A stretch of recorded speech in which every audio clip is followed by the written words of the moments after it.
You can proceed, sir. Good morning, everybody. Respected principals, respected scientists, professors, scientists belong to the ISRO, Baba Atomic Research Center, professors and teachers belong to the Indian universities and colleges, DRDO, Army staff, some of the police commissioners who have been taken and pursue the PhD in Indian universities, industrialists, and the resource person. Welcome everyone in our one-day international conference, which is organized by Dr. Ambedkar College, Diksha Bhumi, Nagpur, affiliated to Nagpur University on dated 27 November 2022. Welcome all my participants and my colleagues, my gurus, and respected all the staff of Ambedkar College.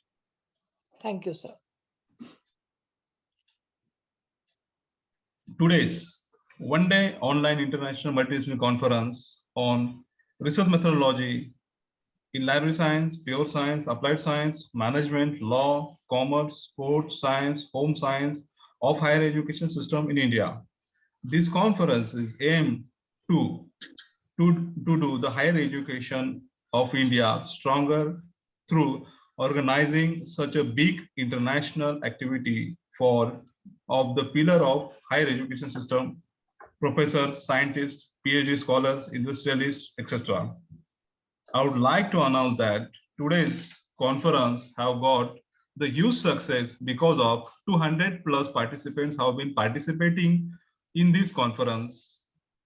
Total 25 papers are received from abroad and 200 research papers of Indian universities, professors, PhD scholars, industrialists, DRDO, ISRO received the article in this conference. This conference is successful because of the support from dear participants, respected all the staff of the college and professors of different Indian universities and colleges for making success this event. I would like to thank college principal, Dr. Mlahere Madam and Dr. Bhavangade sir for giving the tender to making this conference higher successful. Thank you for that. So Waghmare Brothers Private Event Management Company is always held to betterment and trying to do a stronger and new innovative ideas, research methodology, innovation in the field of education in higher education system in India. Our company's main motto is to give the support organization to international conferences, make the support for patent organization, making the scholarly publication content through peer review and UGC publication. This conference marketing done through Sri Waghmare Brothers Private Event Management Company. We having the media partner Z Media, Star Pravaha, APB Maza, Times of India, Lok Satta, Lokmat, Divya Marathi.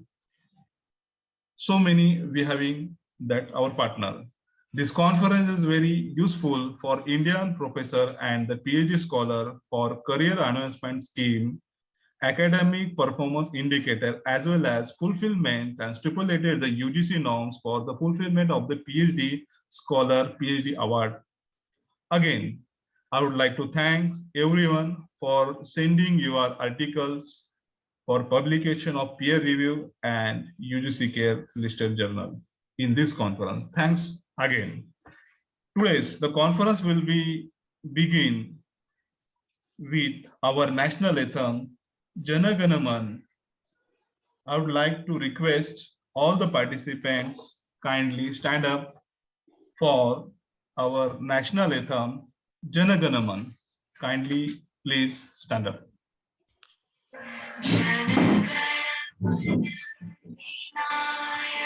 जय हे भारत भाग्य विधाता Punjab Sindh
Jaya Jaya Jaya Jaya He.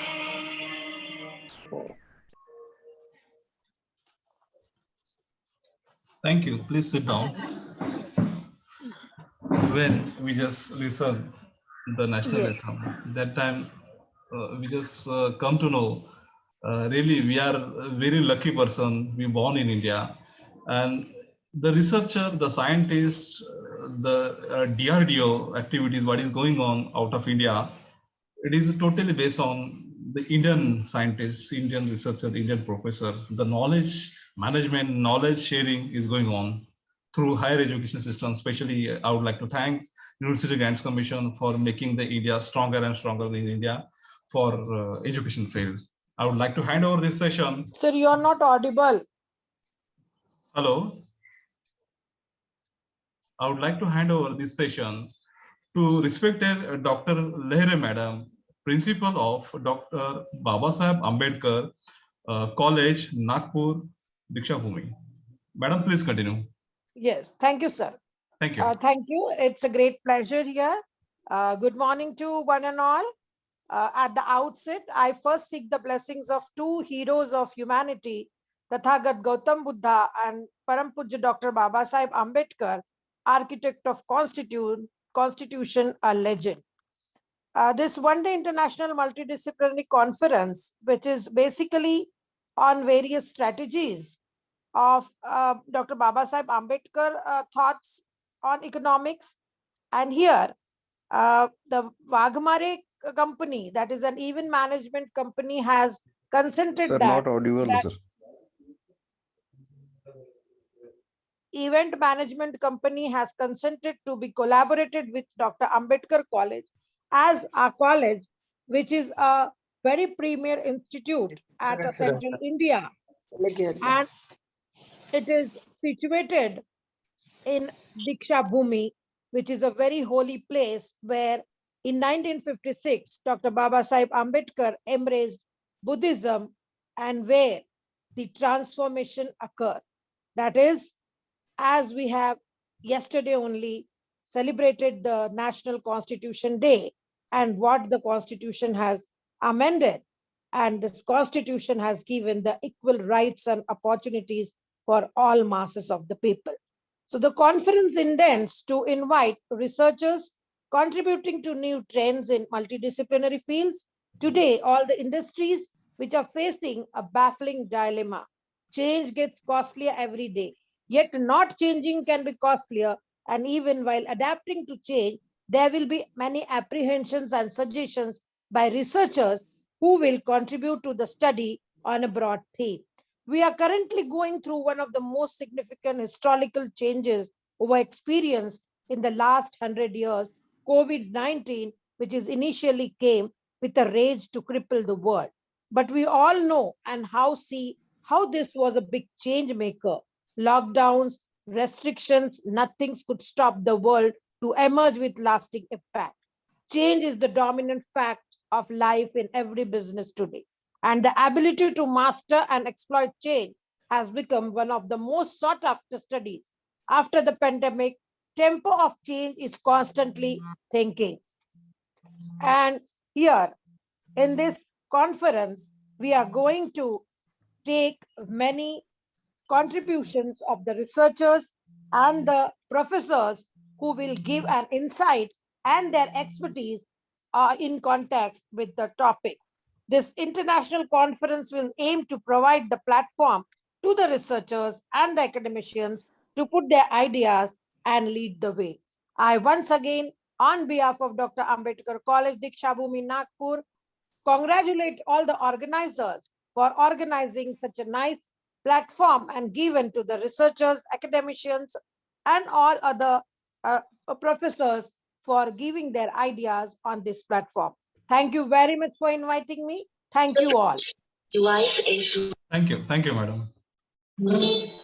Madam, trustee will talk or give some speech. No, sir, they were not available.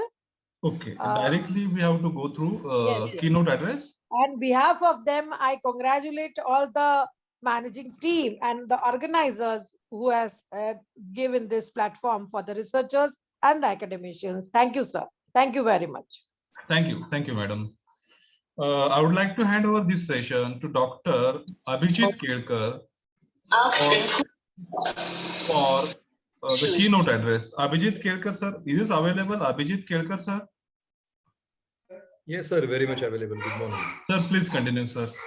Yeah. I would like to give the introduction, biodata reading of Abhijit Kelkar, sir. Sir, you are not audible, sir. Yes, sir. Yes, sir. Hello. Audible. Audible. Yes, you are audible, sir. Kedkar, sir.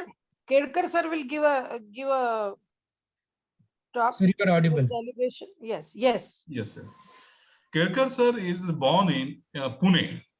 Kelkar, sir, have received the PhD, awarded PhD, and he have been working in Dubai since last 25 years.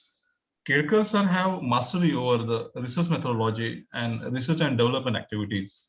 Kelkar, sir, having lots of experience for preparation of the patents, preparation of the management activities, events, and so many conferences, so many journal, international, national journal, publication articles have been published by the Dr. Abhijit Kelkar, sir. The biodata is very huge, but we are having the very less time. Therefore, I would like to convey and I would like to request Dr. Abhijit Kelkar, sir. Sir, please continue your keynote address. Thank you, sir. Thank you so much, Kishorji. First of all, a very good morning to everybody and warm welcome on behalf of Waghmare Brothers. Why I am giving warm welcome on behalf of Waghmare Brothers? Because I am associated with them for last, more than a year now. And at the outset, honestly, from the bottom of my heart, I would like to congratulate Kishore Waghmare sir, because he organizes very frequently such kind of research related conferences. And we must appreciate the efforts which have been put in, because most of the times, the first impression which we have in front of us, whenever we join such kind of any conference, whether it is national level, any seminar or workshop or international conference, what lies in this with me, rather for me, what is exactly going to be my benefit? Iska mujhe kuch fayda milega kya? Increment, promotion, compliance, tick mark, PhD. Other than these 5 things, is it really going to be beneficial to me? This is the first and the foremost question which all of us ask to ourselves. Or most of the times it happens that chhod yaar, aise bahut hote hain.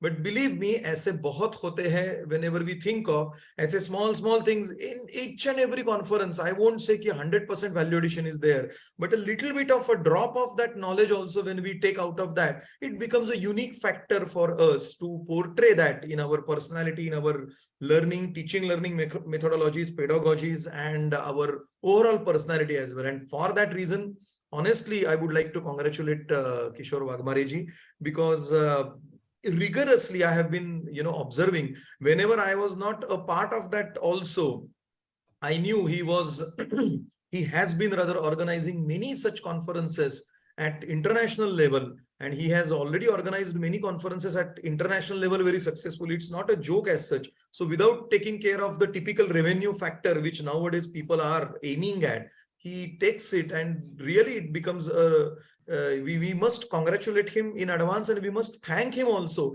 because this is the platform for everybody to at least chat to each other. This networking, this connectivity is going to give us some kind of value addition. So at the outset only, I would like to thank Waghmare sir. Thank you, sir. Very Thank much. you. And coming to our today's conference, so I'm just going to talk within next 35 to 40 minutes for all of you, something which is really a very useful thing to you all, and something which I'm going to share with you as my knowledge, little knowledge, I would say, not complete knowledge, but a little experience and little knowledge, because I can see a few PhD aspiring candidates here, a few already completed PhD candidates, some of the faculty members are there, some of the industry industry persons are also there, and some of the, even I came to know that some government officers are also there, so that is all, that is the beauty of this research, because research brings all of us on some common platform wherein we are not merely academicians, we are not merely industry persons, we are not merely students, we are not merely a common man. Everybody is interested in coming, on this I would say common platform, which is a research based platform. And everything in this entire life is subject to research, even though we look at the research very seriously only when we start pursuing PhD or when we enter into the academics. But believe me, industry has been doing research for a long period of time. Research is done by two ways. Number one, research by choice, and number two, research by force. We are coming under which category? We have to, categorize ourselves at the outset only. So in the beginning, we should be ready. We should be ready with our clarity of thoughts that we are coming under the category for research for, sorry, research by force or research by choice. If we are having research by choice, automatically the research happens. There is a good contribution from your side in the research. There is a good progress, development by all of you in the research. But when you take research by force, अब क्या करें? PhD तो कर रहे हैं, तो करना तो पड़ेगा. फलाना publications दिखाने हैं, या फिर मेरा compliance करना है, मेरा tick mark करना है. If that is what the case is, obviously our progress in the research is also to that extent only. Believe me, by the grace of God, I got to work in almost 3 to 4 countries, 4 countries, I would say, even though in the 4th country, I was not really employed for a long period of time, including rather excluding our own India. Obviously, I belong to India, basically from India only. But other than India, I worked in 4 countries till now. And in almost all the countries, I have come across different kinds of persons with different personalities, with different ambitions, with different perspectives. But a few of them were quite interesting to note that they didn't have any background of research. They were not at all in academics, but the entire approach of theirs was towards research.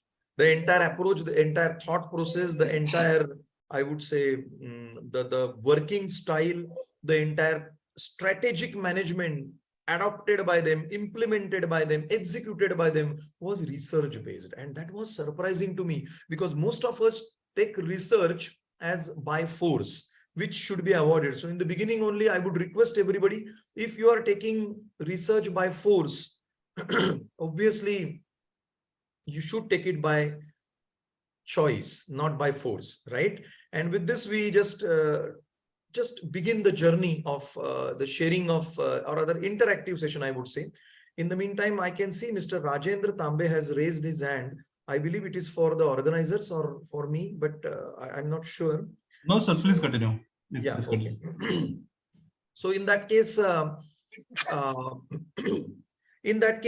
let us start the topics, or let us start the discussion as such. Kindly bear with me. I have just got some little throat pain because last 2 days we had also some event in our organization, rather the university for which I work. And all of you know, those typically who are in academics know, organizing an event is really a headache for us. But headache in good sense, because it gives us a lot of value addition, a lot of connections, a lot of networking, a lot of good ideas, and so on and so forth. So it's not a headache in real sense, but yes, obviously physical exertion wise, it's definitely going to be some strenuous things. So coming back to the topic, friends, please try to understand. So first thing we have to understand that research should be taken as by choice. It is my duty. It is my hobby. Make it your hobby. I know hobbies cannot be made on their own. Hobbies have to be your inner instinct. They have to be within yourself. But yes, in case of research, I can say that you have to make research as your hobby. The moment you make it initially by force, over a period of time, you will glide on it very nicely. You will sail on that very nicely. I'm 100% sure about it. Let me tell you the importance of innovativeness or creativity. Nowadays, it has become very difficult.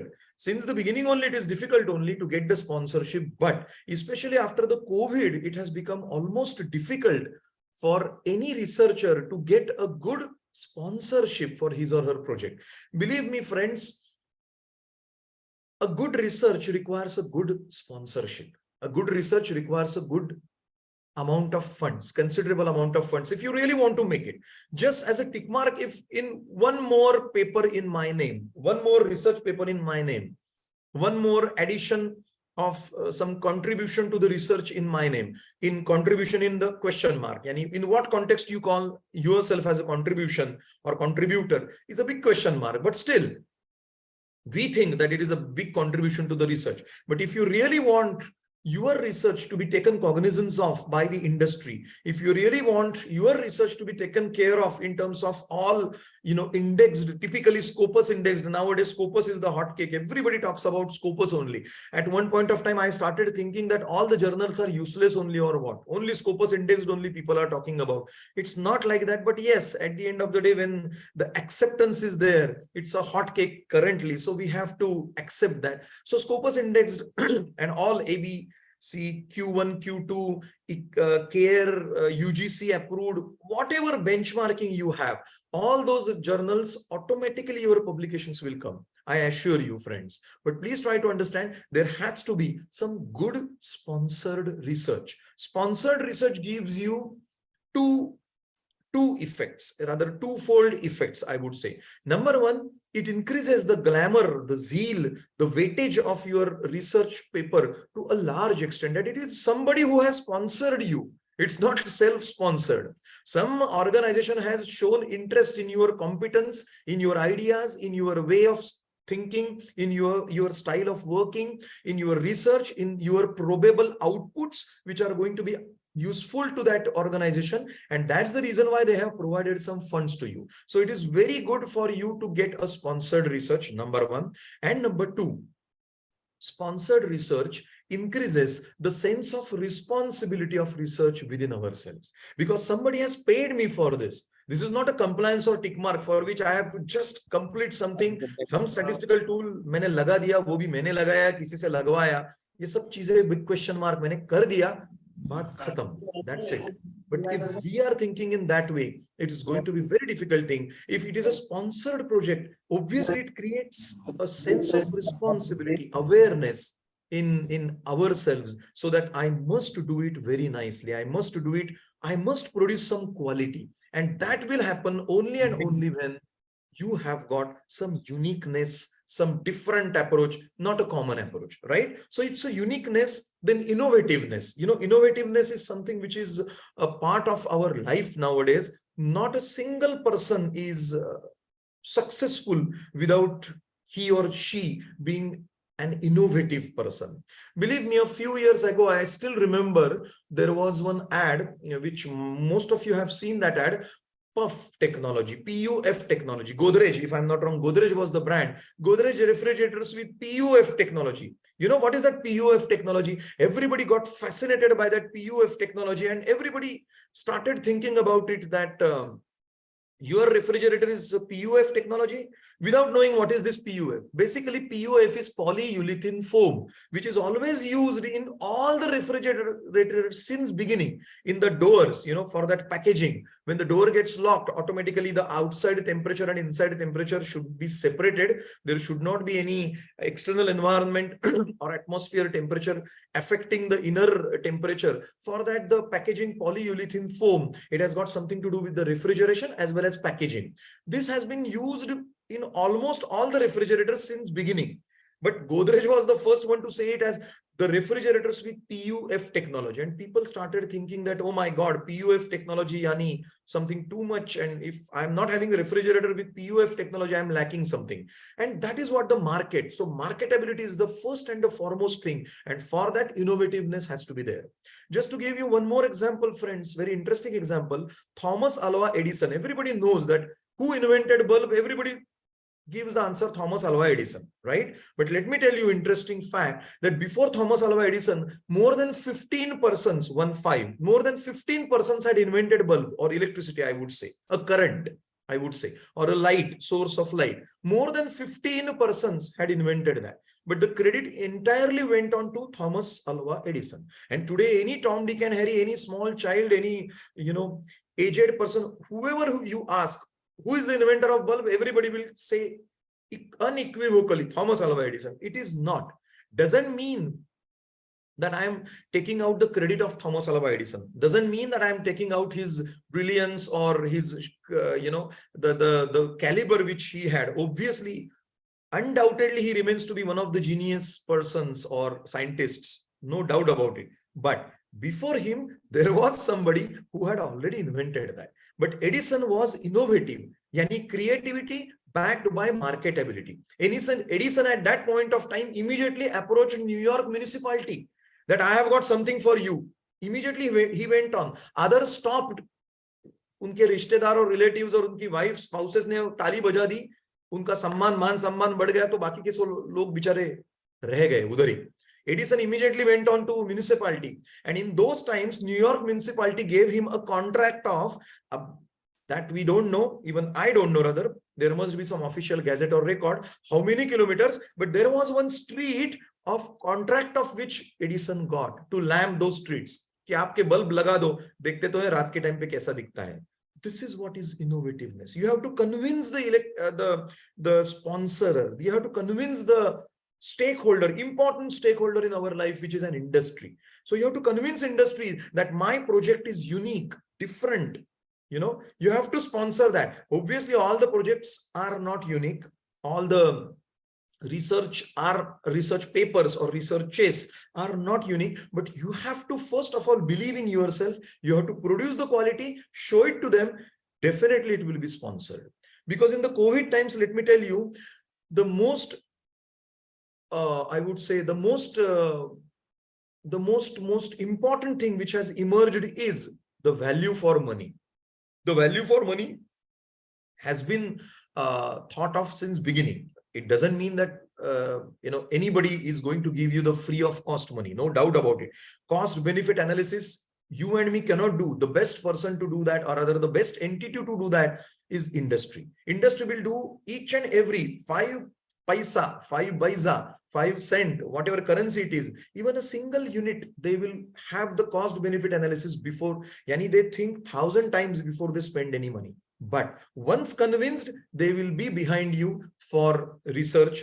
Any money you require from them, they will be there with you as a partner. So please try to understand, you have to be creative, you have to have that uniqueness, you have to have that different approach, and backed by marketability. So market your projects, market your researches in such a way that it will be sponsored. Because friends, let me tell you one thing very honestly, which I have been observing for our students also, for myself also. Doesn't mean that I have stopped research because I have got everything. Not at all. Even I am just a small part of that research ocean. Not even a small part, minutest part you can say, because there is a lot more to write. There is a lot more to cover.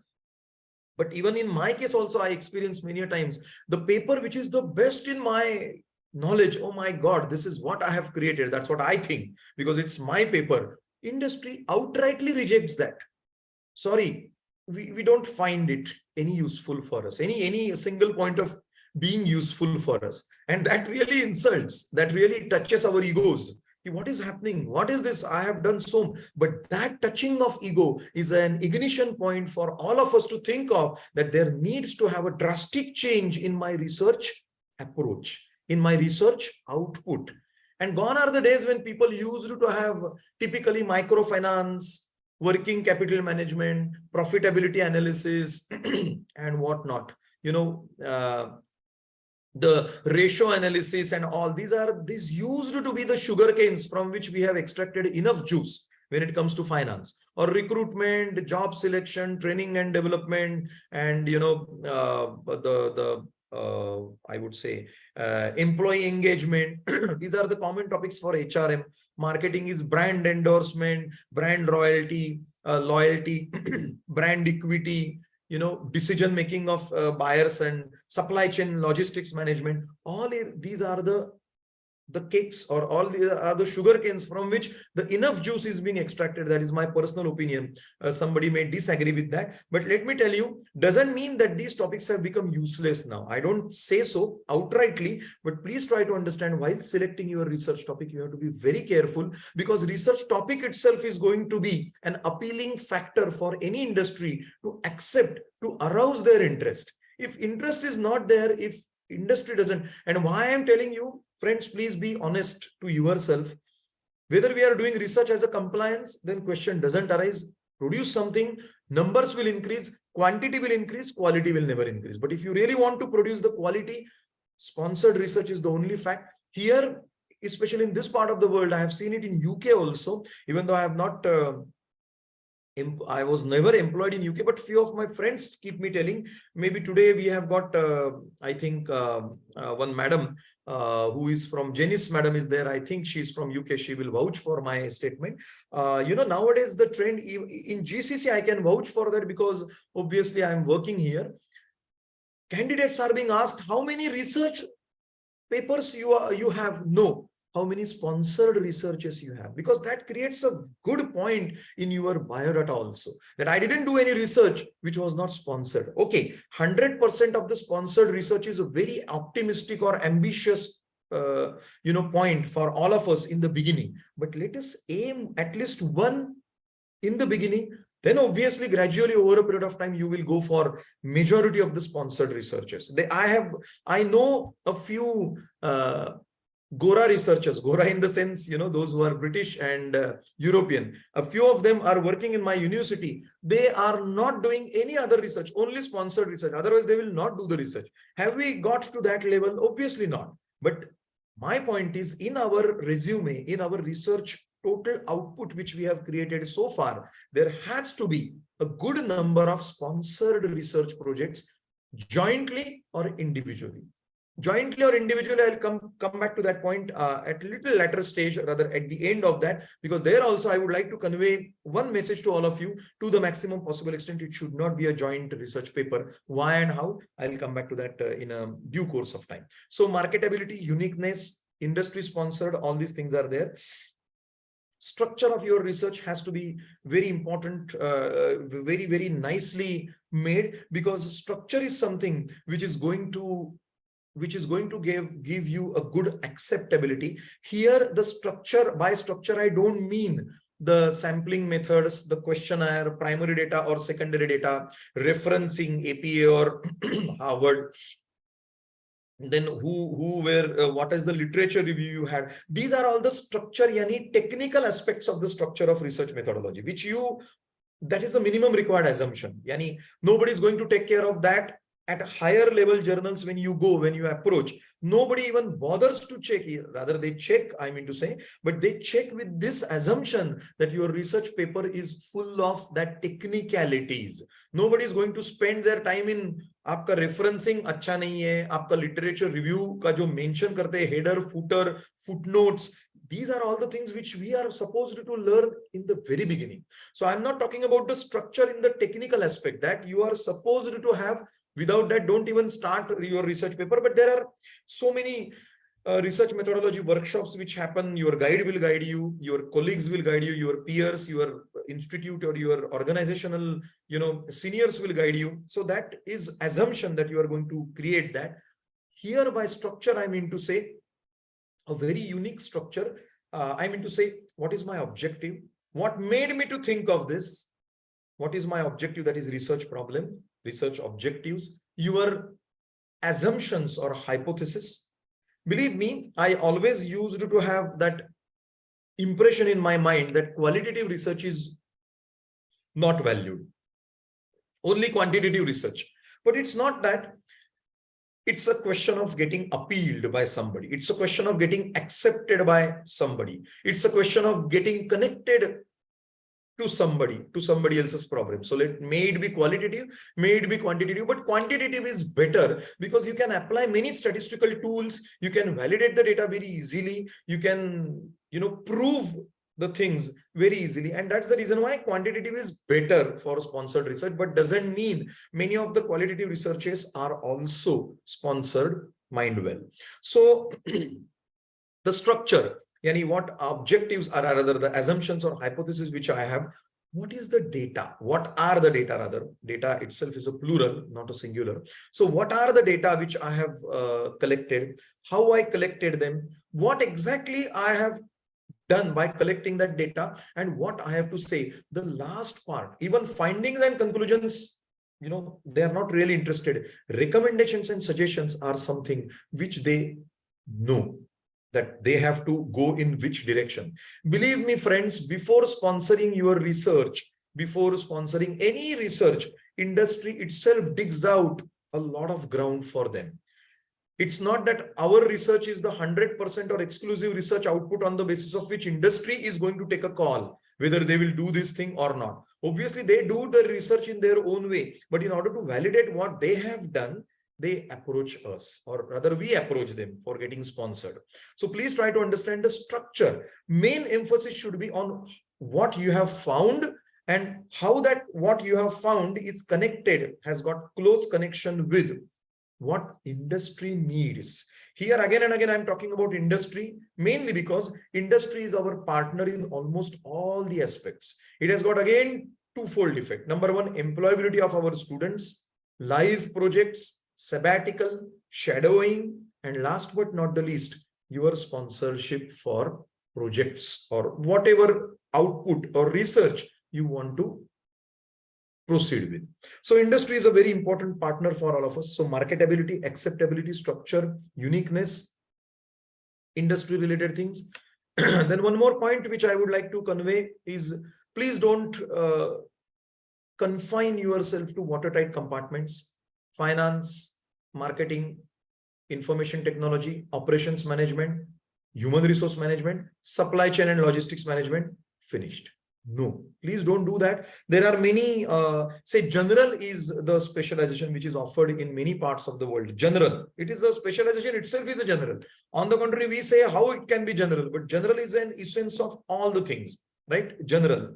Then business strategy, corporate strategy, strategic management, business operations, entrepreneurship. These are the specializations for the master's degree. Can we imagine that? But people are innovative enough, universities are innovative enough in creating specializations. And mind well that not a single specialization is created by any university or any college for its BBA or MBA or BCS or any bachelor's or master's without thinking, because again it's a business model. Unless and until it has got an acceptability from the industry, nobody is going to get into such kind of stream. But such streams or domains are hotcakes nowadays. So don't confine yourself to any watertight compartments that I belong to this, I belong to that. Please, you belong to each and everything. Now please don't misunderstand also at the same time. If I belong to finance and general management, I am not supposed to talk in detail or in depth, or I'm not supposed to talk authoritatively in HR field or operations field or supply chain and logistics. But yes, finance is there in HR also, supply chain and logistics also, operations also. So what is the role of finance in all these fields? Apart from exclusive finance department, I must know that. And the same thing happens to all other departments as well.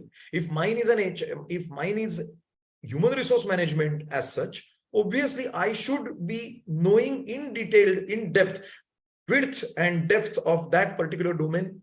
Technically is your duty, is your responsibility, is our duty, our responsibility. But knowing about the others, cross-functional approach is something which is expected. As a finance person, I should not say I don't know what is marketing, I don't know what is promotion. What do I do when I need to have the customer's mindset to be known? I should not say that. I may not be expert in that, but I must have the knowledge of all the streams, minimum required knowledge, which I can use for the research. Because all inclusive research is possible only when there is a cross-functional approach in that particular research. Then one more thing which I would like to convey to all of you friends, which we also take care of here, is never ever, never ever, I would say, end your research with one research paper. In the sense, for example, recently we have published one research paper, post-COVID volatility of equity markets. Okay, now index BSE, NSE for selected number of days, then some statistical tools applied. Conceptually, it is a very good thing, but volatility is an ongoing concept. It's a continuous concept. So how can I define volatility? Post-COVID means what? When did somebody announce? Almost all the countries have relaxed their restrictions of COVID. So we immediately, and the share market also little bit started giving us some, going graph up in terms of some ray of hope they showed to us, share market indexes. Khalas. Based on that, we have taken a call that post-COVID period. But is it really a post-COVID period? Uncertainty, risk, and non-predictability of all the things have increased or have multiplied like anything, especially in post-COVID session. So my point is, say volatility of equity markets post-COVID session, this is an ongoing topic. Nobody stops you. Nobody stops you to restrict yourself only to one research paper, which is Scopus Index published. I am happy about it. No, have the second version of that. Change the period, change the indices of some other markets, go for international markets. As it is, it's a secondary database research paper only. So go ahead with some, increase the scope. But from one concept of research, one research problem, at least produce 5 to 6 good research papers. Only width should be changed, scope should be changed, and depth should be explored. I didn't say depth, because depth of each and every research paper should be equal, but depth should be explored. Here, this area I didn't touch at all. Okay, let us start this. Like this, you should start. Now, coming back to the point, with all these things said from my speech, or so far whatever I have been talking about, everybody must have found out that, oh my God, if I'm starting my research now, this person is talking directly about takeoff. I'm not even on the runway. Boarding pass is not even issued. And this person is talking only about the takeoff and going into the 30,000 feet in sky. So don't worry. Whenever we start our research journey, it's an article, book review, case study, presentation in conferences and national level conference. All these things are the beginning. I don't say all of us are going to have Scopus indexed publications immediately. Not possible, no problem. Start with some small journal, with local journal, no problem. Local vernac journal. See, believe me, I still remember I had published one article on forensic accounting, in which my PhD is there, in the police journal, and that was in Marathi. Believe me, many of you are Marathi here, but I will not say it in Marathi because many of you are non-Maharashtrians also. So it was in Marathi, and I thought how many people will have reach over this. And it was the journal published by Crime Investigation Department, CID department and they have got headquarters in Pune. So I still remember I had published one article on forensic accounting. Now, forensic accounting, how the use of forensic accounting for crime investigation, what kind of any financial frauds. I'm not talking about criminal these things as such, but financial frauds, how the police officers can trail the trace of the money which the fraudsters have siphoned from one source to the other, and so on and so forth. How to convert that in Marathi. But to my surprise, many readers were there. I got a very good response for that. But it was a very small beginning. Start with an article, book review, case study, all these things, and slowly over a period of time, step up the ladder of your research. But ultimately, you should land up. Conferences are also, please restrict yourself to the conferences, local, national, international, obviously to the tune of getting good value addition, getting good knowledge, getting good ideas. But when it comes to the implementation, please try to understand that you should be publishing it only, because merely conferences will not give you the enough confidence and compliance tick marks also. And at the same time, without attending the conference, the ideas, the value additions, the knowledge will not come to you. Conferences are inevitable part. They are the basic level foundations for our research. But ultimately, what you have to aim for is the final the publication, which the aspect as such, and that too sponsored publication. Now, just coming, before I conclude us last 5 to 10 minutes. I would like to tell all of you friends an interesting part of that. Generally, we are all comfortable in having joint research papers, right? With our students, with our professor, with our colleague, with our peers, with our guide. There is no harm in writing joint research paper.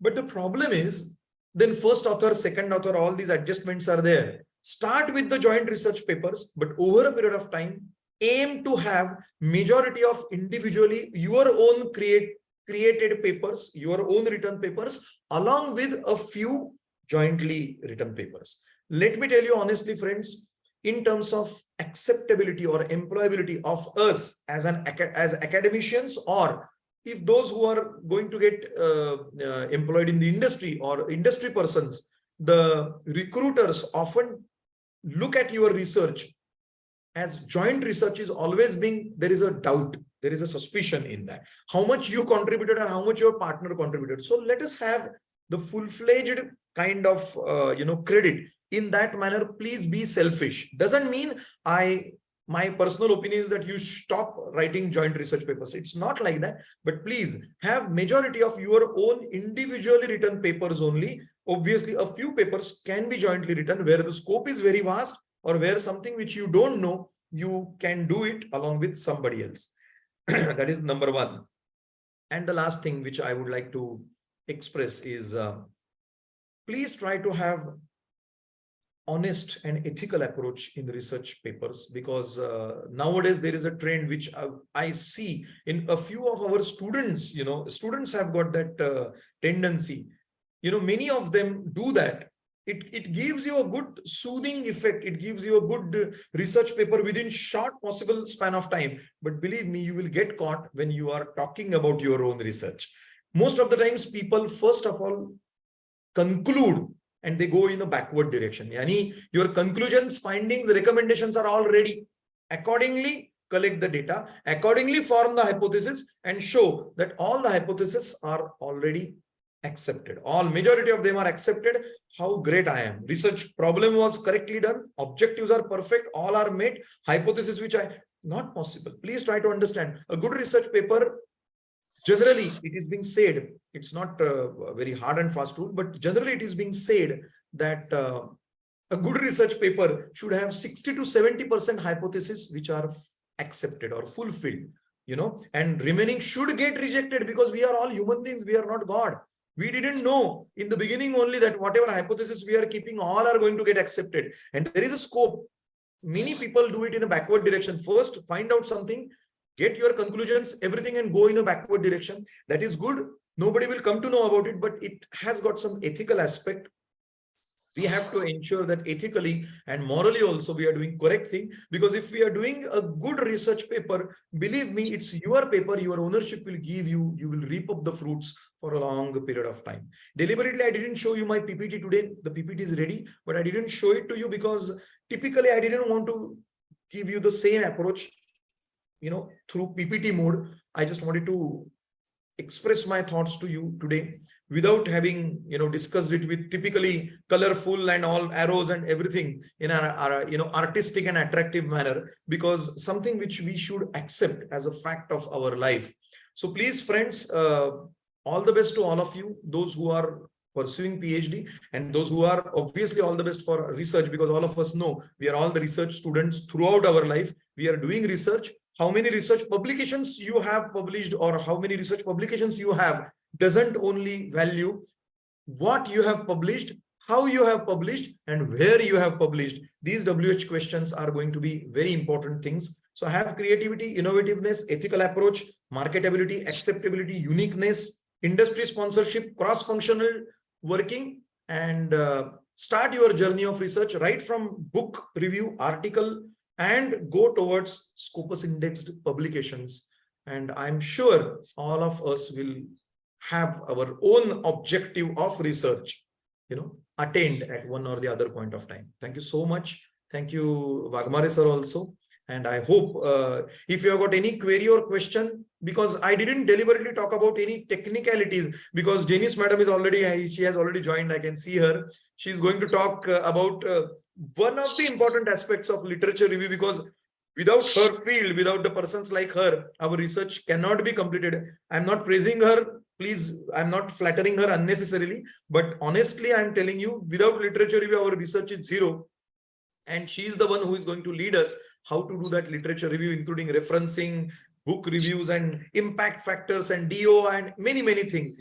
All these things she will definitely add a value to all of you. So thank you very much. Happy researching. All the best. Thanks. Thank you, sir, for delivering us such a nice lecture for in our one-day international conference, which is organized by the Dr. Ambedkar College. Thank you, respected so much. Dr. Just 1 Abhijit minute only. Kelkar, Just sir. one interesting fact I would like to know, because it was my home ground, I can say, and it was my home institute, because I have completed my PhD from Nagpur University. And believe me, my research center was Dr. Ambedkar Institute of Management Studies and Research. So I have been to Ambedkar College so many times, and I feel coming to home, and something, giving a speech for Ambedkar College is my own college. So thank you very much, Ambedkar College authorities also, because I have some, deep in my heart, there is a close space for them, because ultimately from where we complete our PhD, anybody who completes that, our research guides, our research center, all are very close to, our hearts. So thank you very much, Dr. Ambedkar College as well. Thank you, sir. Thank you, sir. I would like to start the second session of respected Dr. Janice Fernandez, madam. Is this available, Janice Fernandez, madam? Yes, good morning. Good morning, madam. Good morning, madam.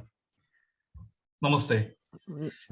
Before starting the lecture of second resource person, respected Janice Fernandez, I would like to read the biodata of Janice Fernandez, madam. Janice Fernandez, madam, have been done the PhD in the Jalgaon University.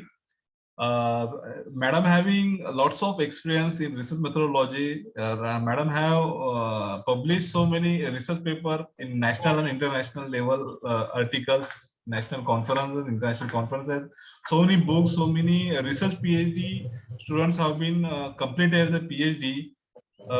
It is too much big biodata of Janice Fernandez, madam. I would like to directly announce, madam, please to start your lecture. Thank you, madam. Thank you. Thank you so much, Kishore, for those wonderful words. And a very special thank you to Dr. Abhijit Kelkar for that motivation and that relationship between research and the library field. Let me begin by sharing my screen. Can I please? Yes. Is my screen visible to everyone? Yes, yes, yes. Thank you.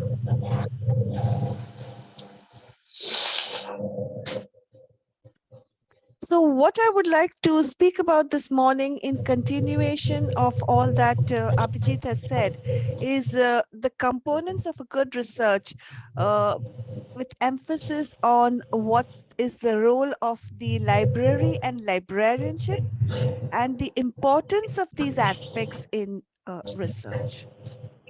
So I'm going to begin by talking about the research cycle. And as you are all aware, the basic research cycle has all these elements.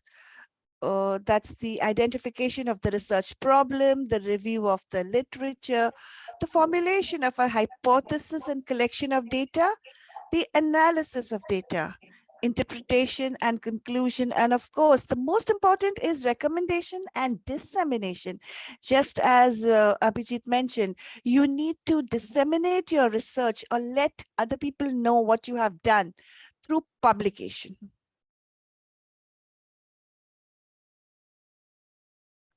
So I'm going to begin right at the beginning and speak a bit about the identification of a research problem. That's the selection of your topic. And as a mentor for PhD students, at the University of West London, I get a number of emails from students asking about what topic should I research on. I'm sure a number of you here might have had that hurdle as well when you began. What do I research on? There are various ways to do it. You read a lot and then you stumble on something that sparks your interest. You read broad topics in your field of study and then narrow it down to a particular topic.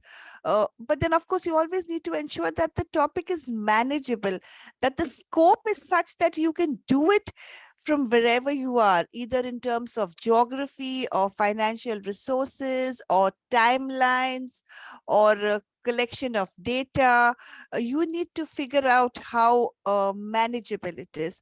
And one of the most important things I tell every single student is to enjoy your research, to ignite your passion. Because if you don't enjoy your research, it's just going to be another tick in the box for you. You're not going to carry on that mantle. You are not going to be that curious scientific person, what research really does to each one of us. So I'm going to come with a very concrete topic. This topic is based on the field that I am in, and I've picked this one because I normally do this one for students, and it's based on music. So I'm just going to try and explain to you that your selection of a topic should be like an inverted triangle. You start from a broad base, like a general topic, like say music, and then you slowly narrow down to what it is that you really want to do. For example, if you're looking at something in the education sector, you might start from education, then probably go to higher education, and then narrow it down. No matter what your field is, and I have looked at some of the PhDs or some of the research scholars that are going to present here this morning, and I really enjoyed the wide variety of topics that you all have selected. And they're all really so interesting. Always make sure that your topic is within this inverted triangle. A few tips on how to search effectively, and that comes from a librarian. So look at your topic, break it down into 4 or 5 concrete keywords. Then find synonyms. Synonyms means similar words. So for example, development can have another word. I've seen development as a very common word in most of your research topics. Management is another word. Analysis is another word. Study is another word. These are the common words we use. So what are the synonyms for these words? Then you apply Boolean operators. We've all heard about Boolean operators, and or not. So you widen your search or narrow your search.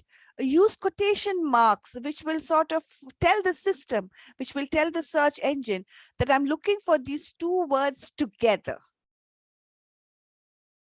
All of these tips will help you to find good results.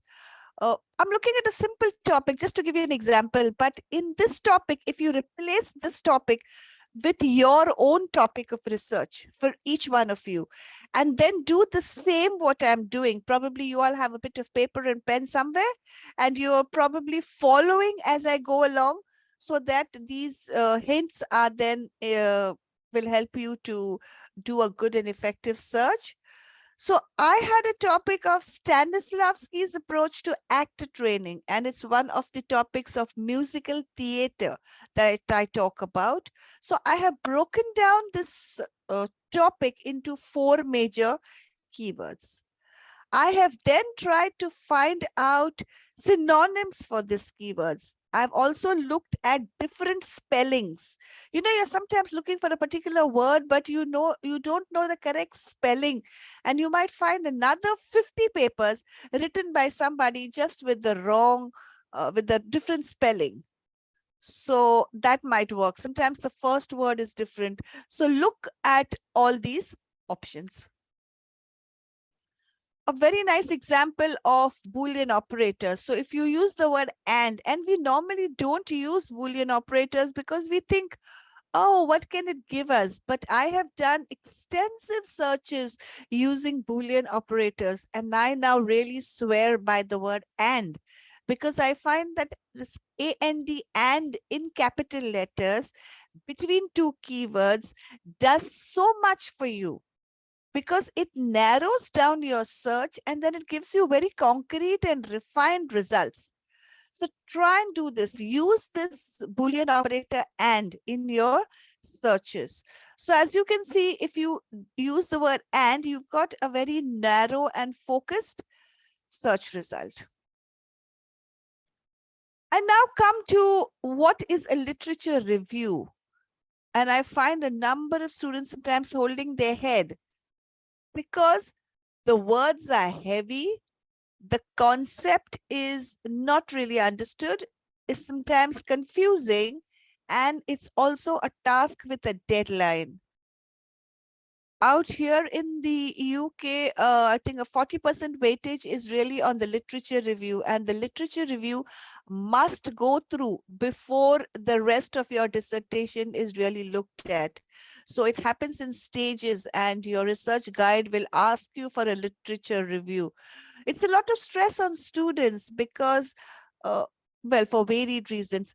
One of the things is I can't find anything on my topic. Well, I did show you how to do some effective searches so you know where to find information, and we will go along that as we go.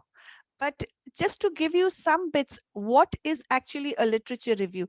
I would look at information like a large brick wall, a wall made up of a number of bricks. If you can visualize this, that's what it is for you. So look at a literature review at maybe information as a large brick wall. Each brick is the research by different research scholars. You got to find the gap in the wall, and your research will be the brick that fits into that gap. Unless you find that gap in the wall, you can't make that brick to go into that wall. So it does not make sense to make a brick first and then find that someone's already done it and there is no gap in the wall for you. That's the reason why we need a literature review. So you need to find what other people have done, but you also need to find what other people have not done that you could do. And then your research is that gap in the wall.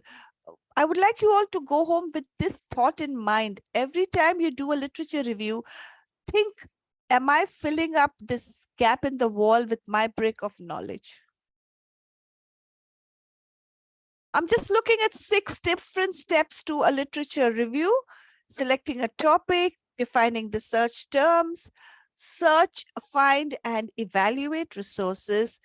Then you will read and understand it, write down each analysis, cite the resources, of course, and then you thread it all together into the complete review with the list of references at the end. This is a very simple 6-step to an effective literature review.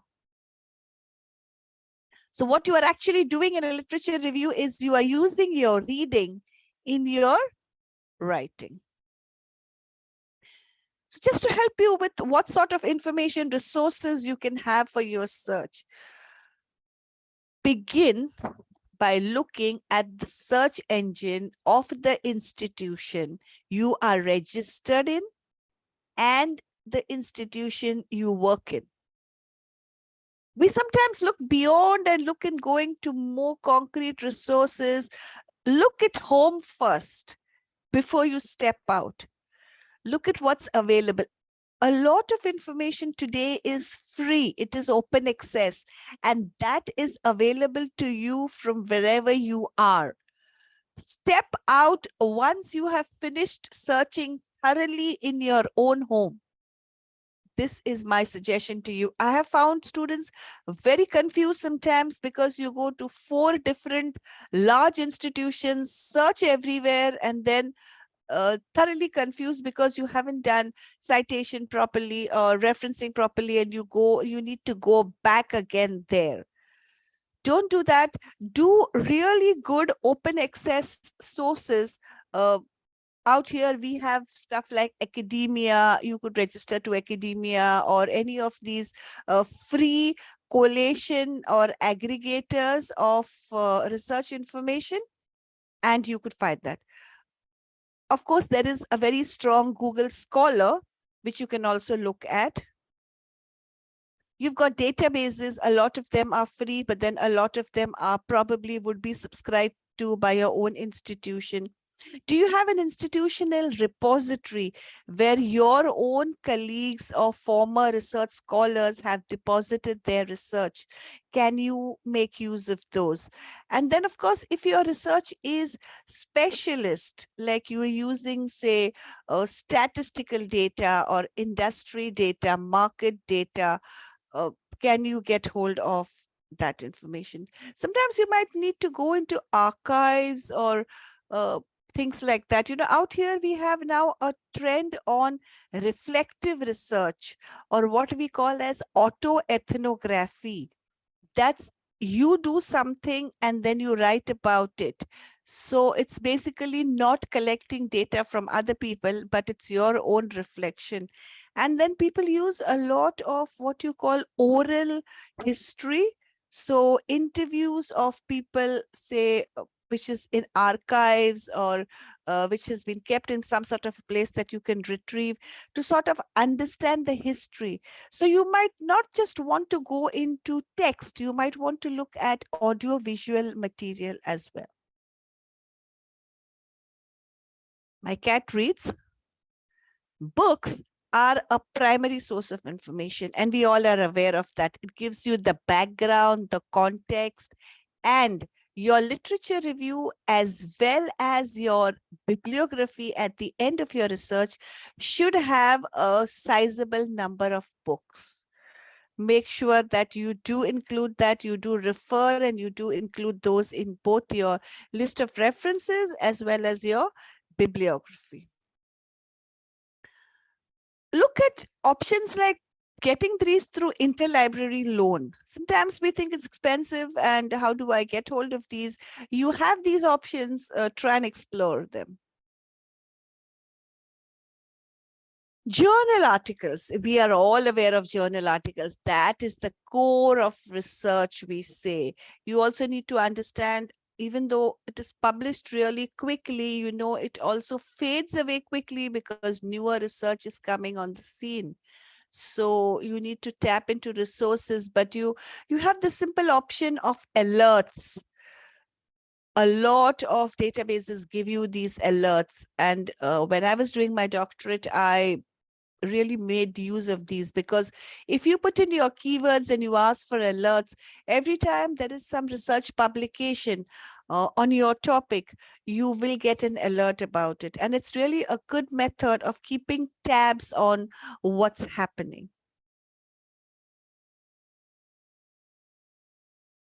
This is the typical structure of a journal article. And the reason I put this is to just sort of make you aware that sometimes we pick up a journal article, whether it's print or electronic, and we read through the whole thing. You don't need to do that. And an effective way of reading is to skim through it. So when you say skim, you're reading from the center. So you start by reading the title, the abstract, the keywords. Then you go to the end of the article and read the results and the discussion. So between the abstract and the discussion, you should be able to understand what the research is all about. A lot of us spend time in reading the introduction, but you need to be aware that sometimes the introduction has got nothing to do with the journal itself, with the article per se, with the type of research that they're focusing on. What you are looking at is their research methodology. What you are looking at is the results of their research. What you're looking at is how you can use this research paper in your own research. You don't need to read the introduction. How to search inside a journal. And I have taken an example of ProQuest. And I'm sure a lot of you do have access to ProQuest, or can go into some of these larger institutions which have, maybe as with guest membership, they have access to ProQuest. So remember my research topic in the former slides, we spoke about Stanislavski method of actor training. So when I searched on ProQuest, I actually got a journal called Stanislavski studies. So that now really narrows down my search, because now I know I can search inside this journal itself. So for example, if you were looking at broad topics like, say, technology in the automobile sector, or something to do with computers, and you actually found a very focused research journal, you can then go to just that journal and look up the past issues, or search inside that journal. So you've sort of narrowed down your search, but then you know how much more focused it is. Also, a hint that a lot of these journals allow you to copy the citation and the abstract. So make sure, as you are researching your journals, if you find interesting topics, interesting research, or interesting articles, make sure that you are keeping those citations, because, well, you would have read it and it's really good, but then it's gone away and then you don't know where to find it. So if you keep the author and the title, remember, we don't copy the link, because the link is like here today, gone tomorrow. But if you copy the author and the title, you know that you can find that from other resources as you go along. I have seen that a number of good researchers will probably first host their article on a commercial database, and maybe after 6 months, 8 months, they pull it down from there, and they will then host it in an open access database. So if you copy the link, it might not be there when your guide actually looks for it. However, if you know the author and the title, you know that if you want to see it again, you will be able to find it from some other source. Just as you search inside a journal, you can also search inside a database. And you have databases give you themes or filters or options like these. So if you look at the left side of the screen, I was looking at something very focused, but you can see that for my keywords, I have got such specific themes. So I can actually search for Stanislavski and actor training with regard to modernism, or with regard to globalization. So that is something it's all available to us. It's not that it hasn't been there. It's just how best you can tweak it to suit your needs. So I'm now looking for Stanislavski. I've used the Boolean operator and, so I have narrowed down my search with just 2 keywords. And the results that I've got, I'm going to filter those results using a theme like modernism or globalization to get more focused results. And if you can see, I have now got 4 results, narrowing down. A question that we all encounter, isn't it? What happens if I don't find enough information? Here is $1 million tip for you. If you find one relevant journal article, and I'm sure you're taking all this down because this is something that is going to be really useful for you. So if you find one relevant journal article, go to the list of references at the end of that article, and you can then read each of these related articles because they're all in the same scope. They're all within the same topic. So you are still in your narrowed down search area. That's tip number 1. Wait for the next one.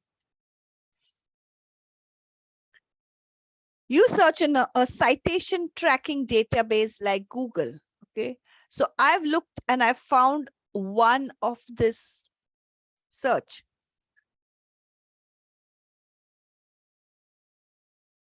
Do you remember the cited by? Google has got the cited by, which says 407 people have actually read this book or journal article in their own research. You are again within your same narrow scope.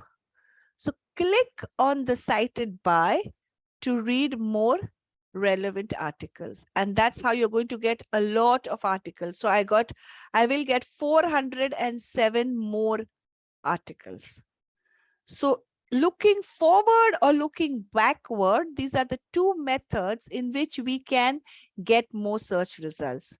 I'm sure after this, I won't hear anyone say that we can't find enough information on our topic. On the topic of resources, just a comparison of Google and Google Scholar, even though we are all aware of it, I still think that a lot of you would, well, we don't quote Wikipedia, isn't it? So we don't quote a lot of Google resources. But just to make you understand also that sometimes your library database, the ones that you subscribe to, are much better than Google Scholar because of the way that the sources in your database are more authentic. They have been verified, which Google Scholar might not have been. But all in all, Google Scholar is a good resource. I will not refute that one. Okay.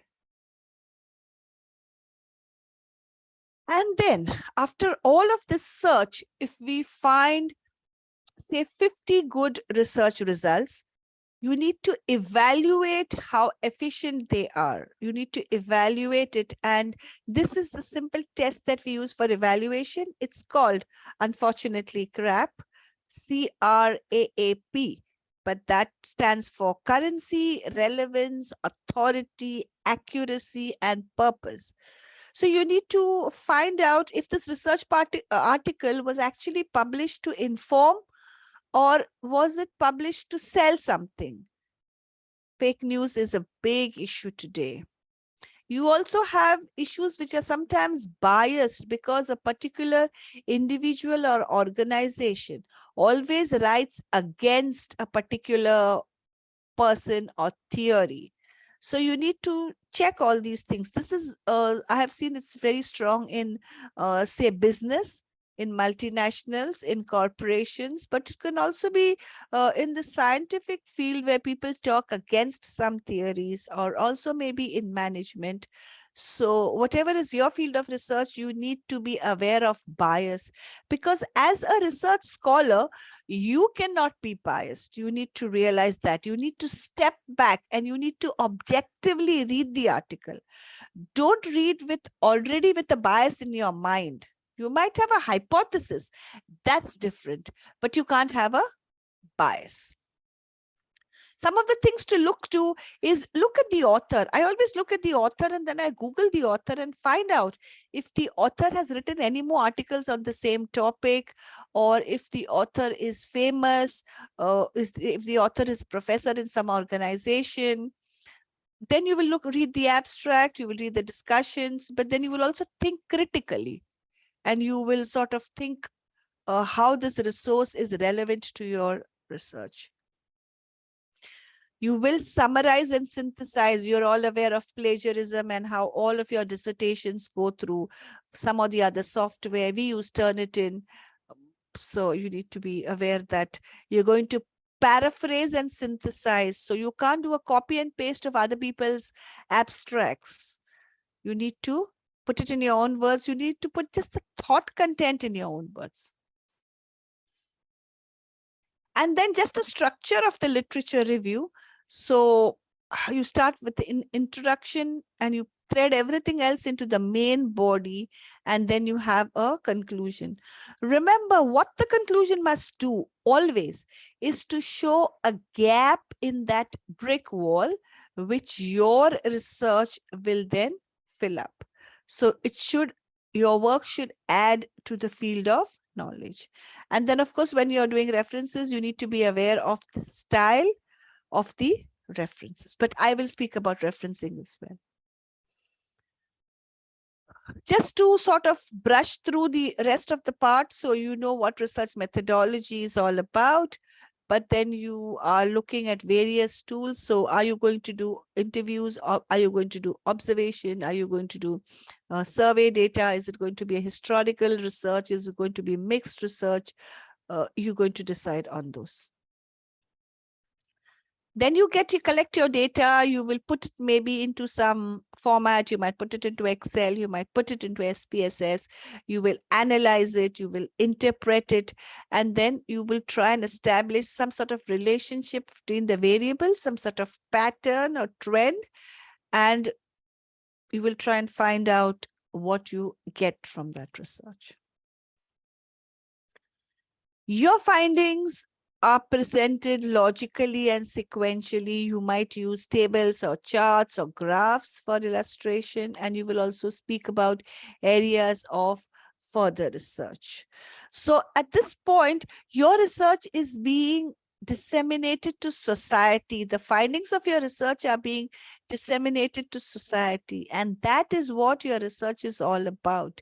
Because if you don't let other people know what you have done, and if you don't provide a base for further research, then it's of not much importance, isn't it? Because the research that you are doing is a lot for others as well as for yourself. I will touch upon referencing because a lot of people are confused about that. A lot of people would like some more information about referencing, but here are a quick couple of slides on referencing. So to me, referencing is made up of two parts. One is an in-text citation inside your text at the beginning, middle, or end of a paragraph. The other is a list of references or bibliography at the end of your document. Just an example to show you how it goes, but there are certain elements like author, title, year of publication, place of publication, name of publisher, which are essential elements in the referencing. So I look at this as, and here's another tip for you to take back, what referencing is all about. It's about a name and an address. To me, that's the definition of referencing. It's a name and an address. So inside your text, you are writing the name. Fernandez 2022 spoke about the current state of affairs of the nation in the research paper. Okay, that's the name. And at the end of the document, in the list of references, you will explain more about Fernandez. So where to find Fernandez, sort of. So what is the research article? What's the year it was published? Who was the publisher? Where was it published? So if you understand referencing from this point of view of a name and an address, it's then easier to link it together and it's easier to understand its importance. I will not touch upon much of these. You can use any of the commercial options available. We use something called Cite Them Right online, but there's also, I think, Cite It For Me and various other citation tools available on the internet as well. But the simple thing is that you need to understand what you're doing. So don't blindly copy. If you pick a particular software and if you pick a particular style, stick by it. Make sure that you are rechecking it no matter what you use. Absolutely. But for a standard, say, entry for a book, these are the elements that you would use. Something is in italics, it needs to be in italics. There's a full stop somewhere, it needs to be that way. There's a bracket somewhere, it needs to be that way. Okay. This information you can get from the internet anywhere, but just be sure that you stay consistent with whatever style you adopt.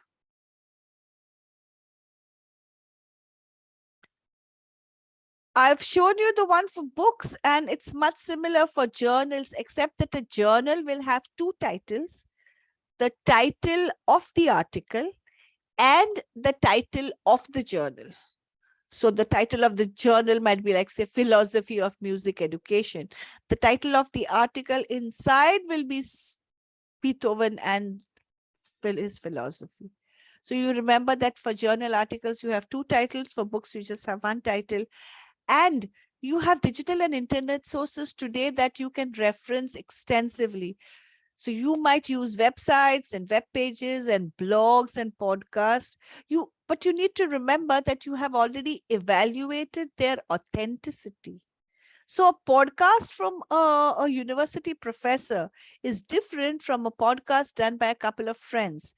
You are evaluating and finding out which is a more authentic resource to use in your research. 5 simple tips for easy referencing. Don't leave it at the last minute. You might accidentally close the tab and then everything will shut down. If you have an incorrect referencing style, it just doesn't link, because a plagiarism software like Turnitin has got an algorithm built inside it, and it has already been told that the student, if the student uses Harvard style, this is where the comma should be, this is where the full stop should be, this is how the italic should be. So it's already inbuilt in the system. If you come up with something that's different from that, the software is going to flag it up as unintentional plagiarism.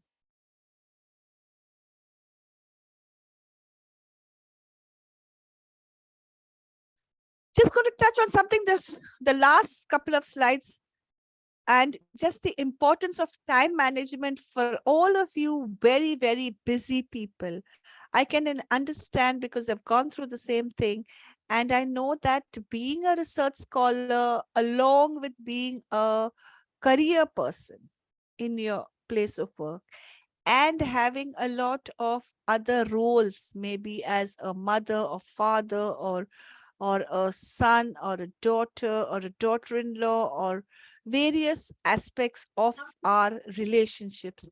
And along with that, a lot of social obligations, probably religious, probably community based. It is difficult to keep time aside to focus on your research. And what I would like to do today is to motivate you, to try and inspire you, but then to also understand where you're coming from, and then to help you to find time for what you really have decided to focus on, and that's your research. So here are some very simple tips. Look at your average working time, look at your time off work, look at your role, look at expectations, and then draw up some sort of a chart.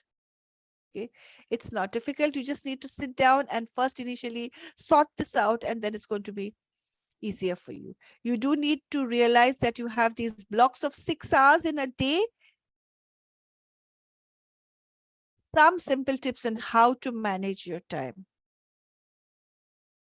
Set a goal. I set a goal day to day. You have long-term goals, but then you also have short-term goals. And what I do is, if the goal doesn't work for me, I move it on to the next couple of days, not tomorrow. So I might, for example, in my calendar say I'm going to meet so and so person today, and that did not materialize. Before the end of the day, while it is still on my calendar, I will move it to a date, say 4 days from now. So it still stays on my calendar. I haven't forgotten about it, but then I give myself enough of buffer time. So between now and the next 4 days, I am aware that I have to still meet the person I'm supposed to meet. Make use of calendars. We have very good online calendars like Outlook today. I use Outlook extensively. It really helps me. Another tip is to have something which is called a parking lot. I have a folder on my desktop called parking lot. Put some of your stuff into that. Visit that parking lot every couple of days and see if you can take out something from there and finish up the task. So it's not really cluttered. It's not staring at you all the time from your desktop. Keep your desktop uncluttered, but keep things in a place where you have to revisit them and then take them out from there and finish up the task. Another thing is, do we do the easier tasks first and keep putting off the pleasant ones, unpleasant ones? We're all guilty of doing this one. I do that as well. So try. I've tried, you try as well, but see if you can begin with an unpleasant task early in the morning and get it out of the way. You feel a lot better afterwards. And then the last bit, something that really worked for me was a buddy system. So from this list of so many of you who have registered for this conference today. I can see around 57, I think, at this point. But for all of you who have registered for this conference today, if you can pick a buddy, somebody who will work with you, and someone you can connect to, and maybe every couple of days you're going to call up each other or text each other and find out where you have reached.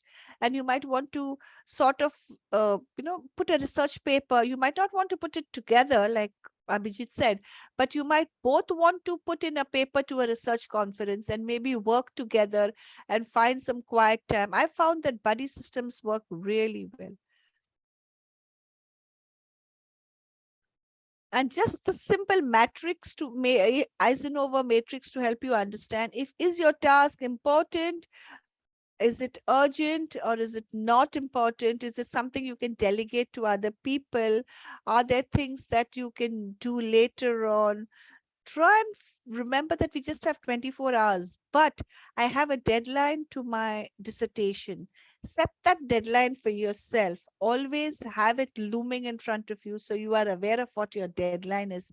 Set deadlines working backwards and then work towards that. All the very best to you in your research, and thank you for giving me the opportunity to delve into the amazing world of research and to add value to the profession of librarianship. Thank you. Thank you, madam. Thank you. Such a nice and informative lecture have been delivered by you. As usual, the outstanding and very informative knowledge, informative lecture online here is delivered. On behalf of Dr. Ambedkar College, behalf of Sri Waghmare brothers, we would like to thanks Dr. Janice Fernandez, madam, for delivering such a nice lecture. Thank you, madam. The next resource person name is Dr. Evle. Is this available, Dr. Evle, sir? Yes, sir, I'm available. Can you give me 2 minutes? Before starting the lecture of Dr. Resource person, Dr. Evle, sir, I would like to read the biodata. Dr. Evle, sir, is teaching the research and methodology subject as well as working in Changu Khana Thakur College, Panvel, Mumbai, Maharashtra, India. Since last 15 years, he has guided so many students for the PhD, MPhil, University of Mumbai. He has published so many books, so many articles in national and international conferences. So many editorial board, they have possessed the designation.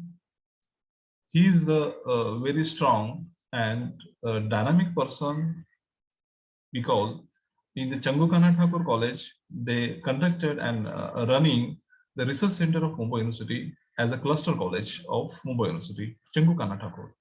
I would like to, this is a big biodata, therefore we do not have the time. Therefore, I would like to request to Dr. Evle, sir, to please continue your lecture. Thank you. Just a minute, sir. I would like to share my screen, 2 minutes.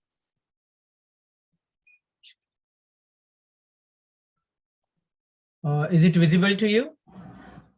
It is not yet, but it is sharing. Yeah, it is visible, sir. One minute. Just give me 2 minutes.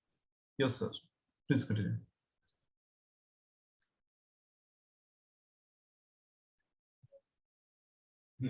Am I audible? Yes, sir. Yes, sir. Please continue. Just a minute.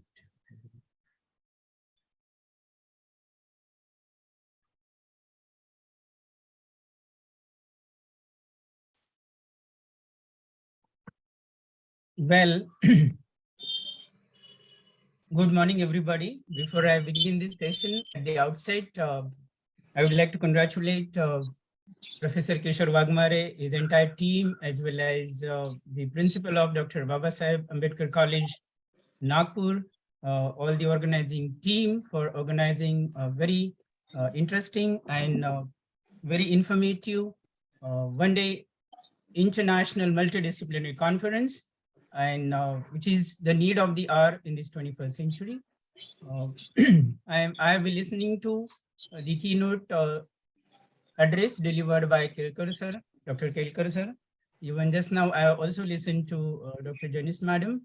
And now the time has come that I would like to have an interaction and a deliberation on the topic called Essential Paradigms of Research in Humanities. As Professor Kishore Waghmare has already given my introduction, and I'm very happy that I am associated with Waghmare Brothers, and this is my maiden venture with particular this conference.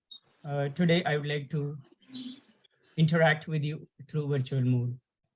So once again, good morning to everyone, and let me begin my topic. As Janice ma'am has already suggested that even Hilkar sir suggested that research should come from the heart, it should come within, not from externally or not from external forces. It's absolutely true. So the topic which I would like to deal today is Essential Paradigms of Research in Humanities. I'm Dr. Rajesh Avle, Head Department of UG, PG and Research Center in English.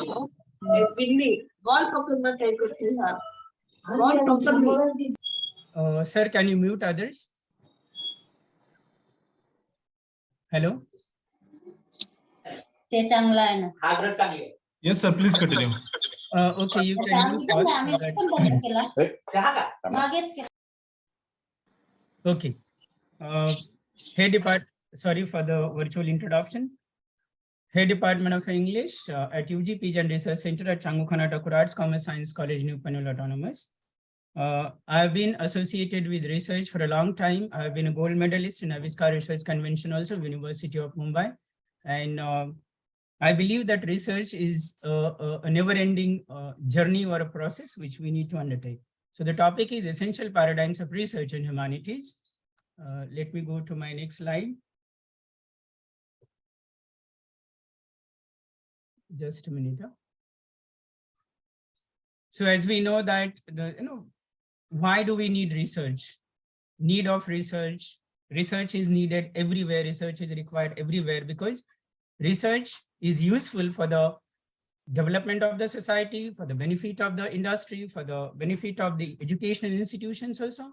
So there are lots of problems coming, queries coming in the mind of the researchers, in the mind of research scholars, in the mind of the students, not only in industry, but also in academic world and everywhere. So whenever there are problems, whenever there are inquiries, these inquiries are responsible for leading to a path-breaking research in days to come.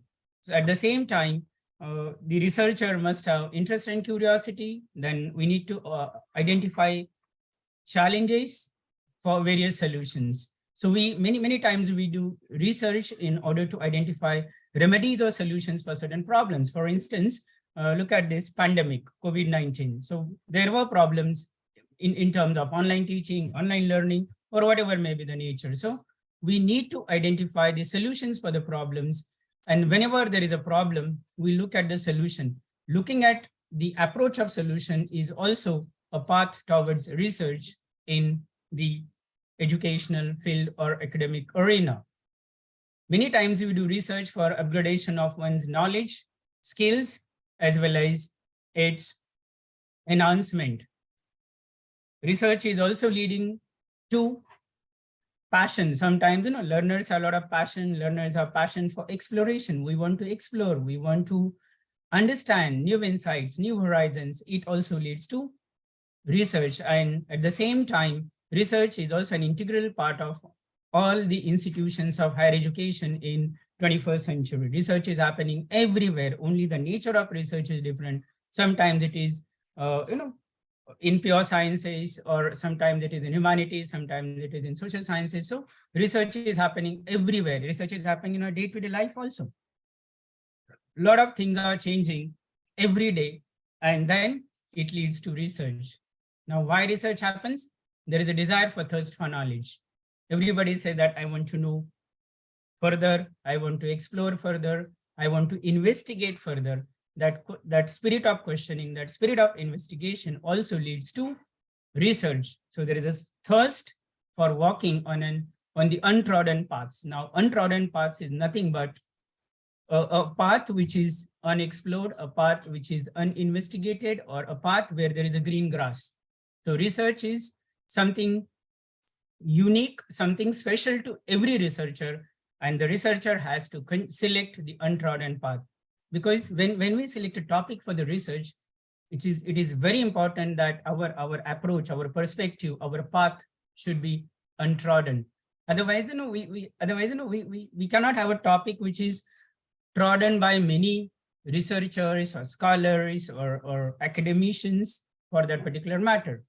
At the same time, as I already said, there is a tremendous desire for exploration and investigation in the mind of young researchers, and then they are more interested to pursue research in various domains of their studies or subject of learning or knowledge. Then it is also said that since time immemorial, that necessity is the mother of invention. Go back to telephone, go back to our cell phone, everywhere research is happening. And research is as essential as breathing. Communication is everywhere, research is also everywhere. All right. So another interesting idea which attracts everybody towards the path of research, towards the journey of research, is that professional growth and new identity. Because we all are in academics. I am also in the teaching field. There are many researchers, academicians, students. All right, everywhere. It is a dream of every teacher to have a new identity of doctor. So we want to have that identity of doctorhood. All right, complete the concept of patienthood. Patienthood is nothing but researcher. I'm saying metaphorically. So there is a desire to have new identity after successful completion of the research, of the dissertation, of the thesis, after viva. We have this process called the candidate, the researcher is empowered with new identity called doctor. So many times the research happens in order to accomplish professional growth, to have doctor, all right, instead of Mr. If consider there is a teacher, his name is Mr. John. So instead of Mr. John, when he completes his research and becomes Dr. John, so Dr. John has its own impact, has its own influence, has its own significance, importance in his professional growth and day to come. So this is at a glance, because there are many researchers, young students, scholars, future researchers who are attending this. This is the general definition of research. It's a creative and very systematic work. When I say research is creative, because sometimes the ideas may be common. Because I belong to literature, my subject is English. So the literature happening in humanities or in social sciences, sometimes we work on the writer, novelist. For example, we have Sudha Murthy, or we have Vijay Tendulkar, or we have English writers like Charles Dickens, Jane Austen. Huge list is there. So when we are doing a research in literature or in humanities, probably the ideas are old. The concepts may be old. The tracks may be old, but what matters is that our approach, our perspective, and our creativity. So research is a creative and a systematic work undertaken to increase the existing stock of knowledge, and it involves, as even Janice Madam has also said, that collection, organization, analysis of information, data related to the selected topic or the research project or the issue. At the same time, it is also known as a systematic investigation into a study of materials, resources. Again, it leads to exploration of new knowledge, new information, new ideas, and identifying something new in one's domain or in one's study. So basically, research is very systematic, all right, towards the selected topic. Then it follows scientific approach. It has an element of objectivity, systematic inquiry and investigation. And then research is in the words of a layman, it is also called as searching and searching and searching and searching. And the process continues for a long time till the destination is achieved. Then we have the very important task which the young researcher has to perform very effectively and successfully, that is selection of the topic. Selection of the topic is very important. Even Janice ma'am has also highlighted on this particular area, but it's overlapping in my session 2. So selection of the topic. First and foremost, the researcher must have interest and passion for the selected topic. He also should be very clear about the domain of the study, whether the domain of the, for example, I belong to literature. whether the domain of the study is poetry, or it is a fiction, or a drama, or it is non-fiction, he must be very clear about it, which path. So it has to be fixed, it has to be identified, it has to be all right, determined and decided, prerequisite before the process of research begins. Then comprehensive and relevant, topic has to have its own identity, relevance, and importance. Attractive, only through words. Again, right word at right place. So selection of the topic, an insight in the realm of research. I had already covered literature. Then very important one is drafting of the title of the research topic, because many times it happens that when we want to draft, even it's an advice to all the young researchers. When you want to publish a research paper, our first task is drafting a suitable title. When we draft a suitable title for the research paper, which is to be published or which is to be presented in any international conference, the title has to be very, very effective, very, very, all right, impressive and comprehensive also, because everything depends upon title. Again, in the title, we shouldn't have too many words. Too many words or too less words will also create a problem. So a title has to have a balance. Title should be comprehensive, it should be communicative, and it should be also very, very expressive about what the researcher is going to do in the subsequent process of the research or its journey in due course of time. It should not be too long, it should not be too short, it should be attractive, it should be relevant. And again, there should not be any kind of ambiguity or verbosity in the title. Many times it happens that our paper may not be accepted because there are some modifications or changes required in the title. So title has to be drafted very carefully. And through my research experience, I would like to communicate to you that when we draft a title, dear researchers, keep in mind that draft the title in 3 different varieties. First draft of the title, second draft of the title, third draft of the title, and after that you make the final draft. Because you know, the word order also matters a lot. The arrangement of the words, its impact, its communication. So drafting of the title is very important whenever we do a research at the PG level or at the MPhil level, PhD level, or even for the research papers which we'd like to publish in the journals in the academic world. So it should be attractive and relevant. Then selection of words, I already said, no ambiguity and no verbosity should be reflected at all in the title. Now, as there are young researchers, whenever we do any research project, it could be minor research project, major research projects, or it could be Avishkar project, or it could be a project which is submitted to secure master's degree. Even now PG programs across the university in India has research projects to be submitted for 100 marks. So we need to have objectives. And there is a simple tip which I would like to convey from the realm of English is that every objective usually should begin with 2: to study, to examine, to explore, to identify, and so on and so forth.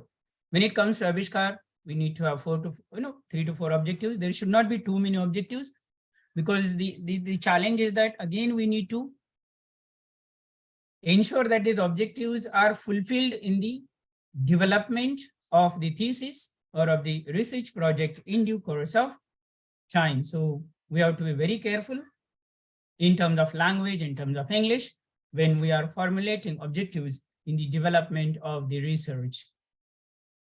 Then very important, even hypothesis has also been covered directly or indirectly.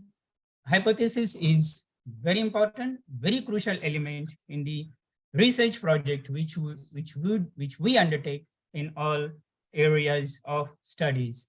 Now, hypothesis, let's call it as soul of the research project, because everything depends upon hypothesis. There are multiple interpretations and meanings of the term hypothesis. Hypothesis is also called as a kind of an assumption or a kind of a prediction or a kind of a statement which the researcher has kept in his mind before beginning the research.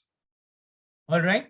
And Again, it is a skill to draft very systematic, very effective, and very significant hypothesis, because it is the soul of the research. If anything goes wrong in the hypothesis, because everywhere, consider a case study where a candidate is giving a viva OC for a PhD, the more focus is on hypothesis. The external referee as well as the internal referee or the chairperson of the viva, he or she also focuses more on the hypothesis. And again, he wants to ensure whether it has been accomplished, whether it has been achieved at the end of the thesis or not in the development of the research. So hypothesis, very crucial, very important, which all the young researchers must draft very carefully in order to have very systematic research. And then it could be proved or disproved, that I already communicated. Then, as ma'am also referred to, every researcher, the research may be at any level, all right. Primary data and secondary data is very, very crucial. So it is the duty of the researcher to collect prime, and then again the role played by library, because library is also a storehouse of information, storehouse of books, knowledge. So it is the duty of a young researcher to visit library. No doubt, technology is also there. We can use ICT tools, we can use various web resources, but again the danger is that we cannot take as it is, because it leads to plagiarism. All young researchers are aware that there is a plagiarism test also, which is carried out before submission of any research project or any thesis to any university in India, locally as well as globally. So primary data, these are the original sources which the researcher has to focus. Secondary data is all about, books, research articles, reviews, and so on. And then again, a caution to the future researchers: whenever we are taking data from anything, a researcher should try to reinterpret, reanalyze, or paraphrase it in his own words or in his own ideas or in his own expression or her own expression, so that it doesn't appear as a copy paste.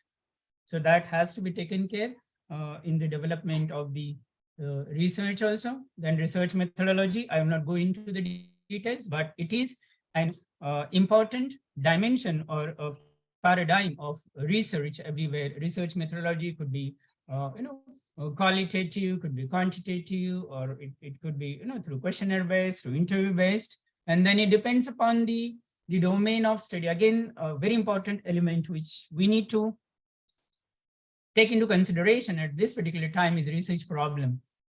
Even ma'am was also directly or indirectly focusing on this idea called research problem. Problems are everywhere, and it is the prime responsibility of the researcher to identify the problem and try to solve the problem. When we solve the problem solving is also a kind of a path towards research, a step towards research, or a path breaking initiative towards research, which we need to take into consideration. So problem solving, everything begins with a problem. No problem, no research, because all the time we don't do research for promotions or Kelkar sir said that promotions and increments and so on and so forth.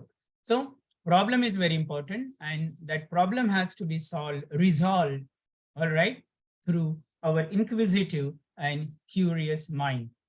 So a research problem is an issue or a concern that investigator or researcher presents and justifies in the development or in the body of the research in due course of time. So identification of the problem is very important.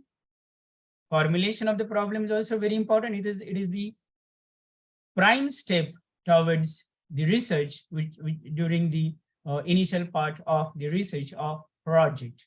And then again, selection of the research problem. Again, it depends upon that. There are several factors. When we selection of the research problem may depend upon researchers' knowledge, skills, interest, expertise, motivation, creativity with respect to his subject chosen. Then a good research studies needs a lot of time for selection. We cannot select a topic so easily. Identification and its application is also important. And then initially, every researcher faces some kind of predicament, some kind of dilemma of identifying, selecting, and formulating a good research problem. Sometimes there is a to be or not to be also when we select a problem, because that problem should lead to solution through research. Then sources of research problems, it could be, we can identify a research problem in research through personal experiences, through practical experiences, critical appraisal or previous research or existing theories. Then again, there are various sources on which a researcher can do a research. It could be social issues, brainstorming sessions, intuitions, folklores, folktales. All right. So it is the responsibility of the researcher to identify this and then give an initiation, ignite the research. Ignition of the research begins with a research problem. Then now look at this. This is just a few illustrations. We have treatment of women characters in the novels of Thomas Hardy, or predicament of women in the plays of Vijay Tendulkar. This is from literature. Then we are having a lot of social, there are conflicts, social, cultural, political, academic, and then, COVID-19, lockdown. There is a lot of research happening nowadays. Even when there was a pandemic, we the entire world experienced a kind of a standstill situation, but still we came out. So research is happening everywhere. Then initially the educational institutions were shut when the pandemic had happened, but later on, when there was a problem, all right, the solution has come through online mode of teaching and learning.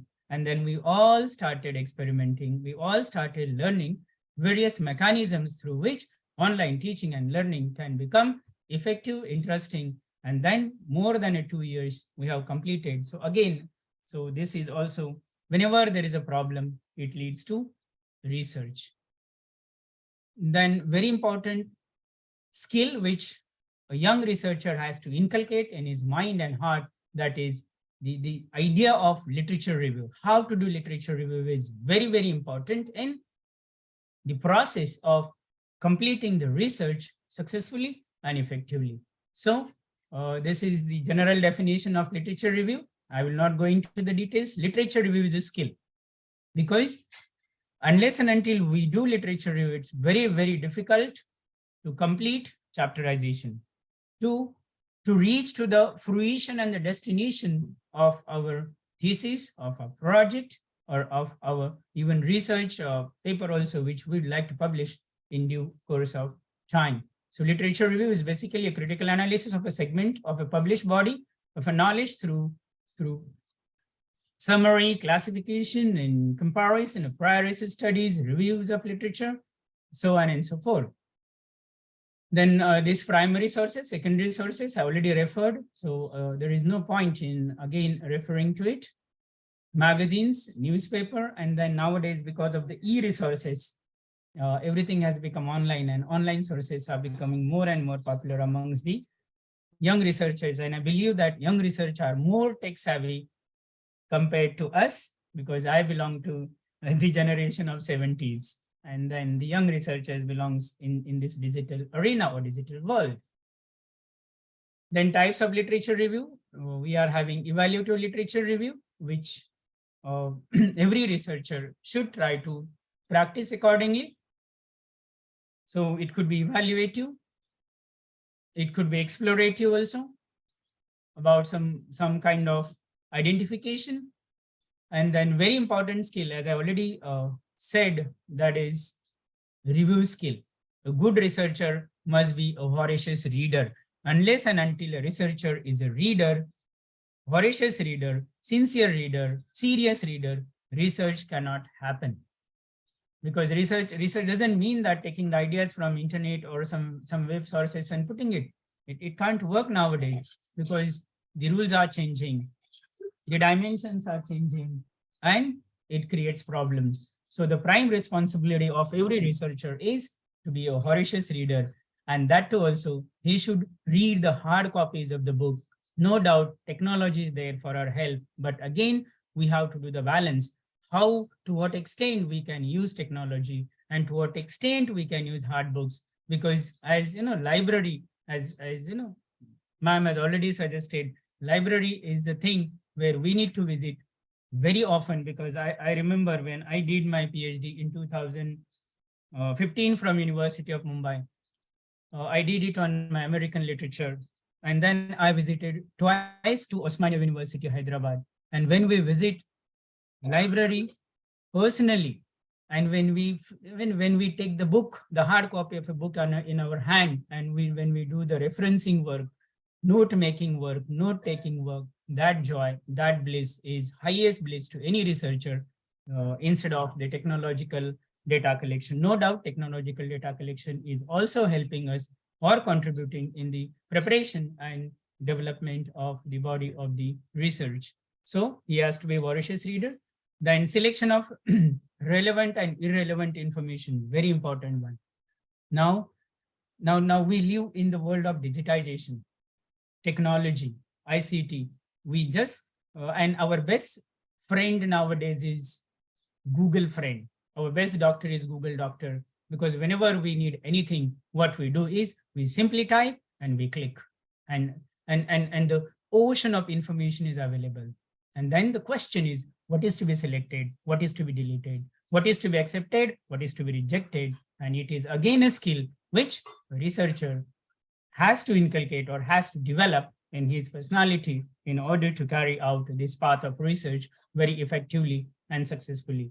So skill of selection of relevant and irrelevant information, skill of interpretation, our own ideas, very important. Interpretation is important. Analysis skill is important. And then synthesizing the data or the information. Again, the role of drafting. Again, English plays an important role. Our perceptions are very important. Our insights are important. Writing skill important. How do we, draft, redraft, update? Those all skills are important. Otherwise, what happens is that researcher is having huge information collected, data collected, but the problem is how to put it comprehensively, all right, with logicality, with coherence, with order, with sequence, with synthesis, with analysis, biggest challenge, which has to be taken care in due course of time. Then chapterization, very important. It is required in every research. All right, I will just go at a glance. Chapterization is a must, and it could be, usually our first chapter is introduction, whether it is a PhD thesis or MPhil dissertation or MA project as such. So, and then we are having chapter second, third, and fourth relative to the domain of the research. Then we also need to focus on scope of the research, limitations of the research, conclusion in the, the last chapter is usually conclusion. And then again, we need to talk about the observations, findings, recommendations to be communicated in the chapterization. And the last very important one, which is again, giving us new identity, that is bibliography and bibliography. Bibliography, very important. At the end, we need to acknowledge our sources. Otherwise, I have to go back to Greek. I have to go back to Greek literature, Aristotle and Plato. If anybody is from literature or from English background can understand, Plato said that imitation in literature is copy of copy. Now in 21st century, we believe that copy of copy in research is not allowed. Ideas are old, themes are old, ideas are old, themes are old, topics are also sometimes old. What changes is our perspective or dimension, or our ability to look at one particular thing with new lenses, new eyes. So Plato considered poetic imitation, copy of copy. He didn't like, but then we all, young researchers, including me, we all have to believe that we should follow the idea and the ideology given by Aristotle. And Aristotle says that poetic imitation is creative, or literature is creative, even research is creative. Many times, there is again a debate. Many times, it is believed that research is sometimes copy paste. You give research project to our undergraduate students, first year, second year, third year, or MA part 1, part 2, tell them to do a project, research project.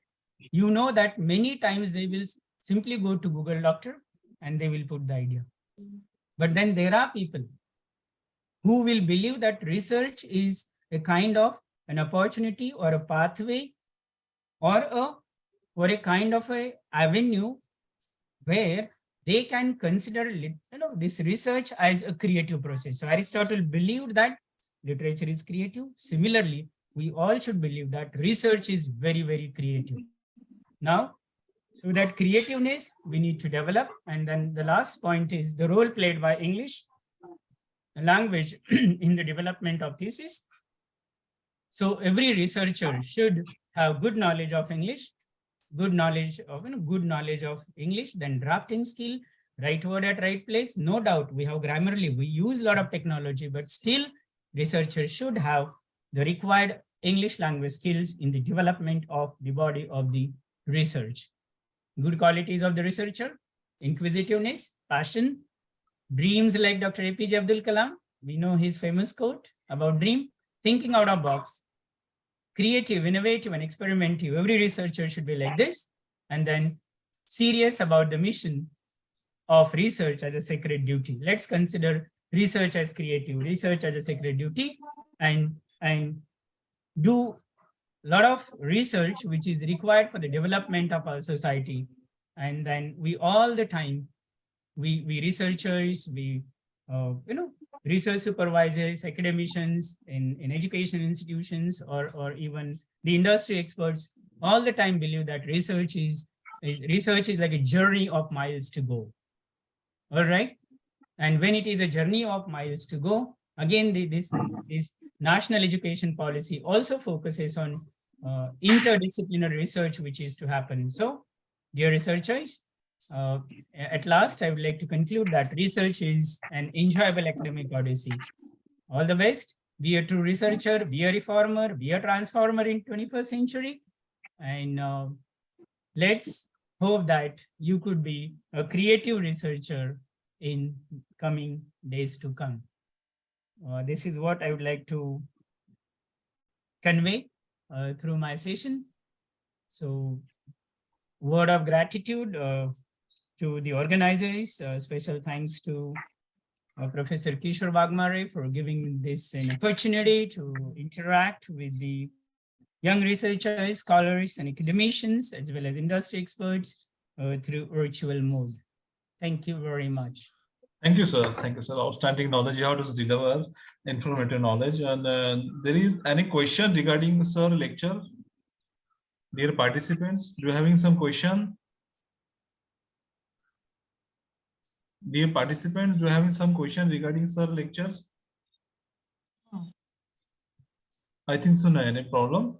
No any questions. Okay, I would like to thanks Dr. Yevle sir for delivering such a nice lecture, informative lecture, on behalf of the college and behalf of SHRI Waghmare brothers. Thank you, sir. Thank you very much, sir. Thank you, sir. I would like to start. Is this Dr. Kinari Thakkar madam available? Yevle sir, can you remove the PPT? Yes, I'm doing that. Just a minute. Is this available? Dr. Kinari Thakkar madam? Sir, did I stop my sharing? Yes. Yes, yes, sir. Yes, no problem. Then you can go ahead. Is this available, Dr. Kinari Thakkar madam?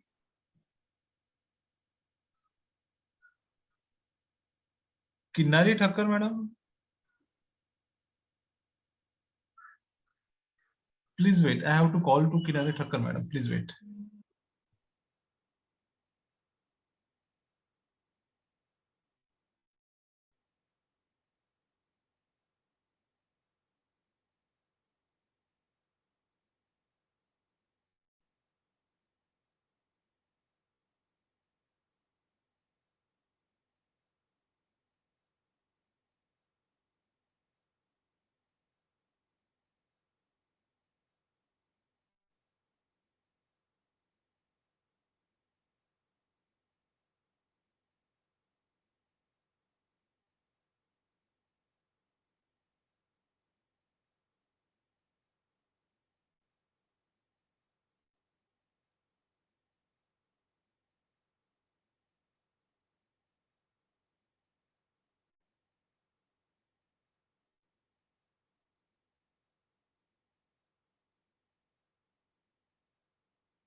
Dr. Kinnari Thakur is joining. Please wait for 5 minutes.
Okay, sure. Please wait. Kinnari I'm Thakur madam. happy. Kinnari Thakur madam is joining. Please wait. I'm happy to take any questions in the meantime while we wait for Kinnari to join. No problem. No problem. You Yeah, can join.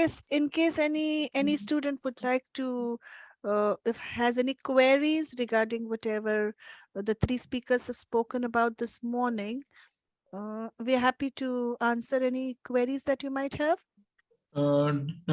Dear participant, do you have some question regarding Janice madam lectures? Janice Fernandez madam lectures? Or anything that you might just want to discuss generally in terms of research? Well, may I speak? I found all the three speakers very good. Dr. Abhijit Kelkar was excellent in propounding all the research methodology that we should adopt and how we should go about it. Very, very practical. So he was excellent. And Dr. Janice Fernandez was also very good in particularly, how to pinpoint the problem and deal with it. That was very good. I like the PowerPoint that was there and would request her to share the PowerPoint also. Of course. And Dr. R.V. Eol was also good in telling us about the research methodology. Thank you. Sure. Happy to share the presentation. I will send it across to Kishore and then he would share it. I will to send you. it. Yeah, Yes, that would be very great. Thank you. of course. Thank you. No worries.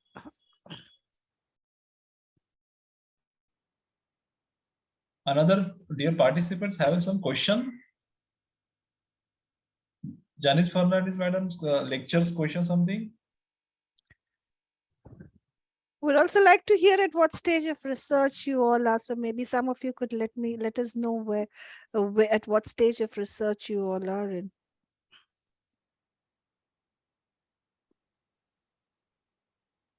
Well, for me, I'm an associate professor.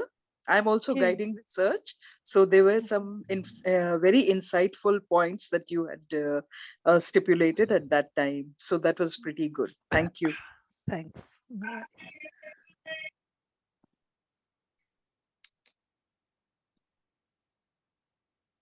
Janice ma'am, Yeah. good, good Oh, hello, afternoon. sir. Good Uh, afternoon, sir. I don't have any question, just an observation. Now, because of this advent of technology, what Mhm. percentage of students in your university use physical books? What is your Oh, we still have a large quantity of students using physical books. I have a lot of mature learners, okay? people who still want print books, but I of course I also have it's a balance, but I always would buy a print book for an ebook. Because, well, I think I am from your generation, so to say, who still love the touch and feel of print books. That's what it's But missing. But strangely, sir, there is always the point when I have an email from a student who says that the link to the ebook doesn't open. Okay. And then all I do is say, just come into my office and I'll have the print book ready for you. Hard copy, good. Yes. But no, I have a lot of mature learners, because we do have a lot of students who go back to university, maybe in later on in life, and they're also of the feel that they would prefer a print book. So my budget does allow for a lot of print books. Good. That is true. Rajesh Tambe, do you have some question? Rajesh Tambe? Dr. Rajendra Tambe. Yes, your hand is up. Happy to hear from you. You need to unmute yourself, sir, if you're talking.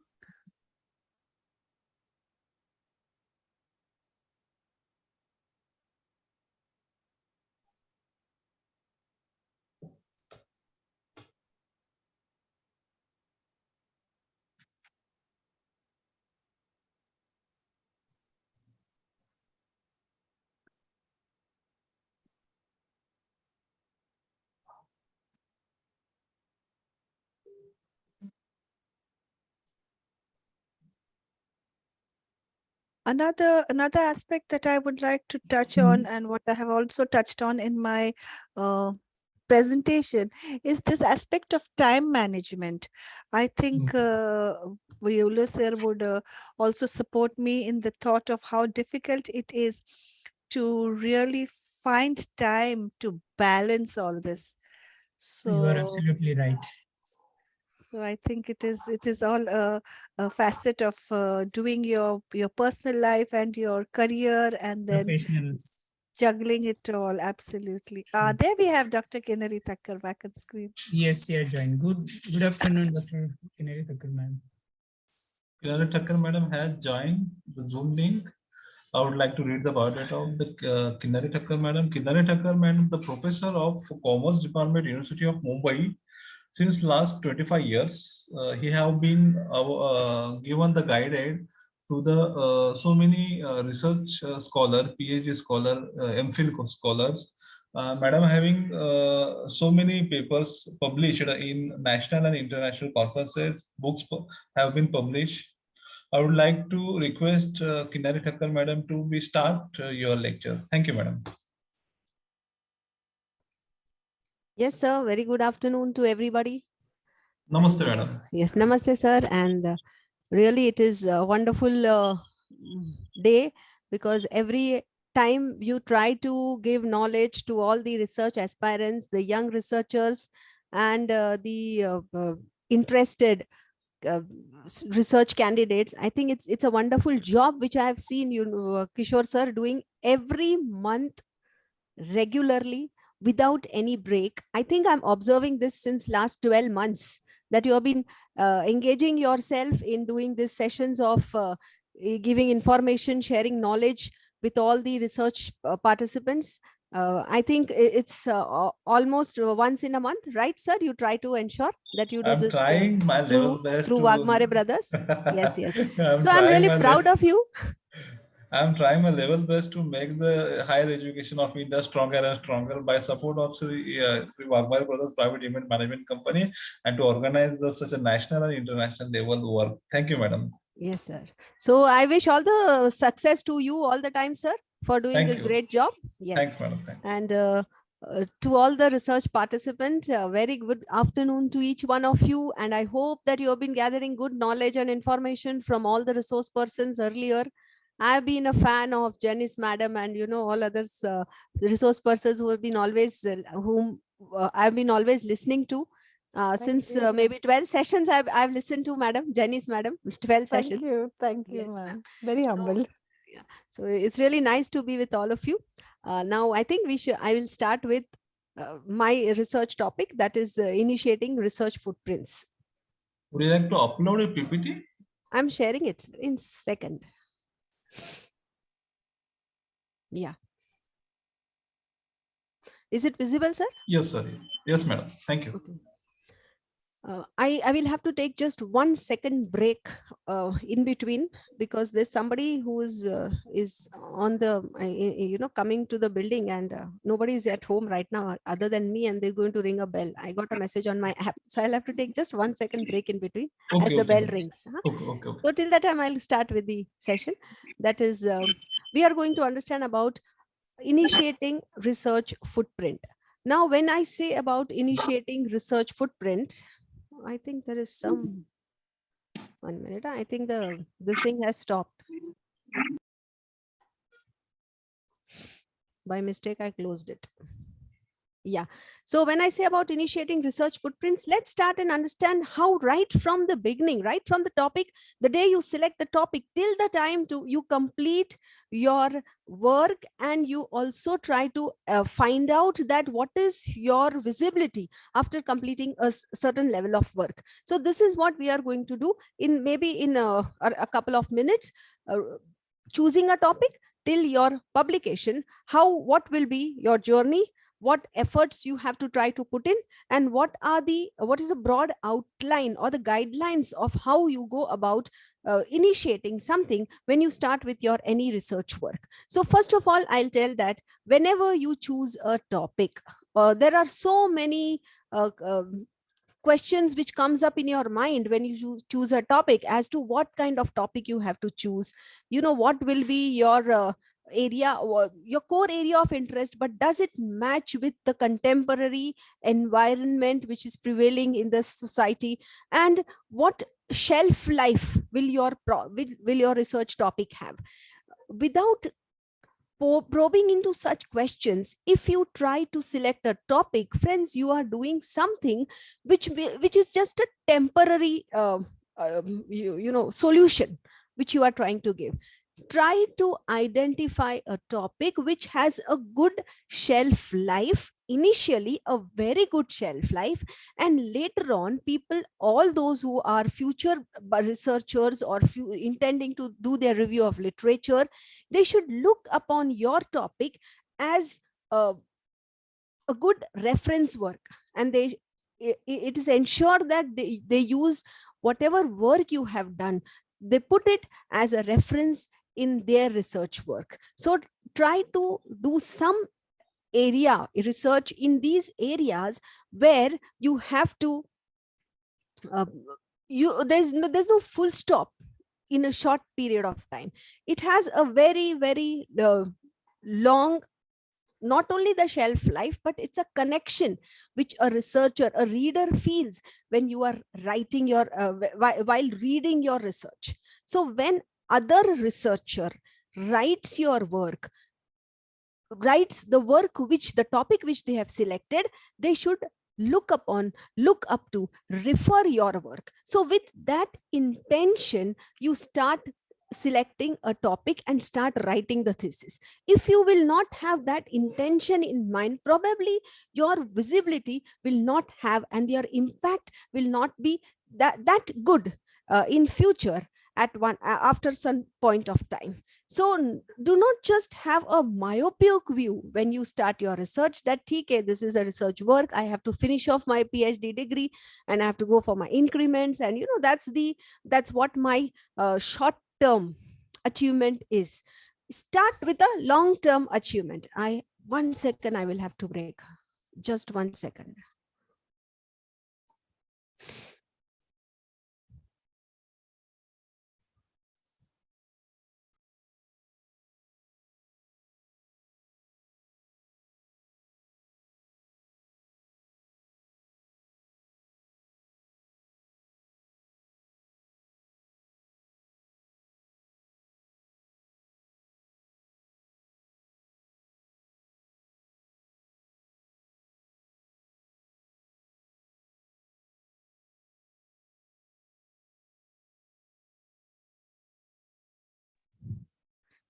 Yeah, sorry.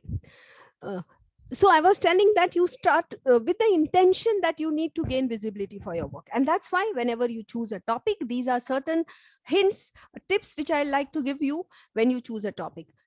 First of all, the most simple thing looks very simple, but difficult to decide. You have to choose a topic that interests you. What interests you? There are so many conversations, interactions happening between you, your research guide, your peer colleague. You go to attend a conference, you have these kind of workshops, seminars. So there's so many things which are coming up.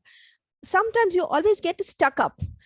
This topic has relevance, the topic has contemporariness, but the topic does not have data availability. So there is a dilemma that what kind of topic I should select. That data is also there. Analysis is very important to do. At the same time, it has to be contemporary. At the same time, it has to have relevance over at least up to a short period of time. These are the questions which you have to answer when you start choosing a topic. Some of you, they take maybe 1 week or so after the discussion decide the topic, but I will like to request all of you that give some time to think about a topic. Always go for a pilot study. When you go for collection of data while doing pilot study, at times you realize that this topic information is not very easy to garner from various sources. So you will need to modify. You need to modify your topic, you need to modify your title, you need to modify the kind of approach which you are going to follow. So all these things plays a very, very important, a crucial role when you choose a topic. So in short, I would like to say that always ensure that before selecting a title, you have decided upon whether your research will have a primary data for analysis or secondary data. And if primary data is available, then only you go for entering into that area, or trying to find out what title should be framed based on the topic. At times you need to do reverse gearing. Normally, when you go and interact with other persons in conferences, seminars to decide upon how to take a topic, people say that you choose a topic and then you go and analyze and then find out what data is available, and accordingly write your hypothesis objectives.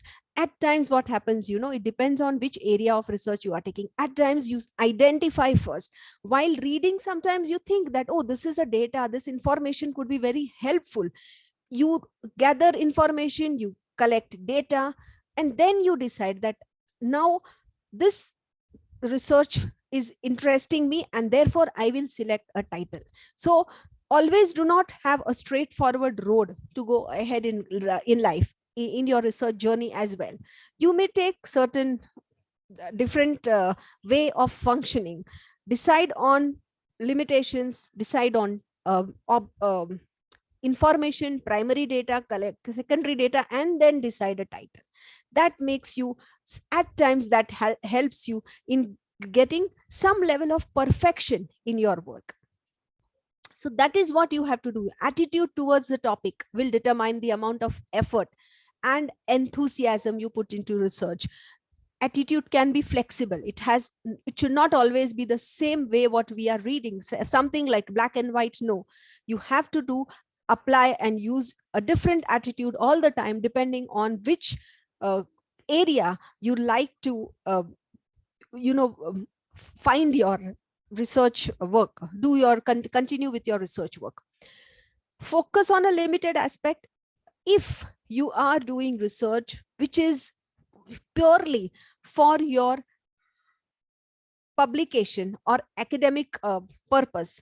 Academic purpose, when I say, all research is our faculty members do for academic purpose only. But when I say academic purpose, it means you are doing for something which is a PhD degree. When you are doing a major research project, it is an academic purpose, but it is not it has a complete different perspective. In a major research project, generally there is a social relevance which is identified, which is expected out of you as an outcome. So when you are doing such kind of research where a socially relevant outcome is expected, because and a fundings have been given to you, that time you should not focus on a limited aspect. That time you should have a broad horizon of doing your research work. But when you are doing just for a minor research project, you may have a limited aspect. And if you're doing for a PhD or a conference proceeding, that time also you may limit your aspect, you limit your focus for identifying and identifying the topic as well as analyzing the data. Select a subject you can manage. Manageable subjects is very important. Just some few days back, being a member of various research advisory committees and a selection committee for PhD candidates, we come across so many students when they decide a topic, what kind of topic they choose. We interact with them, so at times we also learn so many things that when you choose these kind of topics, it is very, very difficult to collect data. So there was one student day before yesterday where I had gone as an expert. The student was interested in doing tax evasion, gathering information about tax evasion. So openly, clear cut and blatant, maybe I told him that if somebody comes to you, okay, and if somebody asks you that how much amount of tax you are paying, and if you get some amount, income as an allowance or as this additional income, do you disclose that? What is a tax evasion? Will you be able to share such information to any uh, random researcher?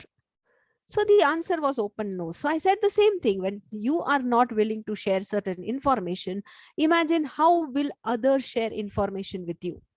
So when you decide upon a topic, think from that point of view as well, that if I had to share a data related to this, is it possible for me to disclose so many detailed and personal kind of information?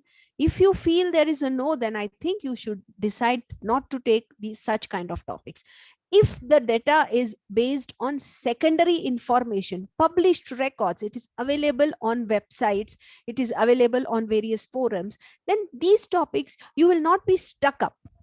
So while choosing a topic, you have to keep in your mind that what is the data which you will require for this topic.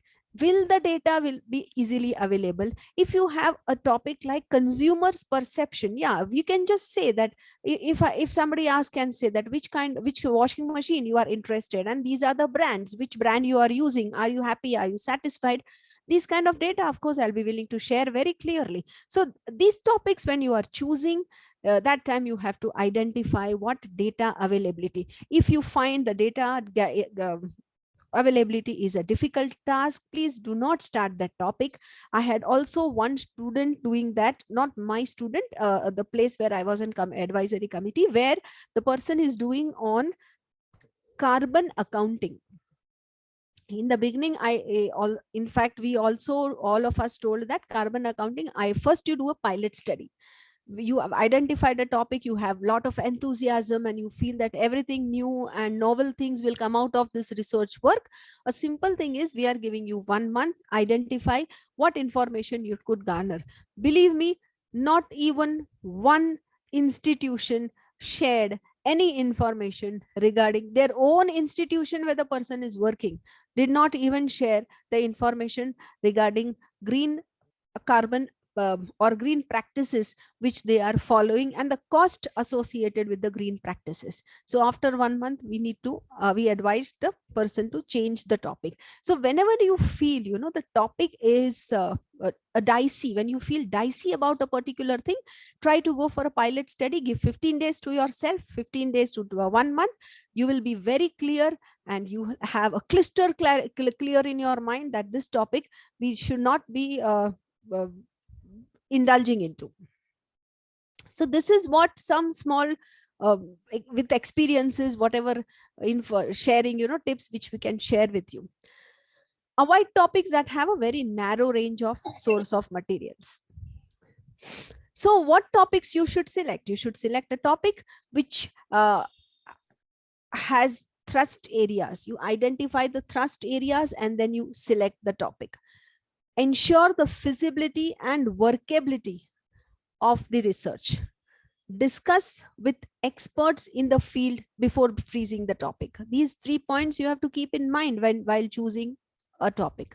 What are the thrust areas? Of late, post-pandemic, you must be finding that integration with the technology is something which is not unseen, which no one can escape. Every institution, organization, discipline has integrated itself with technology. If you say auditing, auditing also has business intelligence. If you say teaching, teaching has virtual classrooms, virtual conferences, presentations. Banking, everything is on mobile banking, internet banking, insurance, everything on portal.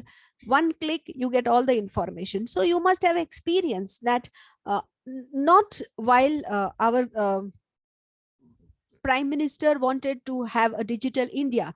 Since then it has started, and the after pandemic, suddenly we've all found ourselves very comfortable because of the initiative which our honorable Prime Minister had started with the intention to ensure that India is developing digitally as well. So that was the comfort level we could develop after post COVID, because we were in the process. So that was integration.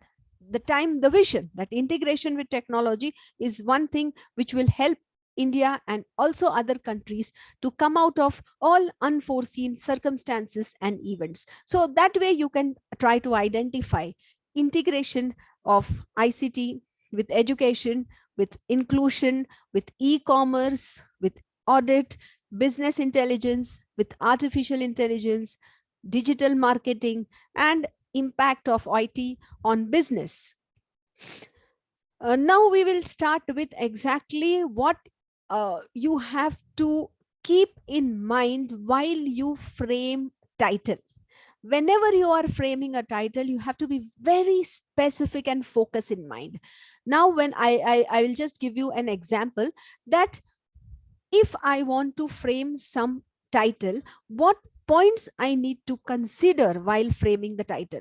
Like if I want to show that I want to do a study on, say, what is the financial inclusion. If I want to do some study on financial inclusion, then what all I will have to ensure that my title consists of. First of all, it should summarize the main idea of the study. It should be concise, informative, and should be able to convey the purpose of the research. It should give a clear indication of the purpose and scope of the research. So I have framed a title like this: a study on extent of financial inclusion in Maharashtra state with reference to Konkan division. So this is a title. If you read this, deliberately I'm taking an example of general topic where I'm not being more specific into finance, accounts, or commerce, so that everybody who is present here, all the participants, will be able to understand this. So now when you look at this statement, when you read this word by word, it is a study on extent of financial inclusion in Maharashtra state with reference to Konkan division. So why the certain terms which I have written is in blue, and why some words which I have written is in red? Whatever I have written in red is something which everybody perceives and understand same. Then there is no other interpretation, or there is nothing where you have to create your own understanding while reading. That is something which I have written in this red. Like if you read a study, everybody knows it's a study. It is in Maharashtra state and it is with reference to Konkan division.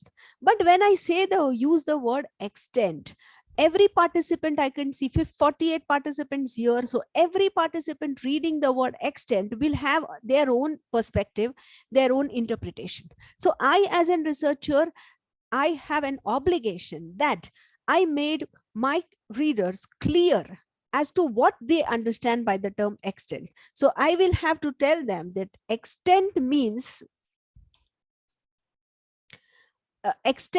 what? And extent means the definition, so and so things. According to the researcher, extent includes all this. That is called as operational definition. Financial inclusion. So I will say financial inclusion as defined by the government. Financial inclusion has 5 to 6 parameters, but as a researcher, I will not like to include all these parameters because they are not matching in my area of research, Konkan division. So out of the 5 to 6 parameters which is defined, I'm not a person who has defined financial inclusion. Okay, I'm taking the definition and I'm taking the parameters which have been defined by somebody else, and I'm trying to ensure that how many of these parameters are successfully implemented in my study area. That's a Konkan division. So I identify the parameters. So while identifying the parameters, they may have 10 parameters defined, but I will not choose to take 10 because all are not capable of implementation in my area. So I will take, say, 4 parameters of that. So while writing, I will have to write in my thesis that according to the researcher, financial inclusion means this, point number A, point number 2, like that, 4 parameters.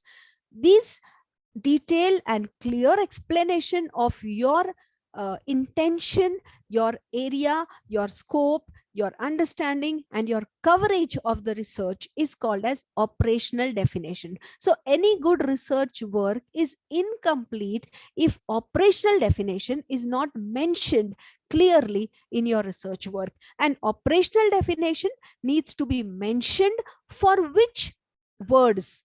The terms which has no clear definition, the term which has interpretation by various persons and various readers. So all these terms which you feel as a reader can be interpreted in a different way needs an explanation. So here, if you see, no other word requires interpretation because everything is a straight, direct, understood. Study is understood. Maharashtra is understood. Konkan division, you don't have to define and interpret what is that. So that should not be a part of this definition, whatever operational definition which you are trying to do.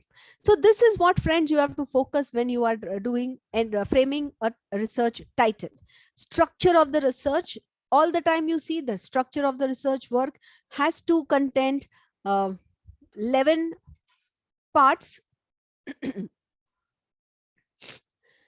It starts with introduction, with the brief profile, review of literature, problem of the study, scope of the study, objectives, hypothesis, research methodology, limitations, significance, chapter schemes, and references. So there's nothing which you can delete from this to make your thesis a good work, a research work. You cannot delete something from this. You can add something if you feel. You can add conceptual framework. You can add theoretical framework, depend on the topic. But 11 parts of your entire research work is must for a complete thesis which you need to show for your PhD or for your major research. Now, what is to be written in introduction and all these 11 parts which we have, 11 contents, the breakup of what entire thesis should contain. Introduction has to have subject background, the topic background, the broad framework and the overview. What is the need for research, the statement of the problem, the conceptual or the theoretical framework, if any you have, it can be discussed in detail. So basically it deals with what is all about your topic and what is your statement of problem and research gap which you are trying to which you are trying to a research question for which you are trying to search an answer. Then you should go for source of literature. So what are the sources of literature review? Again, there are certain questions which comes in mind that I have read some book, I have come across certain articles, but should it be included as a part of your review of literature?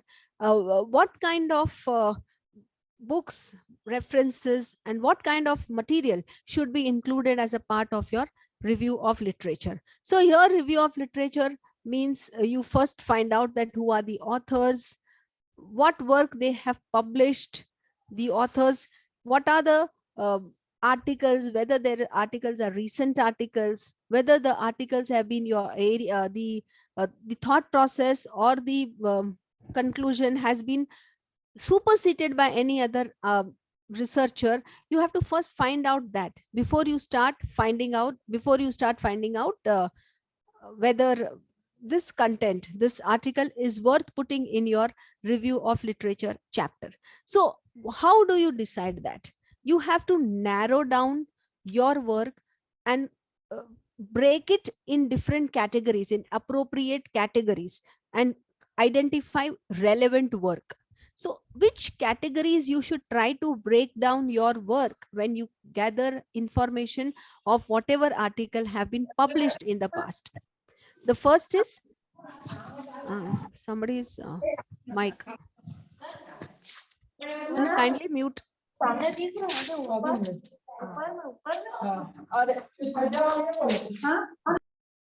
Yeah. So you have to start with finding out studies involving the broader aspects of the area of research, studies involving related aspects of the area of research, and studies involving similar aspects of the area of research. Now, what does all these three mean? For example, if you have to study if your study is related to consumers' perception about a comparison of Amazon and Flipkart, if you want to know about Amazon and Flipkart, what kind of review of literature you can do? If it talks about broader aspect, what is Amazon and Flipkart? It's an e-commerce organization, e-commerce companies. Okay, so when you do try to find out this work, you will have to study everything related to e-commerce to be perfect. Everything related to e-commerce you will have to refer. What all you can refer in that? Legal aspects related to e-commerce, ethical aspects related to e-commerce, logistics, security issues, and growth of e-commerce in India. So everything, all broader classification of your work which you are intending to do, that is example of broader aspects. Then let's go to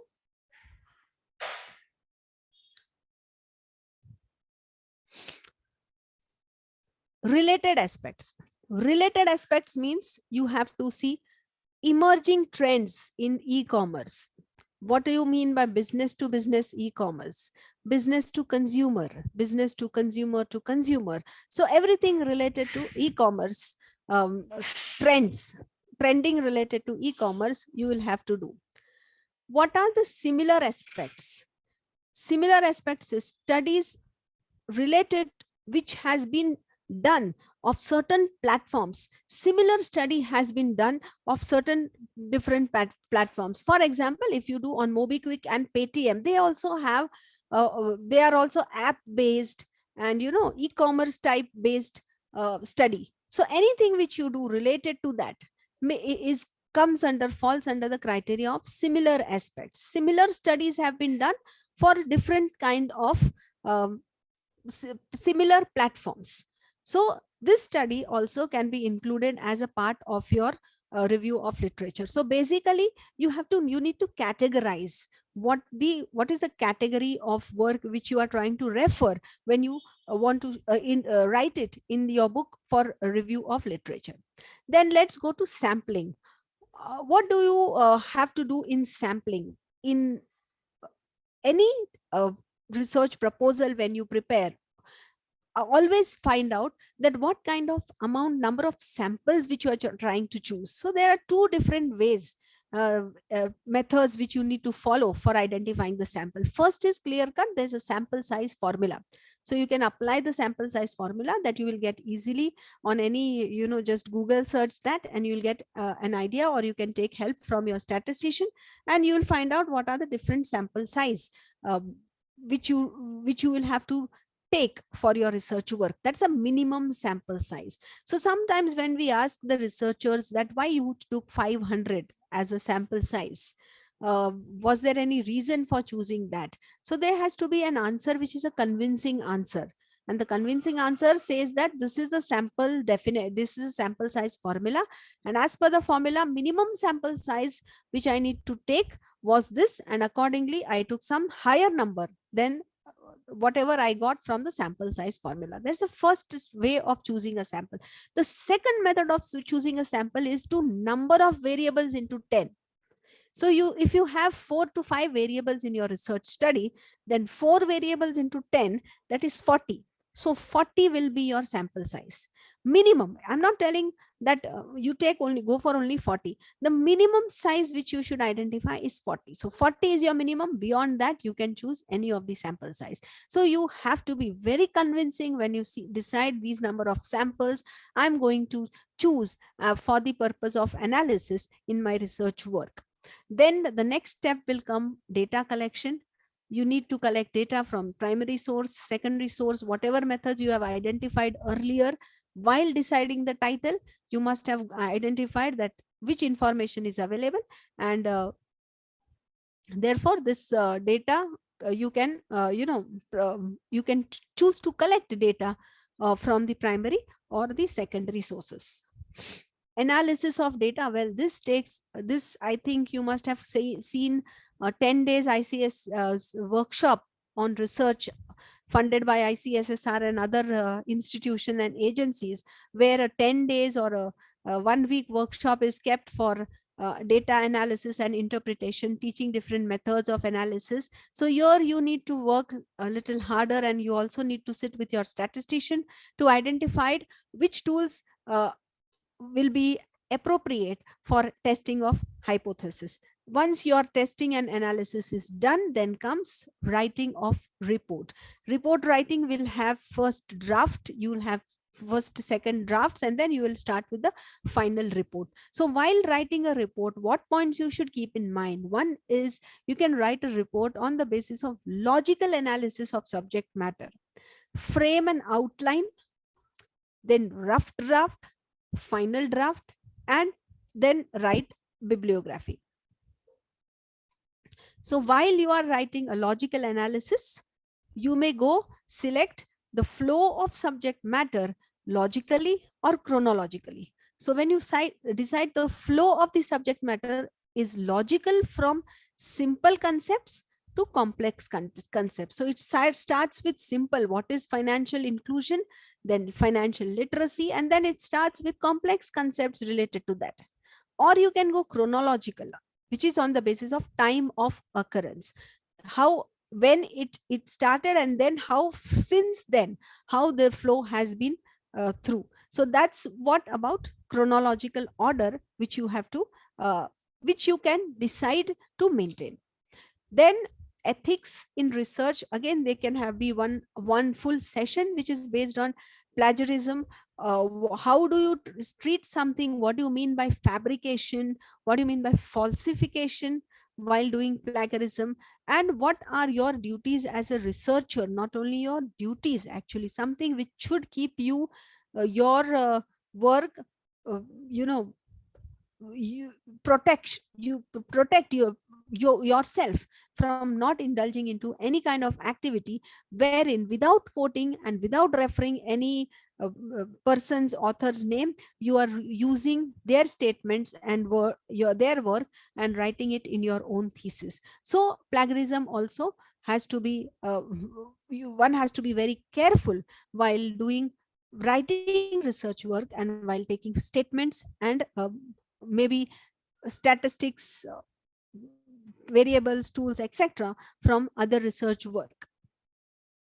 And then after everything, what matters is when you are publishing a research paper, you have to find out what is this.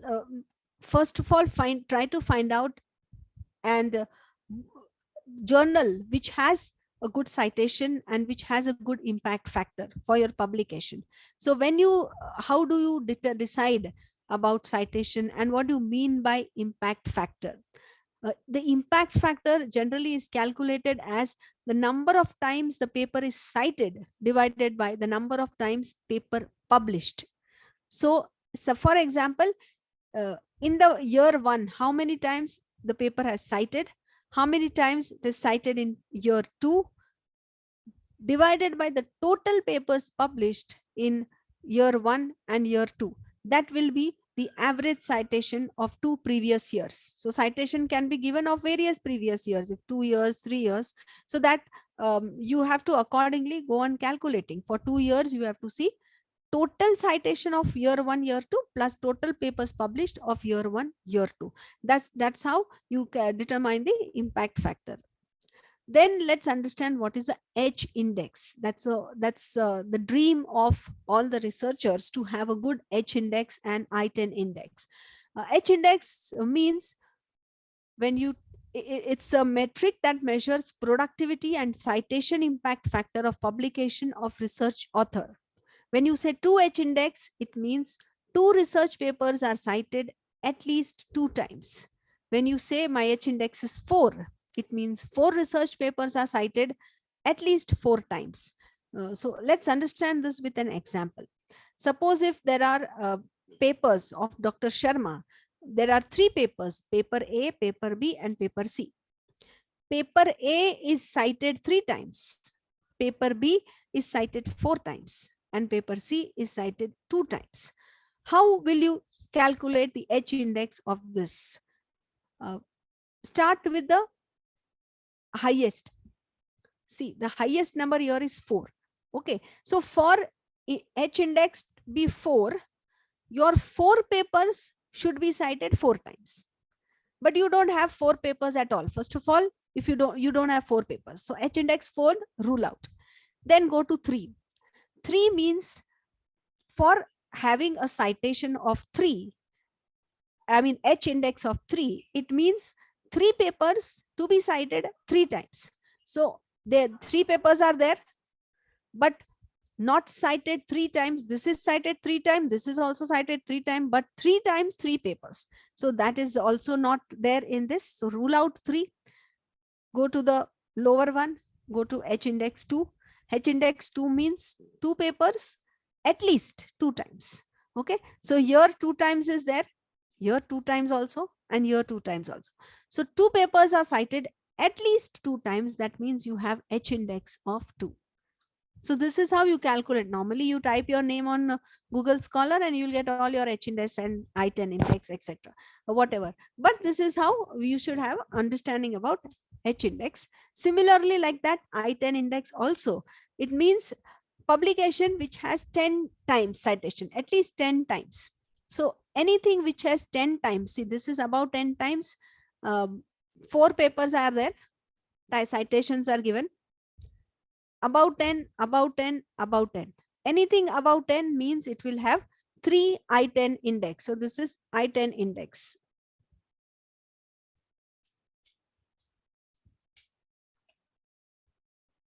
Okay, so anything about, so this is how I think one should try to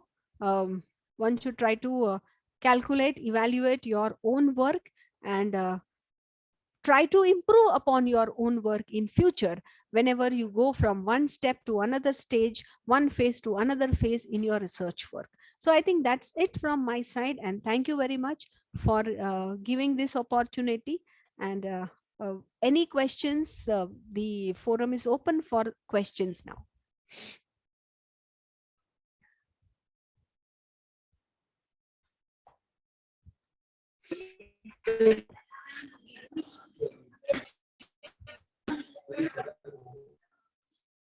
Dear participant, do you having some question? Dear participant, do you have a question regarding? Very good afternoon. Good afternoon. Very good afternoon, respected ma'am. बोलिए ma'am, बोलिए. Yes. Thank you so much for your detailed explanation. Ma'am, I would request you to explain me how to do the sample size again with the equation. And second, the H index I didn't really follow. Means you have published 4 papers and it will show the name and H index 4. Is it that what you're saying? Or the citation of the first paper is 4 times? I didn't understand Citation that. 4 times. So one paper 4 times, then 4 papers 4 times, something like that you're trying to say? Yes. 4 papers 4 times. Okay, that is H4. That is H4. And H1 is your paper has been cited only once. 1, yeah. Ma'am, that is too little, no 1, because your paper should be cited more often, no? But citation 1 is also very little, no ma'am. Okay. Citation 1 has no value actually. Okay. So It has to maximum, start from 1. maximum is 4, H4. No, it's nothing maximum. It's just a parameter. It's just a metric which you measure. That's it. There's nothing maximum and minimum. But the number of citations and H index higher, that means your visibility is more in the market. All right. Okay. Thank you so much. Ma'am, please explain the sample size calculation. Okay. Sample size, no, there's a formula. If your variables are 4, you 4. have 40. But Yeah. what is 40 sample size? Questions. 40 is this target audience to whom you're going to pose questions. So 40 experimental and 40 control. That's what you say. Yes, exactly. And then how you actually calculate the formula. There's some formula. I don't know from where to get it. I heard a lot You about just Google search it, madam. You'll get. You just write sample size formula and you'll get all the details. Okay, ma'am, my question again is here. Earlier, it was all offline, sampling. Basically, we used to go to the institute to do our experiment. Yeah. Now it became online. So you think the citation will be online because online is easier to get. So the sample size for online will be much more required than the offline. No. That's nothing. There's no concept like that. See, online and offline is just a mode of collection of data. It does not impact the collection of data. Okay. It's just you're approaching them on phone or you're approaching them in person. Max to max, what will happen that maybe in person, you may be able to extract some more information if it is a descriptive information which you are seeking for. But if it is just a tick or a yes or no kind of information, you actually do not go personally and ask them.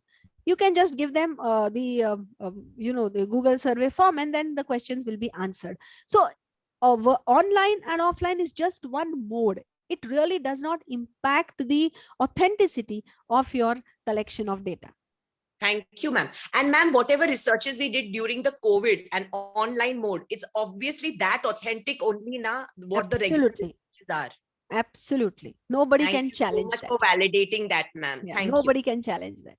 Thank you so much for this informative lecture. And every lecture is such a beautifully well drafted, excellent PPTs. Thank you so much. Very informative. Thank you. Thank you, ma'am. Thanks a lot. Hello, good afternoon, ma'am. Good afternoon. Yes, I'm Uruj from New Delhi. Yes, and I have a question. Yes. Basically, ma'am, I recently completed my PhD in emotional intelligence. Okay. And when I see that a lot of work has been done in international countries, but in India, the work is not that much. Right. So now I'm facing the challenge to find the right opportunity in terms of emotional intelligence. I want to teach this subject, but when I scroll for the university, especially in Delhi, there are not much universities which are offering this course as a subject to undergraduates or postgraduate students. So can you help me in how should I go about it? How should I, I need a guidance in that because I've just recently completed. I'm not much aware of the how to search the jobs and all. Actually, across India, I've observed that the subject is not having that kind of weightage. It's not given that kind of weightage which it actually deserves. Mm-hmm. So what kind of help you are expecting from me? I did not get that in terms of identifying identifying some institutes or how to look for a job particularly in this area. What I will do is, I'll just give you my email ID because this I can connect with you with a detailed discussion over a period of time. I will have to check also again with the department, our university departments, and in case if they can also share some information with me. So I think I'll give you my email ID. and I'll give you in chat. You can just give Yeah. me write a hi and I'll reply to that, and then we Okay. can discuss on this in Yeah. detail. Yeah. Yeah. And Thank I'll you so try much. to do something, whatever possible. I'll try to do from my side. Okay. Thanks a lot, ma'am. Yes. Yeah. Yes. Dear participant, do you have some question regarding Thakkar madam's lecture? Sir, the chat is disabled. Can you just help us with the chat? Please wait.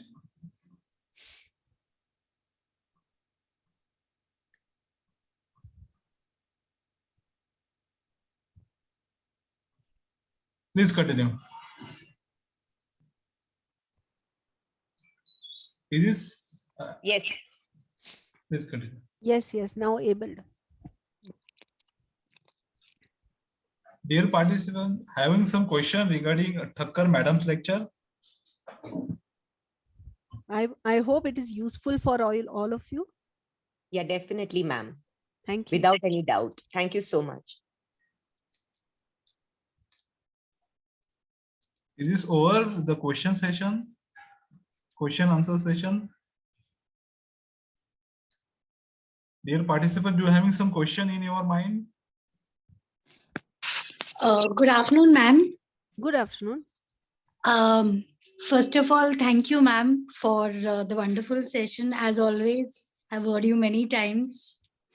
Ma'am, I just wanted to ask you that you were mentioning about the topic. So, other than ease of data collection, what else should one consider? Like, I got your point on data collection, that it should be easy to collect data. From that perspective, you should select a topic. But other than that factor, what else, what is the other most important thing that you should consider? The contemporariness and the shelf life, madam. That contemporary is very important. Something which has been done many times. Like when I have come across many research scholars, they want to do something about mutual funds. I think there's so much of study which have been already done in the past. So and there's not too much of modifications or variables new which you can introduce. So the topic which is very, very contemporary and relevant, that plays the prime important role for identification or deciding the title. Data is the secondary part, but unless you have data, you will not be able to come out with an outcome. You know, your writing of conclusion suggestions becomes very difficult when you don't have a proper numerical or a quality quantitative data and analyze it. Okay, ma'am. So data collection and contemporary topic. Yes, contemporariness is the most important thing. Yes, ma'am. Thank you so much, ma'am. Yes. Thank you, Shikha.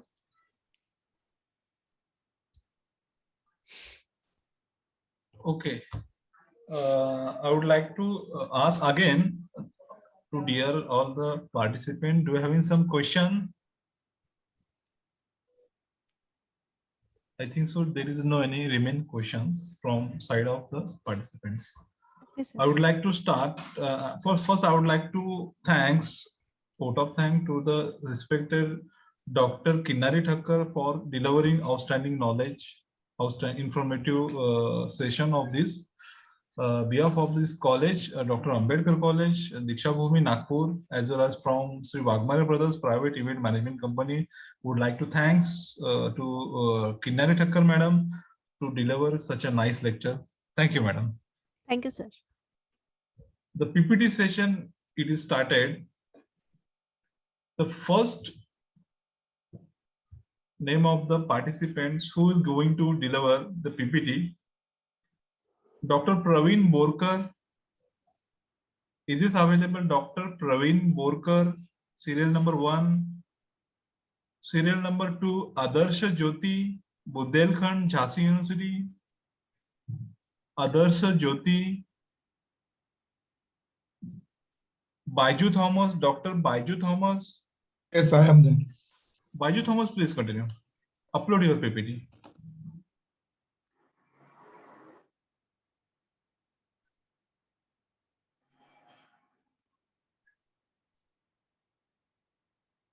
Especially all the participants, I would like to notify you, as per the University Grants Commission, we have to open your video, your face should be reflected in YouTube channel.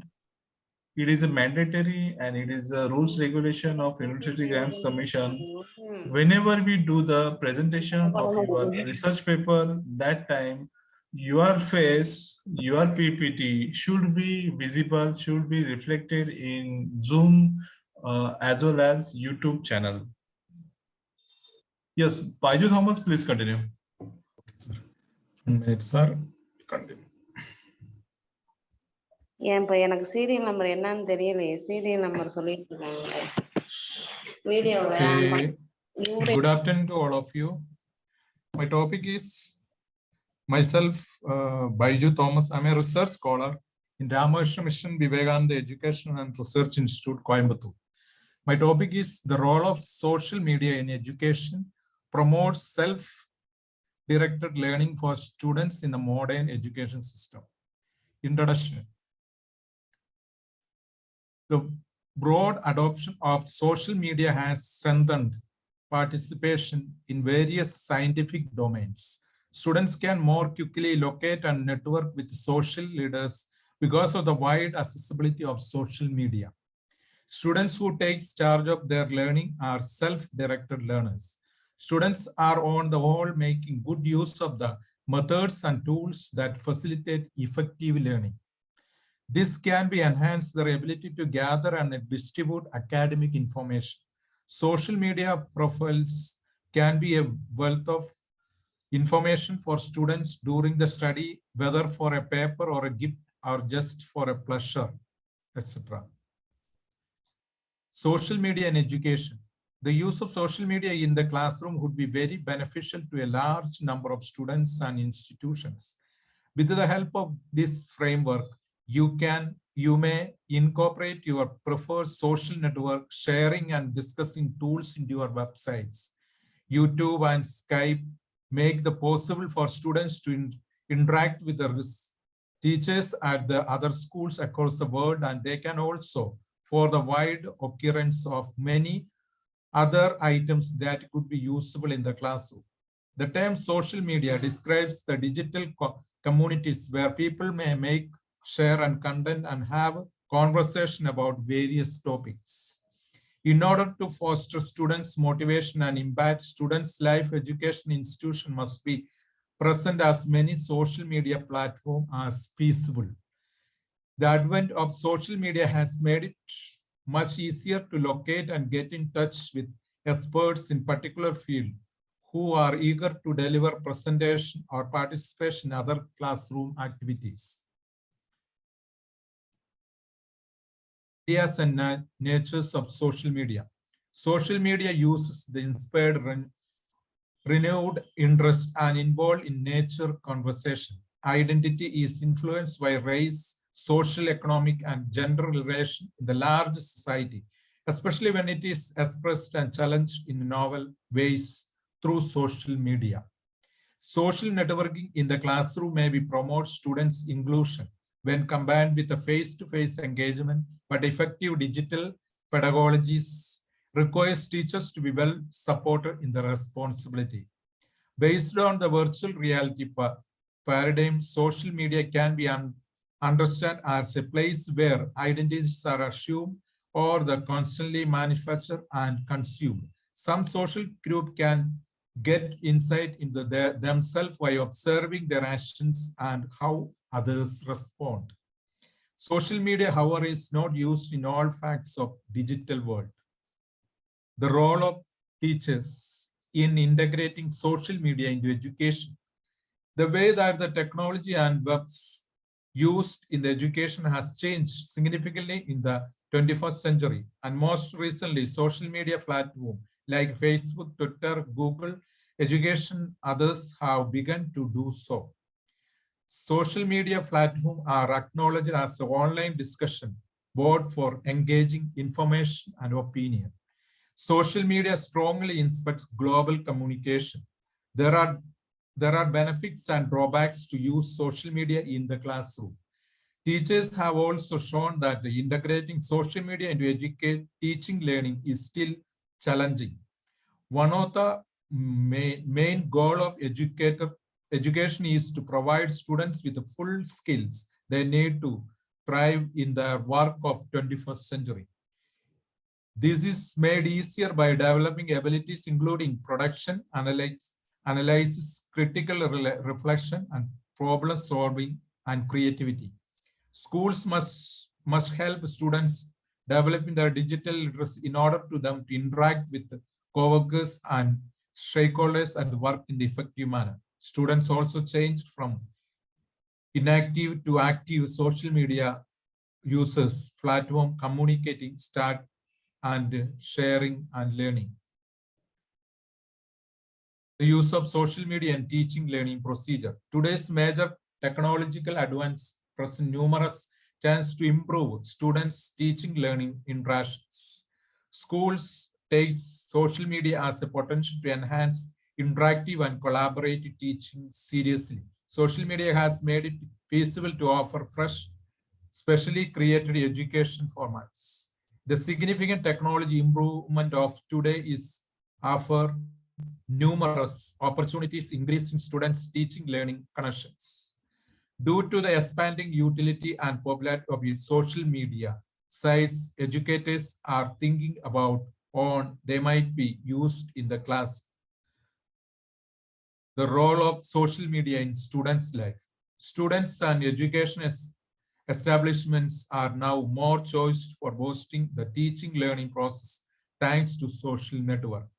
Students are the democratic most lately impacted by the social media. Social media is appealing since it is offers college students to fresh opportunity to make friends and a fantastic method to relax. It is unquestionably affect students' life in various ways, particularly concerning academic. Students need to be more suggestions to how to incorporate social media into classroom. Social media platforms are used in the classroom to promote connection between students and maybe the people here outside of it. During the Facebook Live sessions, subject matter experts will be on hand on respond to the inquiries from students in the modern education system. Role of self-directed learning in social media platform.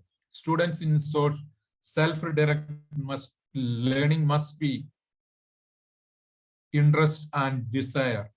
They will be perform better and complete a variety of choices and activities in an organized when they are motivated and have access to help and direction.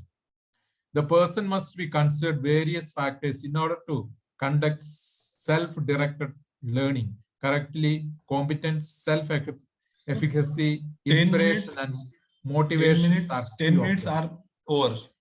Okay, I will conclude. As social media platform grows popular among the academic institutions, there will be a wider range of beneficial applications and can be enhanced the learning process.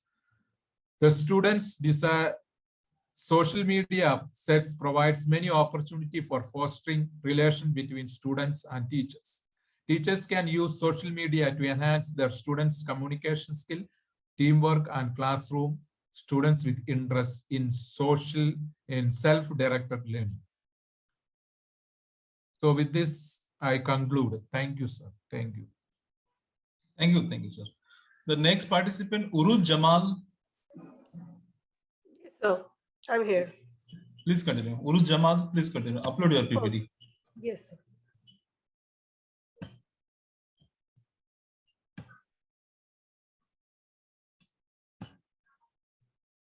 My PPT is visible to everyone? Yes, please continue.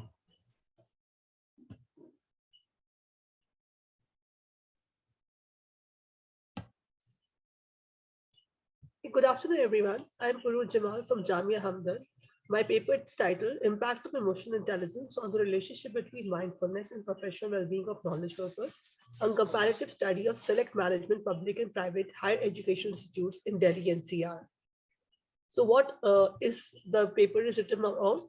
Basically, the organizations today, they need to survive in the cutthroat competitive environment.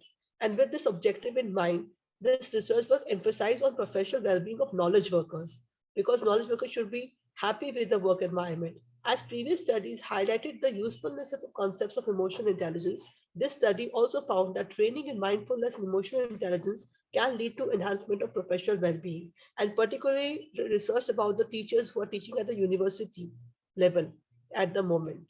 So what is emotional intelligence? It is an ability to accurately perceive, evaluate, and express emotions, to assess or generate feelings when they support thought, to comprehend emotions and emotional knowledge, and to regulate emotions to support emotional and intellectual development.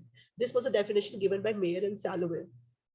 According to John Kabat-Zinn, mindfulness is focusing one attention in a present moment in a non-judgmental manner. And what is professional well-being? A professional well-being is basically defined as a high level of feeling happy in the life, to feeling of positivity in life. Professional well-being indicates that a person is satisfied and happy with his or her work environment. So this was a model which I built, that mindfulness is an independent variable, professional well-being is a dependent variable, and emotional intelligence is a mediating variable between these two independent and dependent variables. So what were the findings? As mindfulness is positively related with emotional intelligence, it can be concluded that awareness and practice of mindfulness should be encouraged. With time and with consistent effort, it will help knowledge worker, teacher in my case, to enhance his or her emotional intelligence. For this reason, mindfulness intervention should be encouraged at the higher education level in both public and private universities. According to the findings of the study, emotional intelligence serves as a mediator between mindfulness and professional well-being. Because of this, discovery can be put to good use by organizing wellness and awareness programs and training individuals by providing mindfulness-based interventions, which will contribute to an increase in emotional intelligence. The quality of work life in higher education needs to be improved by increasing the quality of interpersonal relationships among knowledge workers, which may be achieved by developing the skill of emotional intelligence and by making the working environment more favorable. Thank you. Thank you, madam. Okay, so thank you. Is this available? Please wait. What is the name of the person?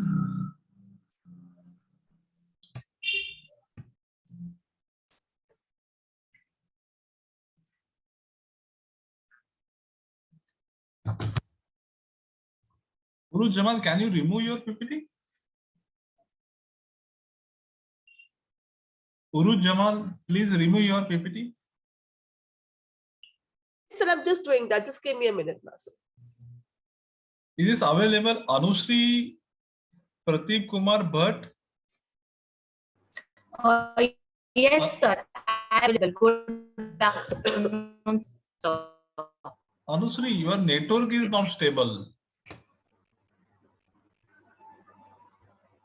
Anushree Bhatt? Yes, sir. I'm trying to be. I am. Your voice is not clear. Breaking your voice. Just upload your PPT. Video should be on.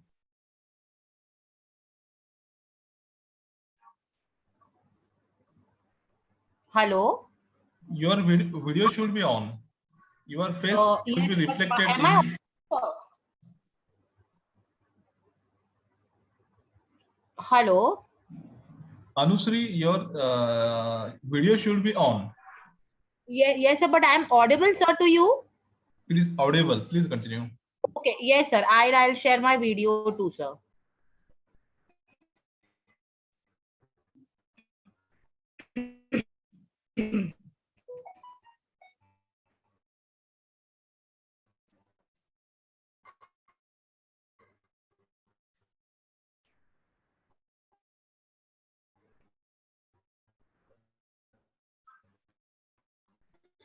So many participants are waiting for PPT. Kindly do the fast. Anushree madam.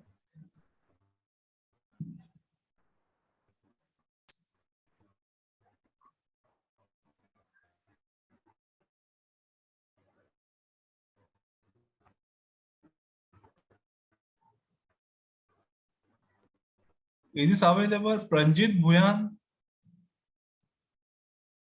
Ranjit Bhuyan. So my video is not.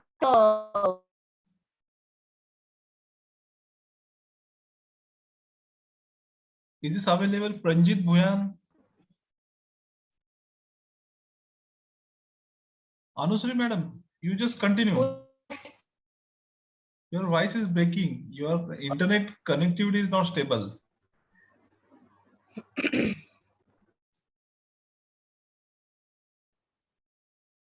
आपका PPT पढ़ो आप. Anushree madam, आपका जो PPT है वो पढ़ना आप.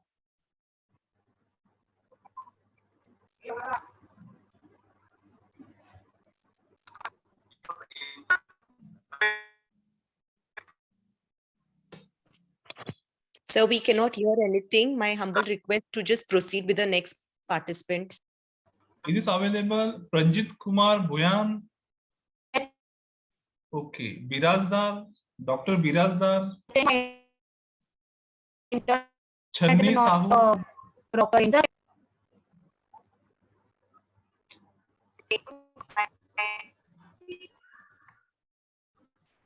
अनुश्री, आपका आवाज नहीं आ रहा है. आपका इंटरनेट बहुत स्लो है.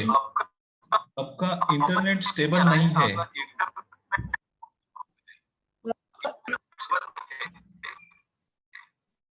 Anusri, can you remove your PPT?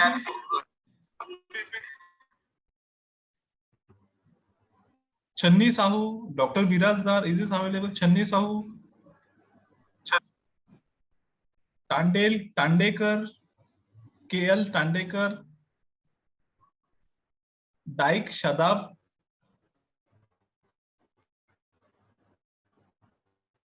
Gaurkar, PR, Dr. PR Gaurkar,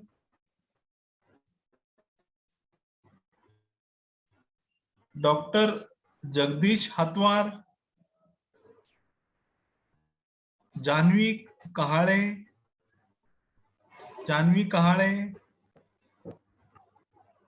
Rajendra Karankar, Leena Raje, Patole. I'm there. Leena Raje. Leena Raje, please continue. Upload your PPT. Yes, sir. Wait a minute.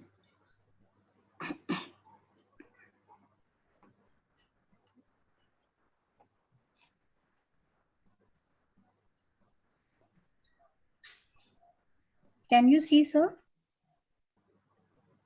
First, you have to open your PPT, then click on share button. When in the desktop your PPT is visible, double click on your during the share of your button. Double click on your PPT. First, open your PPT first, then click on share. So, yes.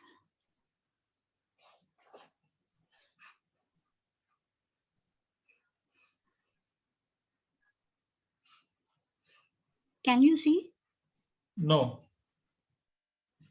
अब क्या करना? You have to open your PPT. Then there is a share button. When you just do the sharing of your PPT in the desktop, you will see your PPT. Then you do the double click on that PPT. Automatically, it will be shared. I'm doing that itself. Matt, take next participant name.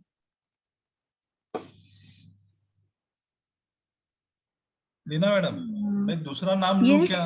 आप revision कर लो. Will do. Sir, can I share on your mail so that if you can open there? Oh, no, madam. I do not have the sufficient time because I have to handle whole and soul conference. Okay, fine. You can take the next candidate. Yes. Is this available? Dr. Mallikanath Birazdar. Dr. Mallikanath Birazdar. Dr. Mansi Gangadhar Swami.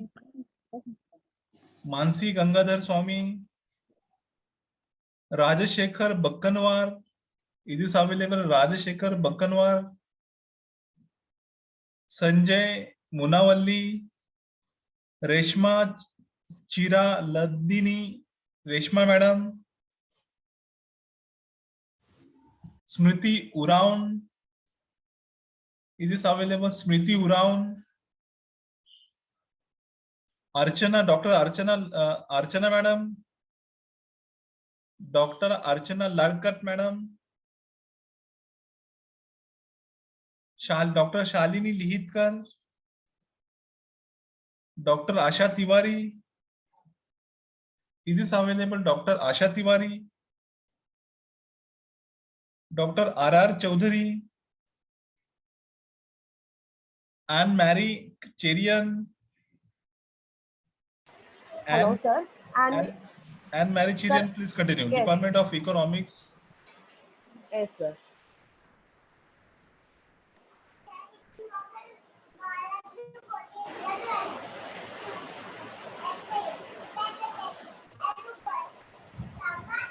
എടുത്തോണ്ട് പോകും.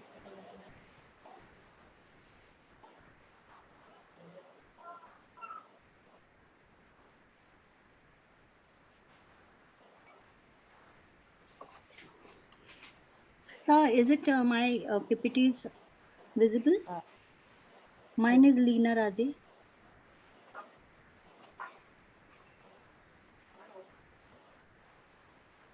Hello, sir. I cannot share the PPT because someone else is sharing.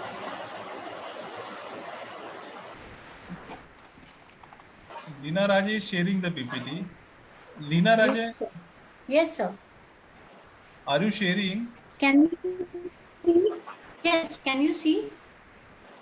No. Ha, it is visible. Please continue. Yeah. Wait a minute.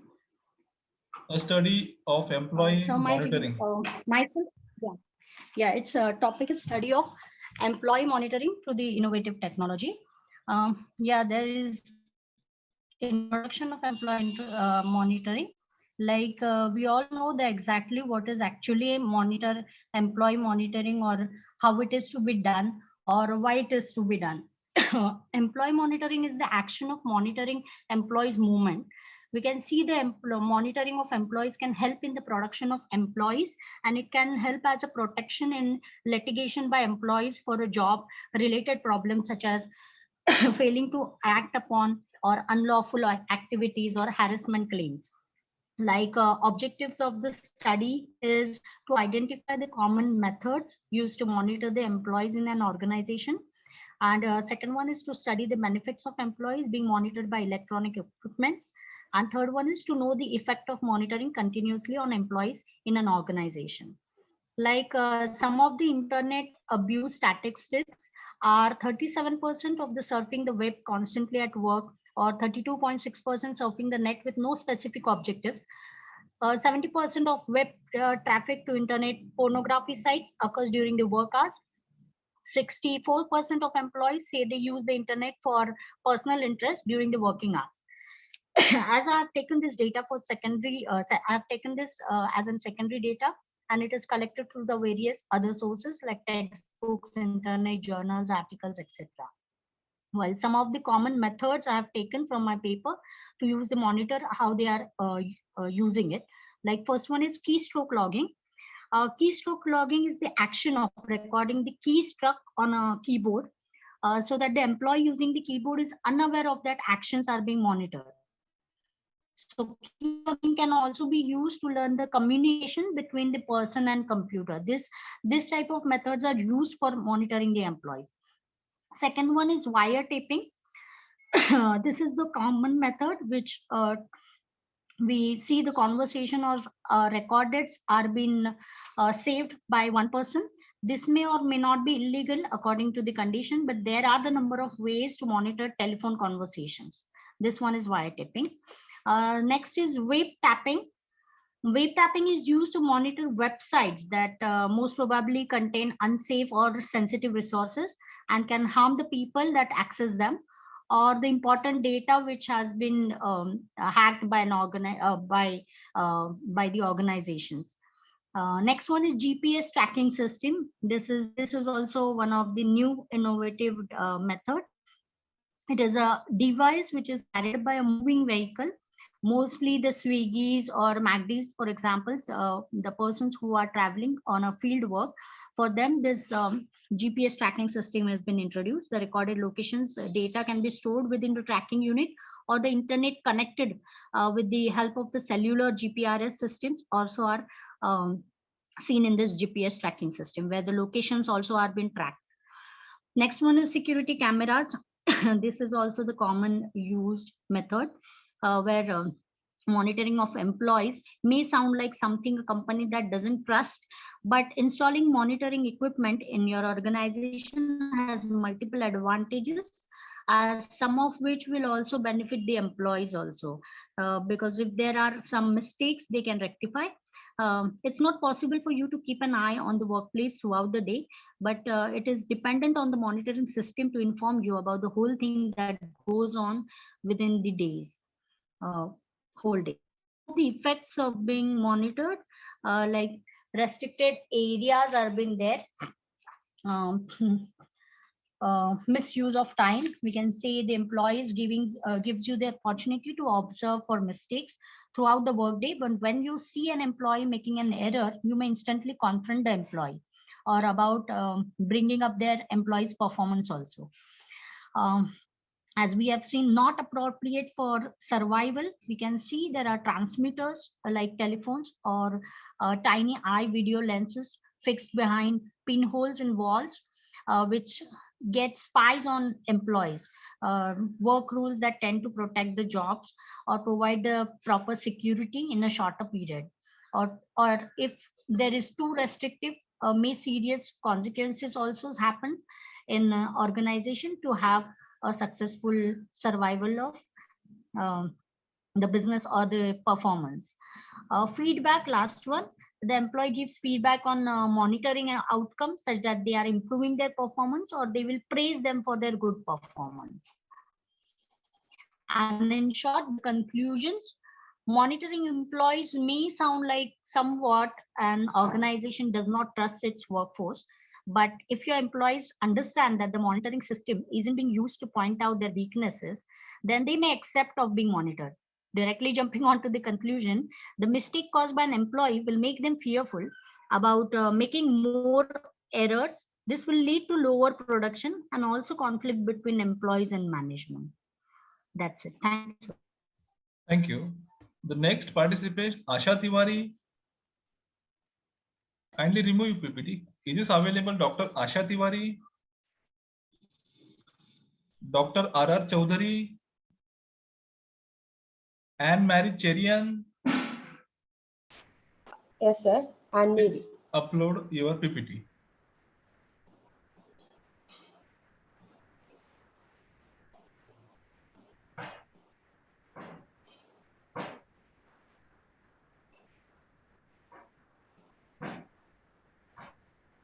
Video should be on.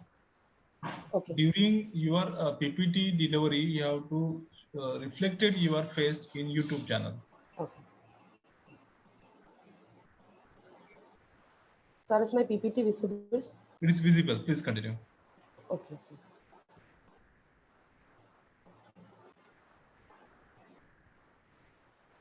Good afternoon, one and all.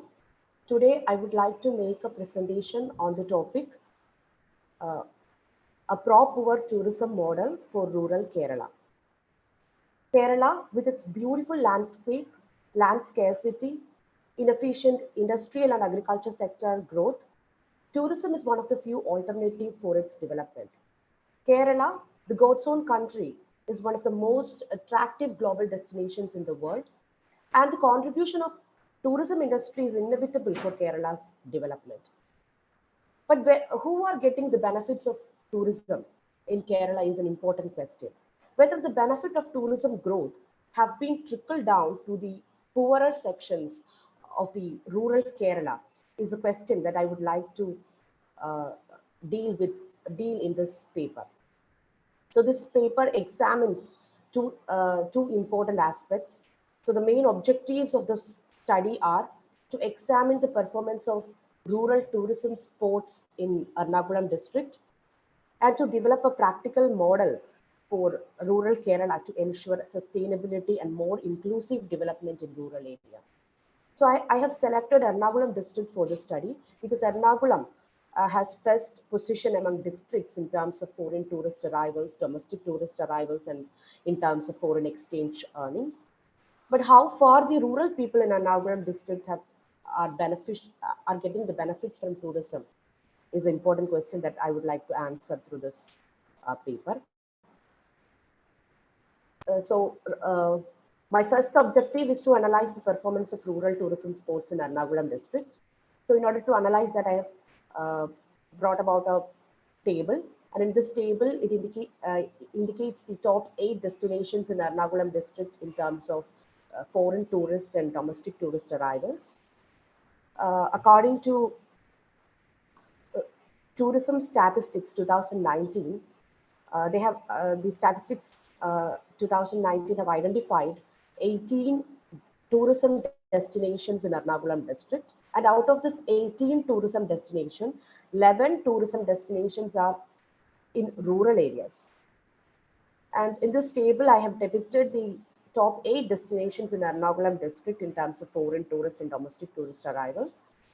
And in that, out of 11 rural tourism destinations, only 3 rural tourism destinations or destinations in rural areas have got a place. So we can say that the performance of tourism in rural areas in terms of the foreign tourist as well as the domestic tourist arrivals are very meager. So there is a real problem with the development of rural tourism in Ernakulam district. On a pilot, based on pilot study, I have brought about the challenges. I've identified certain challenges in the development of tourism in rural areas. So the poor condition of infrastructures in rural destination, especially the muddy guttered road, poor internet connectivity, insufficient transportation facilities, etc., act as an impediment for development of tourism in rural areas. Most of the tourists are not staying in the nearby homestays and lodges. They always prefer to stay in resorts, hotels in the nearby city towns, and are usually suffered by traffic blocks and bad roads. Therefore, most of them commented that visiting the rural destination takes more time. Tourism in rural destination is meant to involve local community in tourism and thereby impart the benefit of tourism to them. But most of the locals are saying that they have not getting a say in framing rural tourism policies and all. And COVID-19 have posed great concern in development of tourism in rural areas. Tourists wish to experience natural beauty, vibe of rural lifestyle, food, etc. But digital divide, which was always a hindrance to the progress of tourism in rural area, have amplified its grip during COVID-19 pandemic. So some of the suggestions: government should encourage and ensure local participation in tourism activities. The need of the hour is to decentralize decision making and allowing the local community to take decision on tourism planning and regulation. Government should ensure pro-poor tourism development. Government should frame policies such that only rural people near the rural destination can take part in rural tourism activities in the area so that they can gain maximum benefit from tourism growth. Outsiders should be prohibited from the same. Government should come up with more awareness program for the local people. More digitalization and training programs should be initiated in the area. Government should take necessary steps to bridge digital gap. Rural people should be given hands-on training to use smartphones, computers, different applications, etc. Government should be more careful in planning tourism in rural areas. A sustainable and inclusive tourism model should be developed and properly implemented. And I've also suggested a sustainable tourism model for rural areas in Kerala. So government should introduce an integrated app exclusively for rural tourism sports, and the app should connect local taxis, autos, homestays, lodges, rooms, local restaurants, hotels, and local guides. And they should satisfy the travelers' needs. So in order to include the local people in tourism development, government should give certain initiatives and incentives. Government should develop rural infrastructure. So if rural community are brought into the if they are integrated into rural tourism activities, then we can successfully halt the immature urbanization and late migration. and thereby bring about sustainable and inclusive tourism development. So conversion of rural destinations to smart rural destination is critical for sustainable and inclusive rural growth. And government should take necessary steps to implement, to convert a smart rural destination to smart rural destination. With this, let me conclude. Thank you.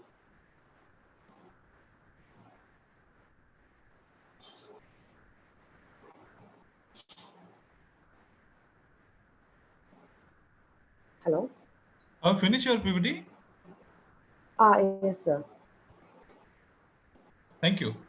The next presenter is Viral Hello. Dave. Is this available? Viral Dave. So sorry to interrupt. Again Anushree आपका internet Hello, stable नहीं hello. है, आवाज फिर से cut हो रहा है, आवाज ब्रेक हो रहा है आपका. You just come Oh, okay, sir. where Okay. you Otherwise, I can want get to the present higher. my PPT, sir. Can you directly read your PPT without uploading? That means it will be. That means your internet connectivity is not stable. You are breaking his voice. So can Okay, I share my PPT, sir, at least? No problem. Please continue. Thank you. Thank you so much, sir.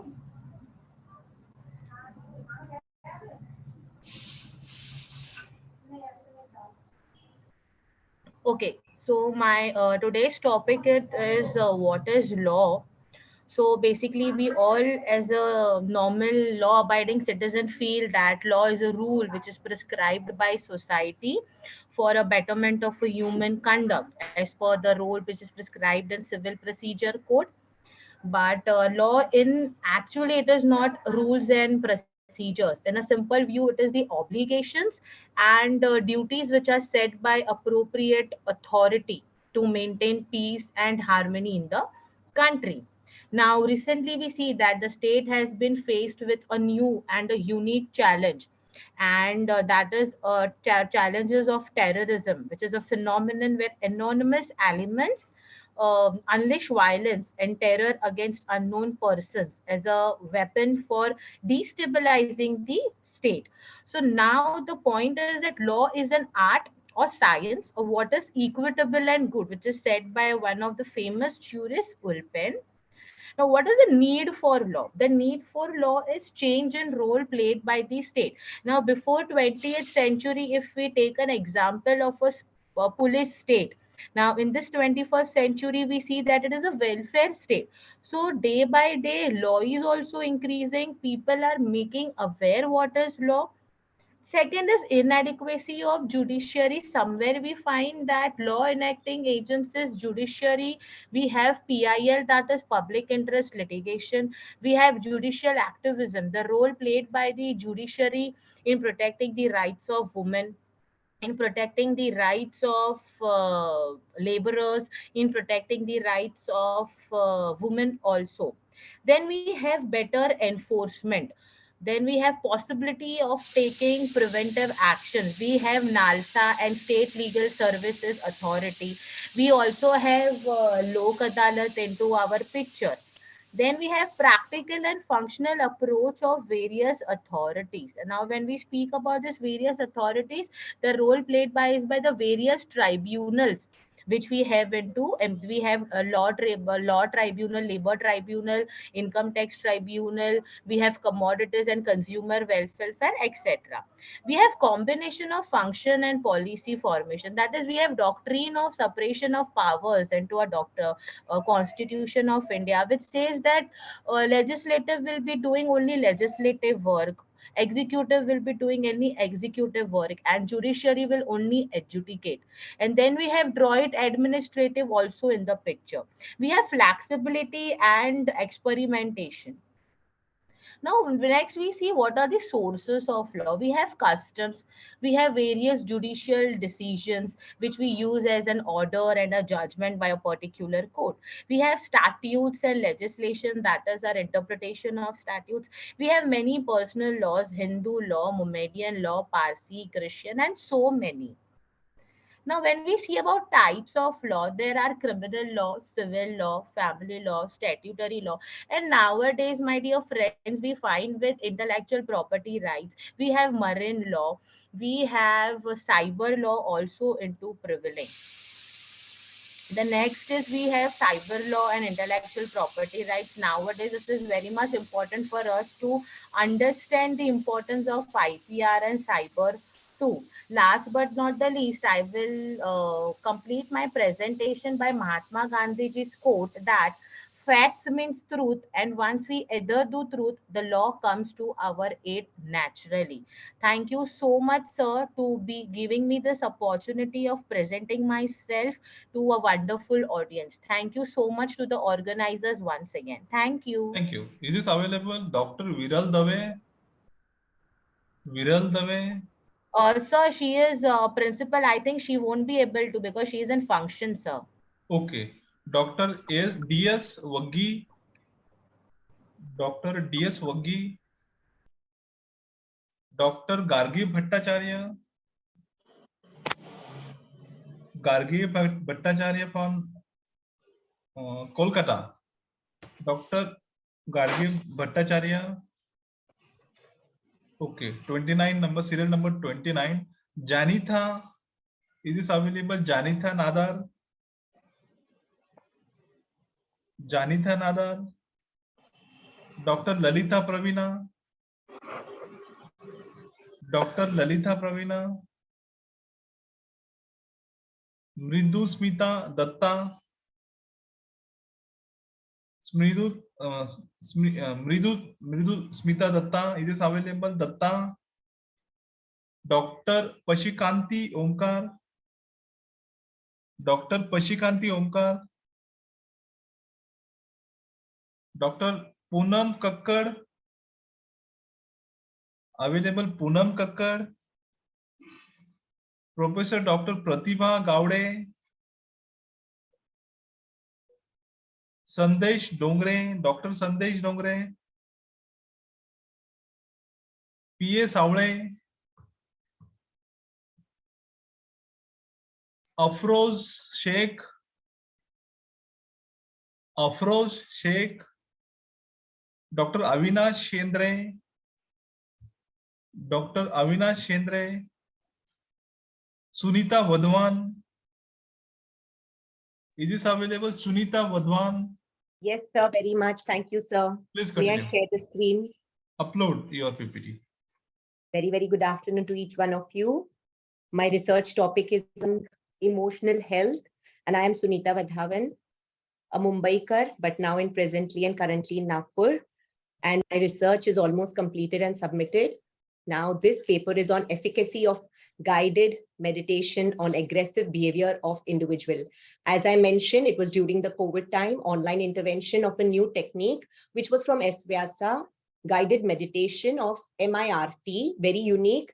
And I did a couple of papers on finding out which meditation technique is more accepted and more practiced. And it came to me, my understanding that a mindful meditation was more understood and practiced, but not MIRT. It was a very new technique. Under the guidance of Madhusudan Penna sir, who is the Vice Chancellor of Kavi Kulguru University in Nagpur, and I'm an assistant professor to that university. This is my paper, my 8th paper presenting and submitted in UGC journal. Efficacy of guided meditation on aggressive behavior of individual. Aggression is a behavior when your mind is not stable. Few aggression behaviors like being angry, upset is all natural, but aggressive being a personality, your personality, it becomes very difficult. So I did not deal with clinical observations, but definitely with meditation, a lot of aggression could be controlled with the physical and verbal aggression was my key objectives. So abstract is aggression is a complicated phenomena, increased chronic range, persistent would be a psychomatic disorder. Some adolescents view aggressive behavior as an opportunity to reach their desire and become more popular among peers, to showing attitude and ego and aggression. They feel it is in thing, but actually it is not.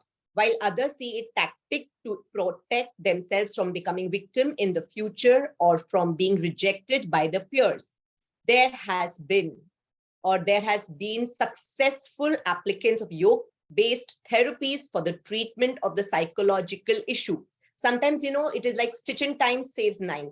When we do the right thing at the right time, it really helps. Yoga being a very core element of protecting many diseases. It's a big therapy. Let me just brief you what exactly yoga is. Ashtang, that is yam, niyam, asan, pranayam, pratyahar, dharana, dhyan, samadhi. When we talk about yoga, we only think that it is an asan practice, but it is basically a lot more. It's just the transparency and understanding of your own self, connecting with your own self. The moment you know that you are connected, you will definitely not act in any abusive or violent behavior.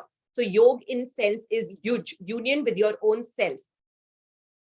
Need of the study is the current investigation, the potential benefit of meditation training for the reduction of aggressive behavior. The purpose of the present study to identify the impact of meditation on the physical aggression and verbal aggression of the respondents in Mumbai. Because I am from Mumbai, this was a practical of online practices, but offline collection of data. Primary data is collected from 190 respondents. The convenient sampling method was used in collection of the data.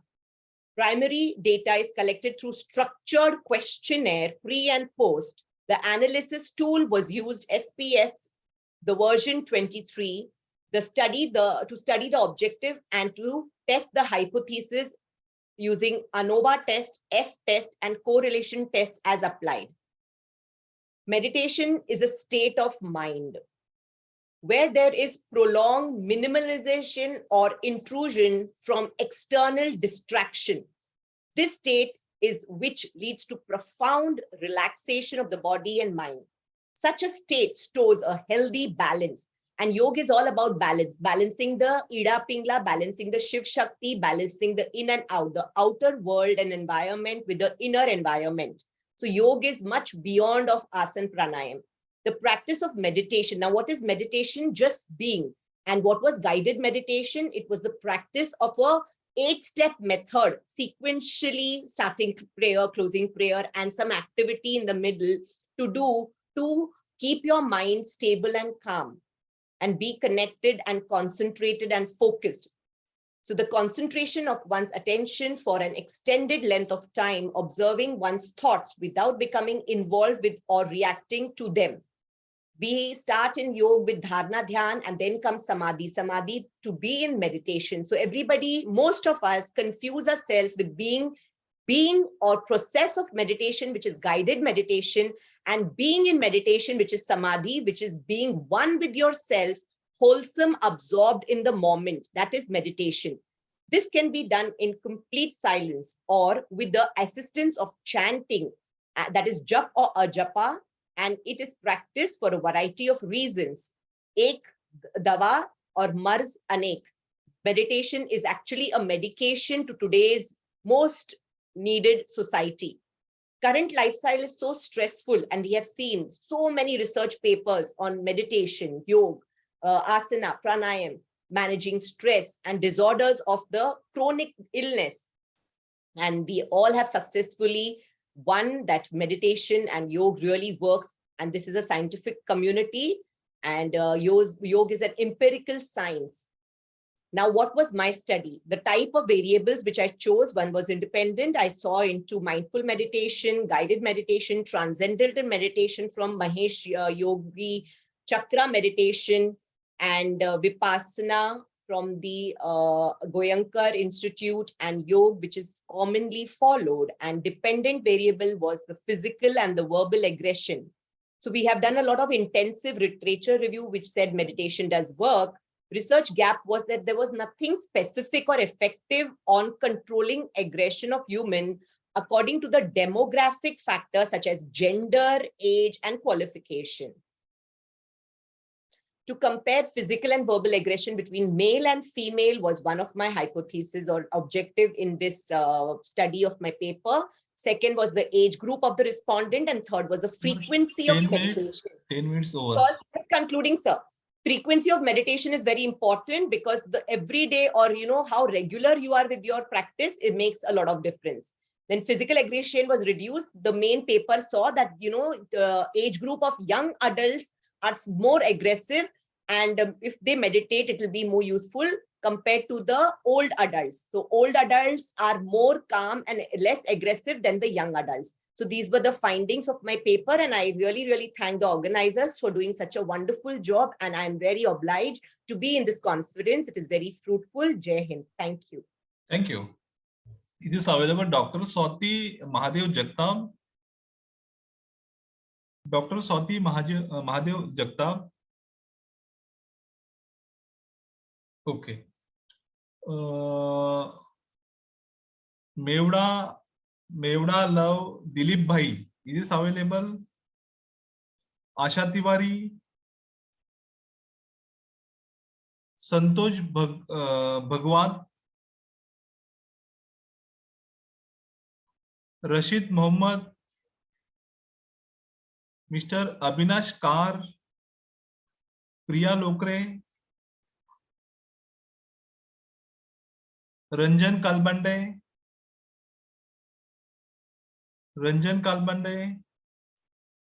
Who want to do the PPT presentation? Sir, I want to do, sir. Okay. No. Stay one by one. Sangeeta, madam, you just continue. Okay, sir.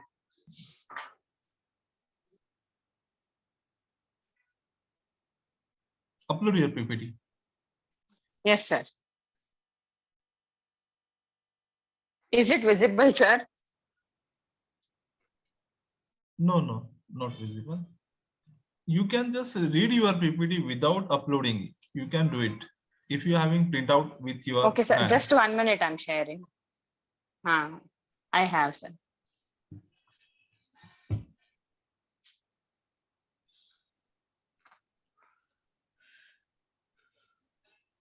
Sir, is it sharing now? No, not yet.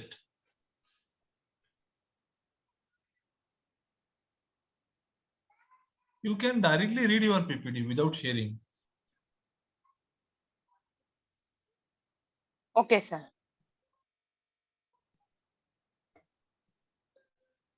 Okay, sir.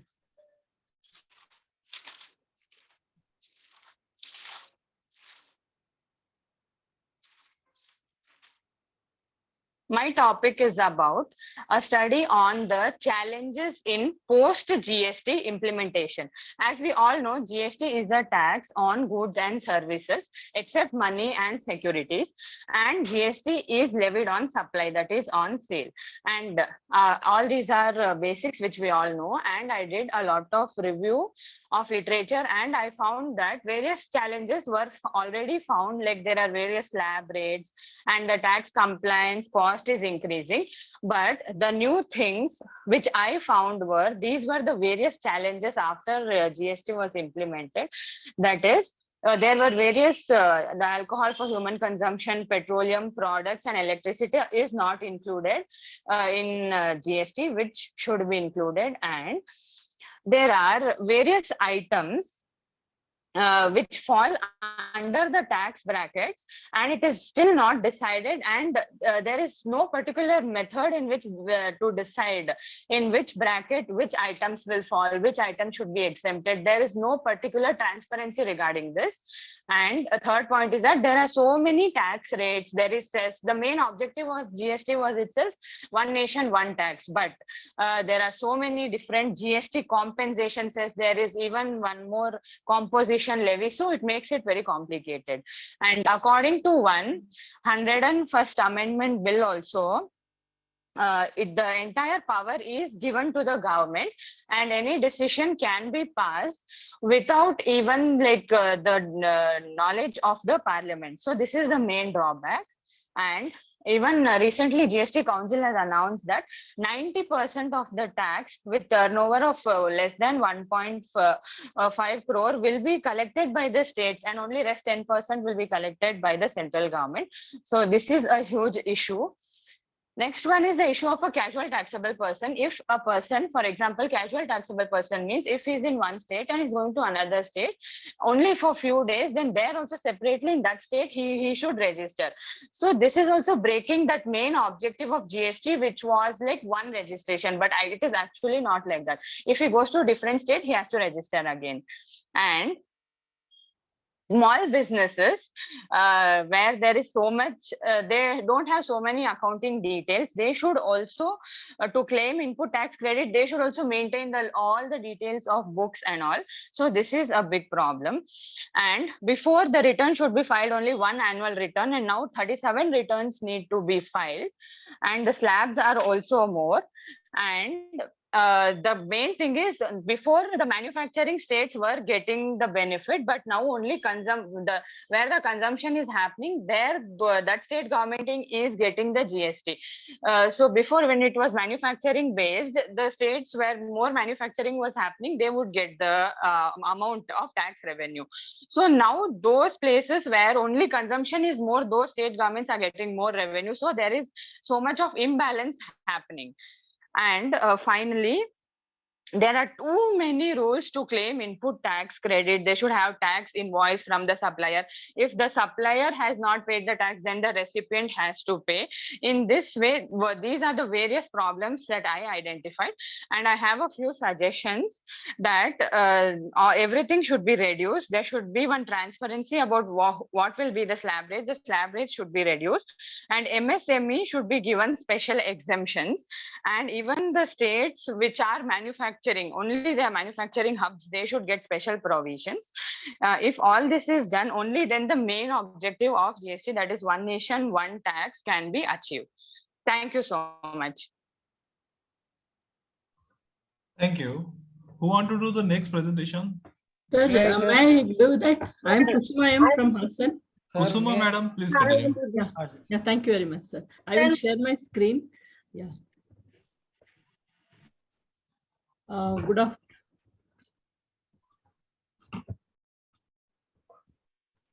Good afternoon, everyone. I am Kusuma. I am Associate Professor of English from Government First Grade College for Women, Hassan, Karnataka. The title of my paper is Propaganda in the Indian Military Novel, Blowback. This Blowback is written by the ex-military personnel Mukul Deva, and this is the third sequel in this Lashkar series. So in the introduction part, I would like to say that these military novels are different from war fiction, war novels, because military novels present the insider's perspectives of reality in the modern scenario, and their narration style reveals that huge power, hunger, propaganda, and radical measures of these bigots. You can see this at present in our surrounding circumstances. So as usual, only and always, the poor and the less fortunate became the prey to the plots of these zealots. And here the creative skills of the novelist, who is an ex-military personnel, who has seen the reality, and he has mirrored in his fiction the similar prevailing situations which is there in all over the world. So the military culture of these personals, they're indirectly expressed in the action, in the characterization also, and the culture of the society, which is the civilian culture, how it is contrasted with the civilian and versus the military culture is shown very well in these novels. And the redemption could be possible only from self-realization of the oppressed. So the external aid which we can take, it can't go further unless and until the civil cooperation is available. So the scope of this paper and the methodology that I adopted is these genre, that is a unique genre, that is military literature. The lives of these defense and the challenges they face during non-war time, they're recorded well in these military novels. And even though it is non-war time, during this peace time, what are the terror challenges that they face efficiently, and I have assessed it from the postmodern perspectives. And this is very crucial in these military novels, and this is the display of combat against terrorism. So the three sequels of Lashkar. The third one is blowback. The first one was Lashkar. Second one is Salim Must Die, and this is the third one, blowback. And it is a story of one boy and the man becoming man, that is the Iqbal, originally from Aligarh, UP, and he is trained for jihad in the terror camps of Pakistan. And incidentally, through the action of the novel, he meets Tanaz, and they wed. They like each other, and they were wedded. Even though their personal things are prominent in their lives, the love develops between these two people, quite a natural development. And she was also very determined to fight against terror lords like Salim and other people who misled them, because they realized later in their action that the Force 22 of Indian military and Colonel Ambu of Indian Special Forces, how they train and guide these people who are wrongly in this path, and their collective efforts are ready to curtail the bomb attacks of the so-called against the so-called Kafirs. So observations which I followed in my studies, the human efforts to rectify the wrong perceptions about the reality, and the training and technical knowledge of this military safeguard the people who spy, and the military culture make them to be ready for sacrifices. More than civilian culture, military culture is very much required to safeguard ourselves. So international relations will be strained and block the channels of progress if the destructive forces are not curbed. These are my findings and also the observations which I got. And the resultant of my study in this paper is the terror, like an octopus, stretched its hold on all over the corner of the world, and the military method of retaliation curbing will need many trained men and civilians. So it is not only possible from the military personnel to curb and handle and balance the problems.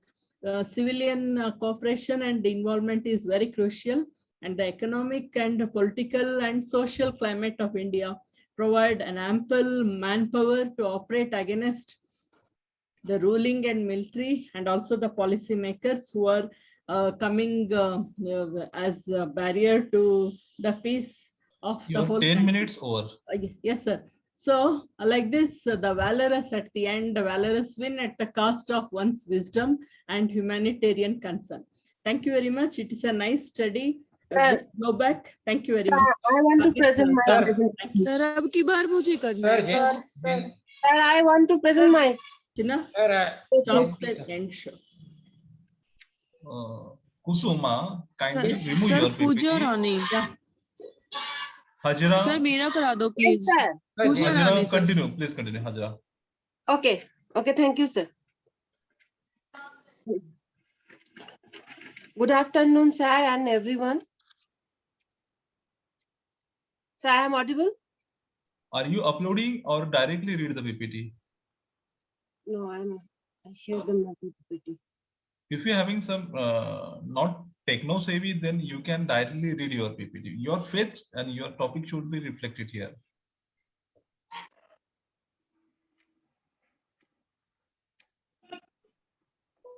Is it visible? No. Yeah, it is being visible. Yeah. Please Is it continue. visible? Okay, sir. Is it visible? So I'm start. Can I start, sir? Sir, is it visible? I am audible. Can I start? You are visible, PPT visible, you are audible. Please continue. Sir, I am Shivli Hajra, librarian of MUC Women's College, Purba Bardhaman, West Bengal. I am start my first presentation. This is a cytometric analysis of Google Scholar Metrics re-ranking journals on anthropology subject. The background of the problem is the academic libraries users are roaming from one periphery to another. For the example, H5 index, H-weighted citation rate or AWCR, AW index, Google Scholar database, POP software, a cytometric analysis in all journals. The objectives of my papers, which is the basis of objectives of the sub-research study, which are analyzed and report trend of the anthropological journals, research for the first decade of the 21st century. This is 2010 to 2014 using POP software. However, the specific objectives of my research are given below.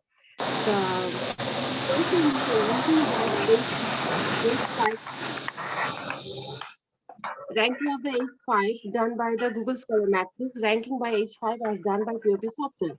Published paper and citation of the anthropological journal, authorship pattern of the anthropological journal, ranking of journals by number of the papers, ranking of the journals according to H index, derivatives of the H index of the anthropological journals, the top 10 ranking journals as per the G index, top 10 ranking of the AC index, top ranking journals as per the E index, top ranking journals as per the HM index, and the top ranking journal of the AWCR, the top ranking journal also AW index. The methodology, the tentative solution of my research. The anthropological journals are using Hertz published or Paris POP software by using the Google Scholar database that based on the top 20 list of the anthropological journals. Journals to be the selected must be available in English language, duration 2010 to 2014. The methodology of my research paper, the framework includes the 7 major groups taken for the cytometric study, namely, determine the selection parameter of the anthropological journal to be the covered. The second one is the journals to be the selected must be available in the English language. The third one is selection of bibliographical database, open access bibliographical database, Google Scholar. Top listed 20 journals are taken for this study. Ranked journal by the H5 index, H5 done by the Google Scholar Matrix and POP software, top listed 20 journals of anthropology. Fifth is selection of the front-end tools software for the relatively bibliographic data from the selected database. Fifth, selection of the front-end software, and sixth is ranking of journals, anthropological journals on the basis of the selected informatics indexer, and seventh is measuring research strength in anthropological for the period 2010 to 2014. Okay. The conclusion, it's now the time to conclude that paper H index and is the derivative of the ranking top 20 as per the H5 index. Journals on the anthropological as reported in Google Scholar Matrix and POP published or Paris software during the 2010 to 2014. The backend data set used, which is the Google Scholar Matrix, and front-end tools name as a published or Paris POP software. Here the highest ranking journal is Current Anthropology of Google Scholar Matrix. Is the H index is 40 and the POP ranking is 2. Other hand, the highest ranking journal is American Journal of the Physical Anthropology. Use the tool POP published on the Paris and software. H index is 37 in Google Scholar Matrix and the POP rank is 41, which are incredible difference between them. The future further scope is my study. The H5 index, Hersing published or Paris POP software, AW index, Google Scholar database, cytometrics analysis outcome are processed in the future aspect of the all journals in that time. Thank you, everyone. Thank you, Dr. Kishore ji. Namaste. Sheila Sharma. Yes, sir. I have one more PPT presentation, sir. Can I read? After the Sheila Sharma, please continue. Okay, thank you. दिखाई दे रहा है sir PPT? PPT दिखाई दे रहा है, please continue. Ji sir. सभी आदरणीयों को मेरा नमस्कार। मैं शीला शर्मा सीवी रमन यूनिवर्सिटी बिलासपुर से हूँ और मेरा टॉपिक है रिसर्च का एकल एवं संयुक्त परिवारों के विद्यार्थियों के समायोजन का अध्ययन बिलासपुर जिले के विशेष संदर्भ में।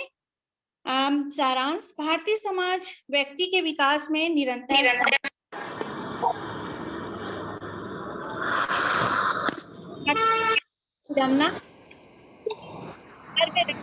लोगों के रहन सहन, तौर तरीके, शिक्षा, वातावरण व बालक बालिकाओं के उत्तम संस्कार पर संपन्नता का प्रभाव अधिक रहता है, जिससे उच्च वर्ग या उच्च कुलों के लोग समाज के विकास व संस्कृति के विकास में अच्छा योगदान देते हैं। विद्यालयों में उच्च परिवारों के विद्यार्थियों में समायोजन करने की अच्छी क्षमता का विकास हो जाता है, जिससे घर का वातावरण बालक को समायोजन करने व अच्छी तरह विकास करने में सहायक होता है। अच्छे संस्कारी परिवार के द्वारा बालक में नैतिकता व मानवीय मूल्यों का विकास होता है। भारतीय समाज और संस्कृति अति प्राचीन है, इसमें अनेक विविधताएं और जटिलताएं व्याप्त है। भारत भूमि पर अनेक प्रजातियों व संस्कृतियों का आगमन होता रहा है और अनेक सामाजिक सांस्कृतिक व्यवस्थाओं ने इस धरती पर जन्म लिया है। भारत अनेक समाज और सभ्यताओं और संस्कृतियों का मिश्रित पात्र रहा है।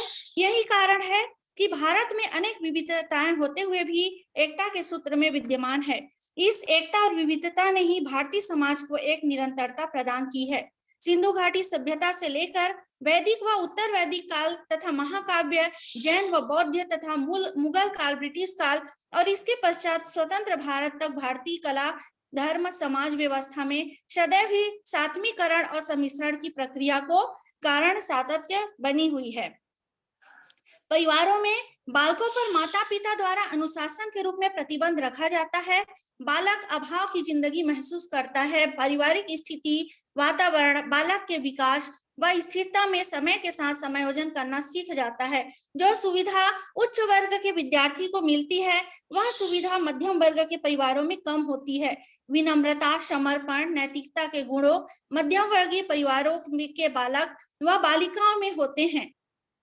समाज में माताओं का नौकरी, व्यवसाय आदि में कार्यरत होना परिवार के ढांचे में एक अन्य परिवर्तन है। बच्चे माता पिता के साथ अधिक समय नहीं गुजार पाते हैं और शिशु भी बाहर शिशु सदनों में देख रेख में छोड़ दिए जाते हैं। स्थिति यह है कि आज बच्चों की शारीरिक आवश्यकता की पूर्ति तो हो जाती है, लेकिन उनको पहले से अच्छे अधिक ढंग से संस्कार नहीं मिल पा रहा है, जिससे बालक कुंठित हो रहा है। निम्न परिवार का वातावरण अभाव से भरा होता है और बालक बालिकाओं में समायोजन करने की कम क्षमता विकसित हो पाती है। बालकों में उत्तम संस्कार और मूल्यों के विकास पर विद्यालय का वातावरण, सुसंस्कारित घरेलू वातावरण का प्रभाव पड़ता है। भारत का परिवार का अच्छा वातावरण बालक को समायोजन व उसकी शैक्षिक उपलब्धि को बढ़ाने में सहायक होता है। समाज को इससे बहुत अधिक अपेक्षाएं होती है। जीवन में आने वाली चुनौतियों का उसे सामना करना पड़ता है। अध्ययन का महत्व, प्रत्येक शोध का कोई न कोई महत्व होता है। समस्या के महत्व को देखकर ही उसका चयन किया जाता है। जैसा कि अध्ययन के शीर्षक से ही स्पष्ट होता है कि इस अध्ययन के अंतर्गत संयुक्त एवं एकल परिवार के विद्यार्थियों की समायोजन की समस्याओं को जानने का प्रयास किया जाएगा।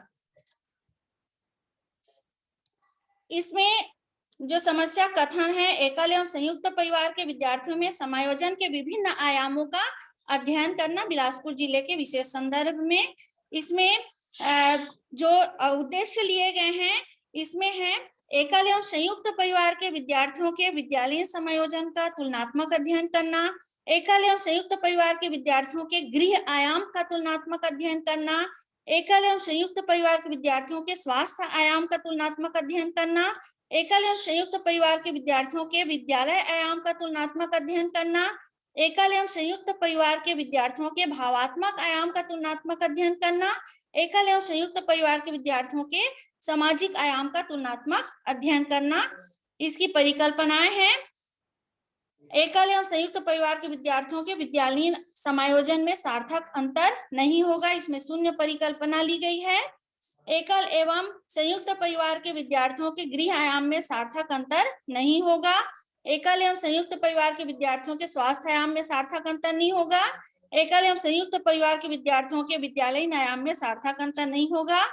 एकल एवं संयुक्त परिवार के विद्यार्थियों के भावात्मक आयाम में सार्थक अंतर नहीं होगा। एकल एवं संयुक्त परिवार के विद्यार्थियों के सामाजिक आयाम में सार्थक अंतर नहीं होगा। इसमें साहित्य समीक्षा की गई है, जिसमें उड्डा राजाराम का 2012 में इन्होंने स्नातक स्तर के आरक्षित एवं अनारक्षित वर्ग के विद्यार्थियों की शैक्षणिक रुचि, जीवन संतुष्टि एवं उपलब्धि अभिप्रेरणा का तुलनात्मक अध्ययन किया है। इस पर इन्होंने यह निष्कर्ष निकाला है कि शैक्षिक रूप से रुचि के एवं जीवन संतुष्टि का सामाजिक वातावरण के विभिन्न परिस्थितियों के अनुसार प्रभाव पड़ता है। इसी प्रकार से इंदौरिया गिरजा जी ने 2015 में शेखावटी क्षेत्र की कस्तूरबा गांधी आवासीय विद्यालयों की बालिकाओं के आत्मविश्वास समायोजन में मानवीय मूल्यों का अध्ययन किया है, जिसमें इन्होंने यह निष्कर्ष निकाला कि प्राथमिक विद्यालय की बालिकाओं में आत्मविश्वास समायोजन मानवीय मूल्यों में कोई संबंध नहीं है। संगीता गुप्ता जी ने संयुक्त एवं एकल परिवार के में आने वाले विद्यार्थियों की समायोजन की समस्या तथा उसकी शैक्षिक उपलब्धि पर पड़ने वाले प्रभाव का अध्ययन किया। इन्होंने देखा कि एकल परिवार के जो बच्चे हैं वो उनके सांस्कृतिक मूल्य विरासत में उनको दे पाना मुश्किल होता है, जबकि जो संयुक्त परिवार होते हैं वहां के बच्चों को अपने बड़े बुजुर्गों से विरासत में मिलती है और ये आसानी से उसको ग्रहण कर लेते हैं। अध्ययन की जो परिसीमा है, इसमें बिलासपुर जिले के शासकीय व अशासकीय उच्चतर माध्यमिक विद्यालय में अध्ययनरत एकल एवं संयुक्त परिवार के विद्यार्थियों तक सीमित है। यह इसमें एकल एवं संयुक्त परिवार के 150 बच्चों को लिया गया है, एकल से 150 और संयुक्त से 150। इस शोध में किशोर विद्यार्थियों के समायोजन के विभिन्न आयामों में पड़ने वाले प्रभाव का अध्ययन किया गया है। शोध विधि में सर्वेक्षण विधि का प्रयोग किया गया है, क्योंकि हमारा जो न्यायादर्श होता है वह विस्तृत क्षेत्र में फैला हुआ होता है। 10 minutes over, madam. Please जी jump on conclusion. जी सर जी। इसमें यह निष्कर्ष निकला है कि वास्तव में जो एकल परिवार के जो बच्चे हैं उनकी समायोजन क्षमता संयुक्त परिवार के बच्चों से कम पाई गई है, इसमें अंतर पाया गया है। Sir, can I start my second presentation? Thank you, sir. Sir, Gentilan. Right? Sir, Deepti Tigaka, sir, please. Sir, can I present my second presentation? Sir. Waghmare, sir. Shailu Hajra, your second Sir. paper of UGC, you have to start. Yes, sir. Can I start? Yes, please continue. Okay. I share my.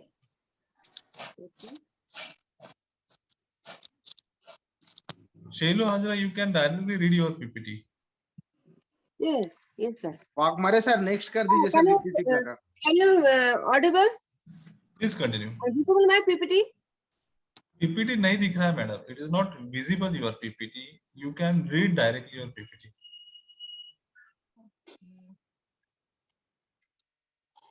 Okay, sir. Okay. I am Shuli Hazra, again, librarian of MUC Women's College, Purva Bardhaman, West Bengal. And this is my second presentation, designing library discovery system connecting Koha and Dispatch. Viewfind with Koha and Dispatch. Let's try one more time.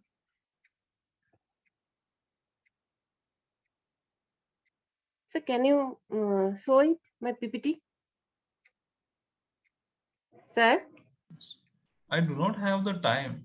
Kindly upload your PPT. Okay. You can just read. Don't worry about that. Okay, sir. You can read your My PPT. background of my problems. The academic libraries users are roaming from one retrieval interface to another for the comprehensive searching. For example, users search book and other documents from library OPAC. Second one, full text documents and ETD forms, electronic thesis and dissertation from institutional repositories, external subscription database and e-journal portals. And remember, different portals provided different search interface. The background problems, the summary, we may say that the users running from post to pillar for identifying and obtaining resources.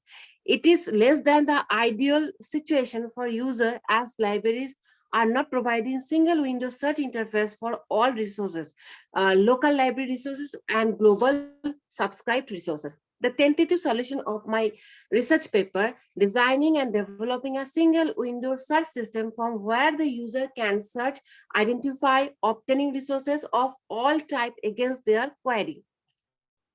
Objectives of my research paper. On the basis of the background as stated over the two relevant queries. First query is it possible to develop a mechanism for harvesting both library catalog in Koha and institutional repositories in Dispatch in a central index? And second objective is it possible to index harvest record to provide a single window search interface The answer of the both queries are yes.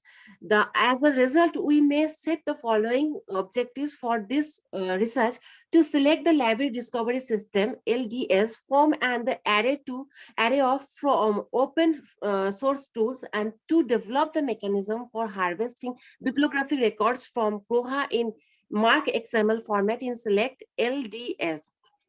To develop the mechanism for harvesting bibliographic records from DSpace in OAI-DC format in the selected LDS. And fourth is to develop mechanism for digital library software Greenstone in DC.metadata format in selected LDS.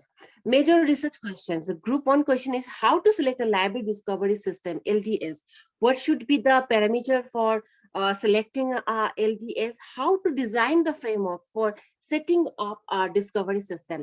Group 2 question is how to integrate ILS in here Koha means the LDS, how to obtain the bibliographic data in Mark XML format from Koha. What should be the mechanism to harvest and index the bibliographic data obtained from Koha.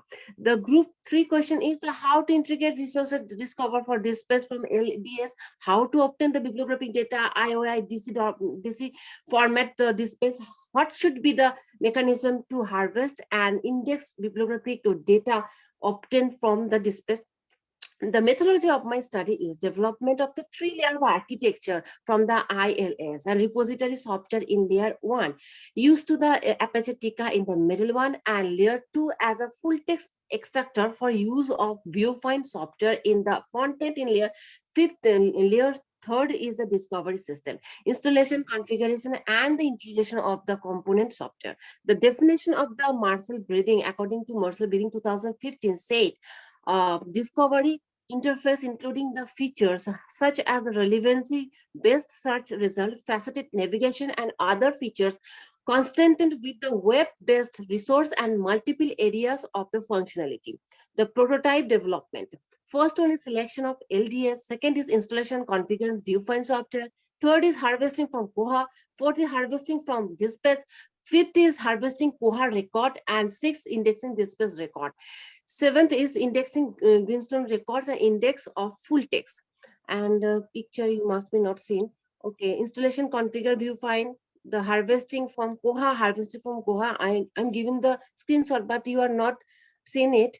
Okay, sir. And further for features of the prototype: simple search and advanced search, field level search, appraisal search, range search, etc. Second one is a social networking site is available here, is it not? Third is citation stamp. Fourth is export import facility. Fifth is browsing and searching using classification number. The sixth is full text searching. Seventh is ebook searching. Eighth is ebook Koha is with viewfind. Ninth is DSpace with viewfind. And 10th is linking to external sources facility. A sample search, I given some screenshot, but you are not seen here because my PPT is not presentation, not visible. The limitation of my record is my research is the study have not experimental full text index script based document. Second one, experimented only with the copyright free documents. And third is no explored the working with the prototype in one tested in the local host, internet and LAN. Further scope is inclusions of the domain specific metadata, support only DC and Mark 21 format. And second is inclusions of culture resources. And third is integrations of bibliographic and cultural resources. Thank you. Thank you. Once again, Kishorji, thank you. Thank you. Who want to do the PPT presentation next? Sir, I Yes, want sir. to. Sir, I want to Gentila. Yes, please. Jayantilal, please continue. Okay. Sir, I am not uploading the PPT. You can read Direct it. You are having only 10 minutes in your hand. Okay. My topic is an analytical study on the prevention of social crime related to the Bhuj tragedy by the accountability of the police in Ahmedabad district of Gujarat.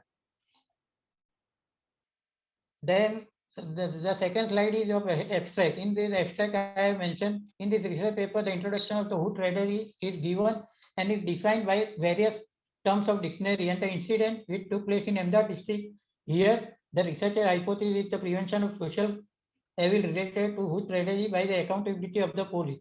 The impact of the social crime brings the social development of the society a huge unexpected loss to the life of the human being. The researcher has collected the data of various incidents which took place related to the Hood tragedy and has studied its impact on the society, which has ruined many families, which can be controlled by the accountability of the police by applying the various sections under the Indian Penal Code and the various Prohibition Act to stop the lust and thirst for the greed of money.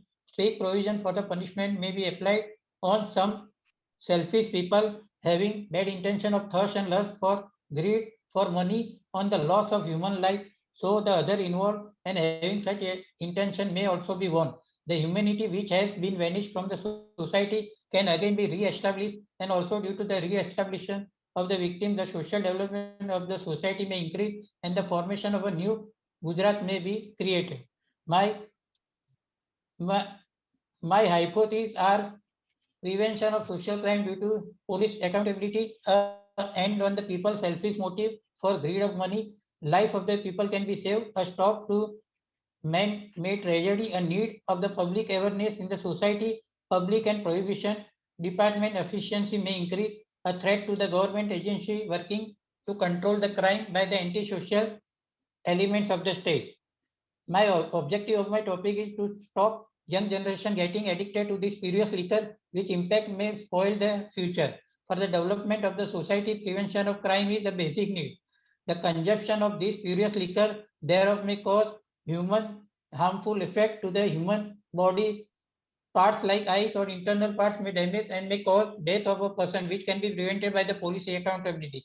Due to the accountability of the police department, prohibition department, and other related to it, such incidents may hardly arise. At the root of such incidents, the selfish motive in some people also shows the naked lust and greed for the money and nothing else. I have given the definition of the hooch word in the hooch strategy. Country liquor can be categorized as spurious liquor or hooch when the amount of the methane added to in more could turn fatal. Excess methane, when injected into the body, metabolized to form formaldehyde, which then turns into formic acid that can turn a fatal. That is why it is called hooch.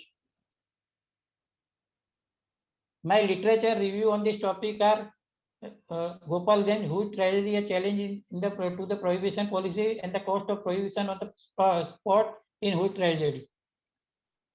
Then punishment under this section under this sections are 302, 328, 307, 120B. Then methodology applied for this data has been collected from the secondary data like newspaper, book, journal, website, government record, and new highlighted on the different news channels. Data has been collected from the Bombay Prohibition Gujarat Amendment Act 2009 for sections regarding the punishment. Data has been collected from the book like Indian Penal Code Civil Procedure 1970 for the section regarding the punishment and the accountability of the police under this section. The impact of such incident is collected from the Hood tragedy which took place in 2009 at Gita Mandir in Ahmedabad, and the recent tragedy took place at Barwala in Ahmedabad district from the newspaper and from the PI file in the court.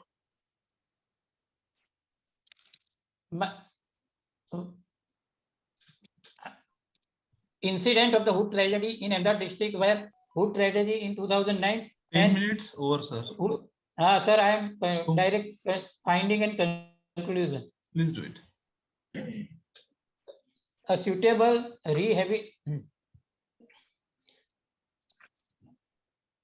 to initiate all the legal, civil, and criminal action against the officers and the servant responsible for the tragedy of consumption of illegal liquor by the accountability of the police. A comprehensive plan for the implementation of the prohibition policy in the state may be implemented by the police accountability. A monitoring cell should be formed to coordinate with all the concerned departments so that implementation of the prohibition policy may be checked or supervised on a regular basis, and the input by such a cell be used for strengthening the policy to achieve better result of the implementation of the Prohibit Act strictly by the state government under various government agencies like Prohibition Department, the police, and the administration officer is necessary to control of such incidents in the future. A suitable rehabilitation package may be created for the family members of the victims, especially widows and children. As the state government realizes the seriousness of the issue of the Hood tragedy for the amendment of the Bombay Prohibition Act strictly and accordingly pass a bill called the Bombay Prohibition Gujarat Amendment Act 2009. The recurrence of such heinous crime took place often, as the root cause is the naked lust and greed for hunger of money. The present Prohibition Act, which are not been implemented should be rejected or strictly amended. Primary medical aid should be in ready condition during such incidents. Sir, time is over, sir. Okay, sir. Thank you, sir. Thank you, sir. Who want to do Swati. presentation? Please note me, Swati. May I, sir? Sir, Seema Partole. Seema Portole, I was calling you, Seema Portole. Sir, Pooja. Swati. Please wait. Pooja madam, please continue. Sir, Ramanpreet. After the Pooja, Swati continue.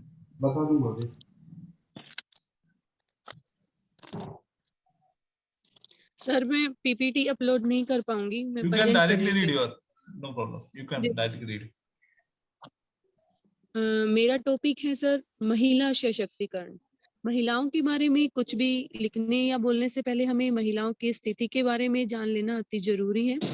नारी अर्थात ईश्वर की सबसे अनुपम रचना, लेकिन अपने यथार्थ में नारी ईश्वर की अनुपम रचना न होकर इच्छा पूर्ति का एक साधन मात्र भी दिखाई देती है।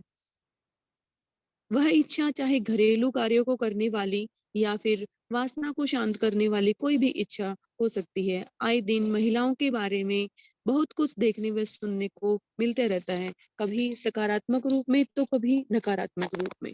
भाषण, संगोष्ठी, अनेकों प्रतियोगिताएं, सेमिनार आदि महिलाओं की स्थिति पर प्रकाश डालते हैं, लेकिन बता देना चाहूंगी कि वे सिर्फ और सिर्फ अपने कार्यक्रम की शोभा बढ़ाते हैं, क्योंकि वे महिलाओं के बारे में सच और वास्तविकता को न तो उजागर करते हैं और न ही उजागर करना चाहते हैं। जिन महिलाओं का जिक्र सुर्खियों में हर रोज रहता है, उनका प्रतिशत बहुत कम होता है। कहने को तो आज भारत की नारी पुरुष से कंधा मिलाकर चल रही है, या यूं कहें कि हर क्षेत्र में पुरुषों को मात दे रही है। जहां देखो महिलाओं ने अपनी उन्नति का परचम लहराया है। राजनीति, विज्ञान, शिक्षा का क्षेत्र, वैज्ञानिक क्षेत्र, फिल्म जगत, वाणिज्य विभाग, सेना विभाग, स्वास्थ्य विभाग, हर क्षेत्र में नारी की भूमिका सदैव सराहनीय रहती है।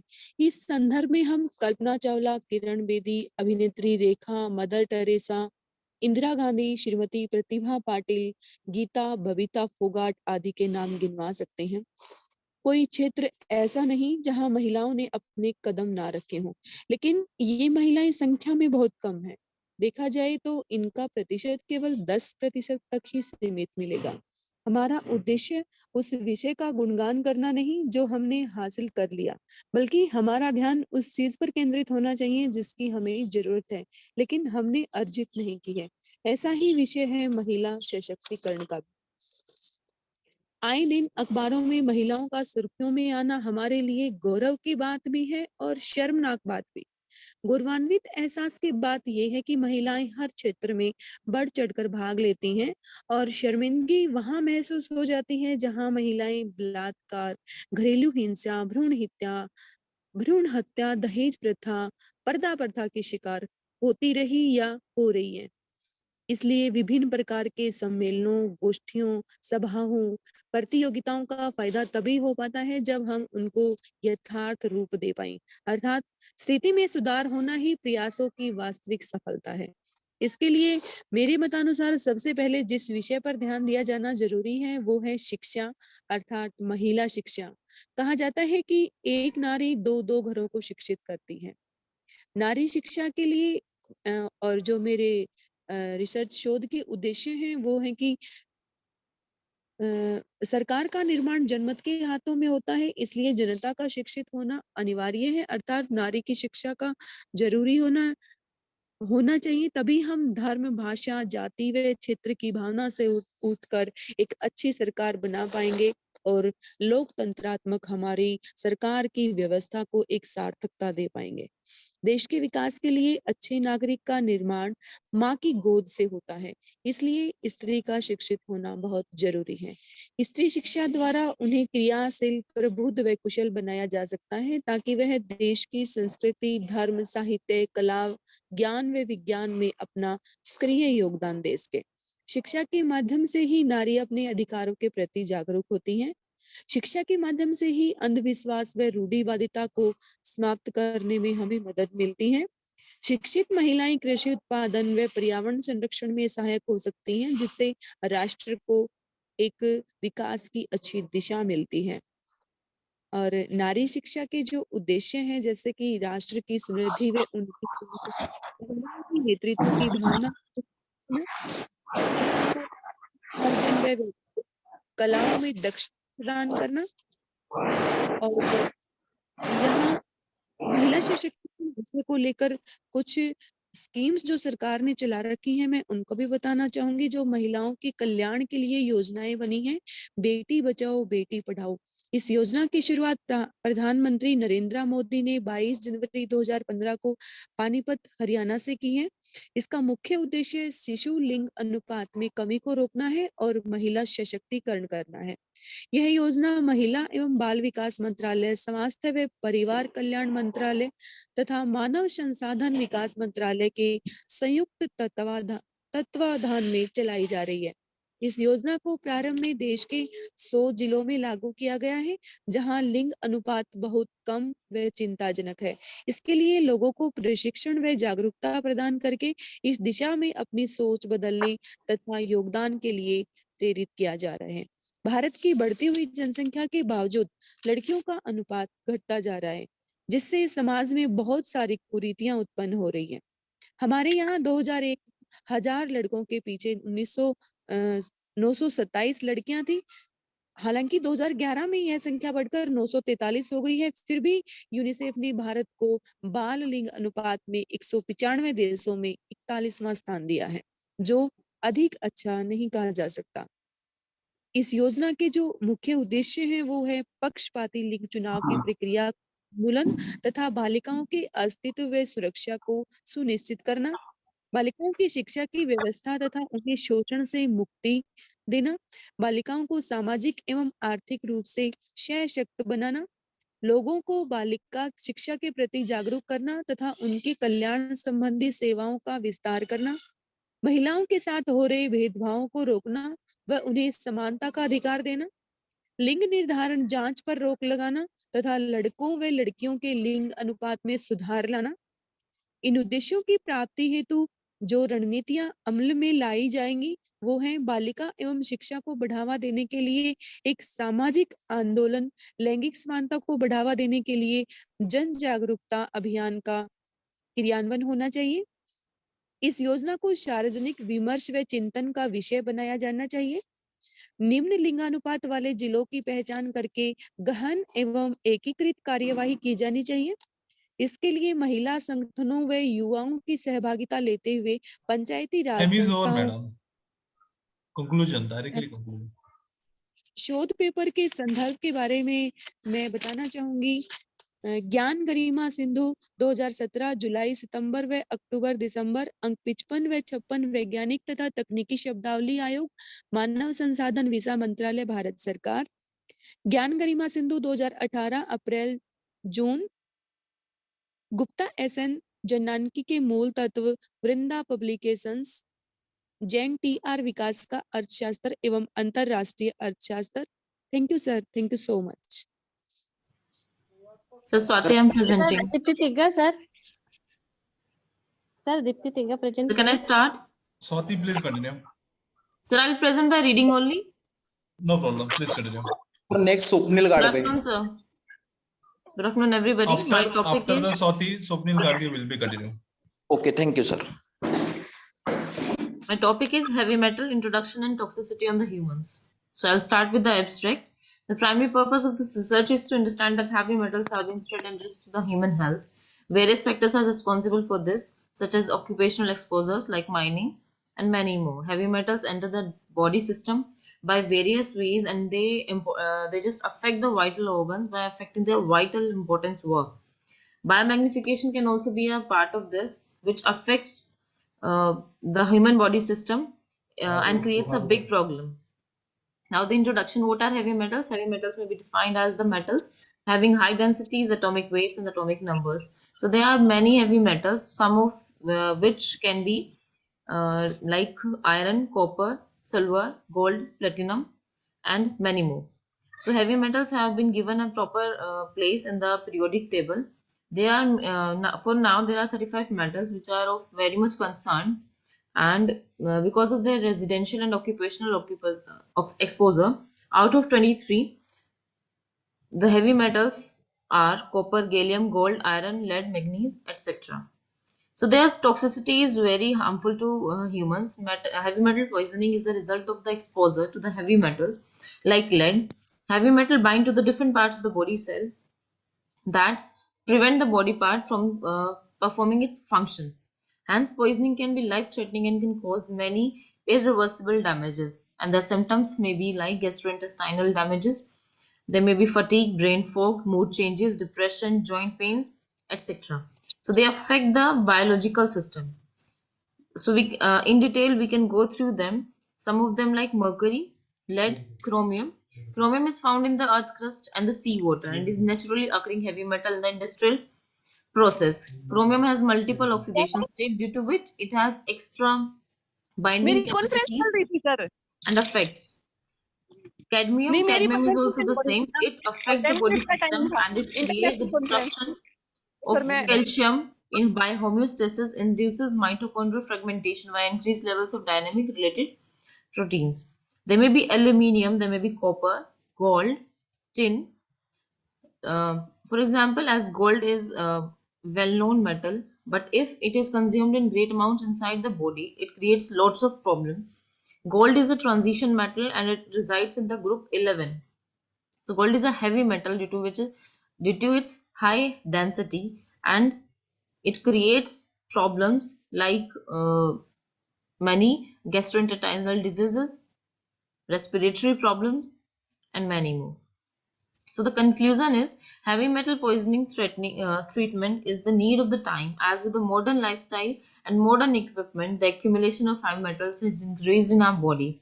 The three common drugs for the treatment of metal poisoning are BA, that is dimercaprol, calcium EDTA, that is calcium disodium varsinate, and penicillamine.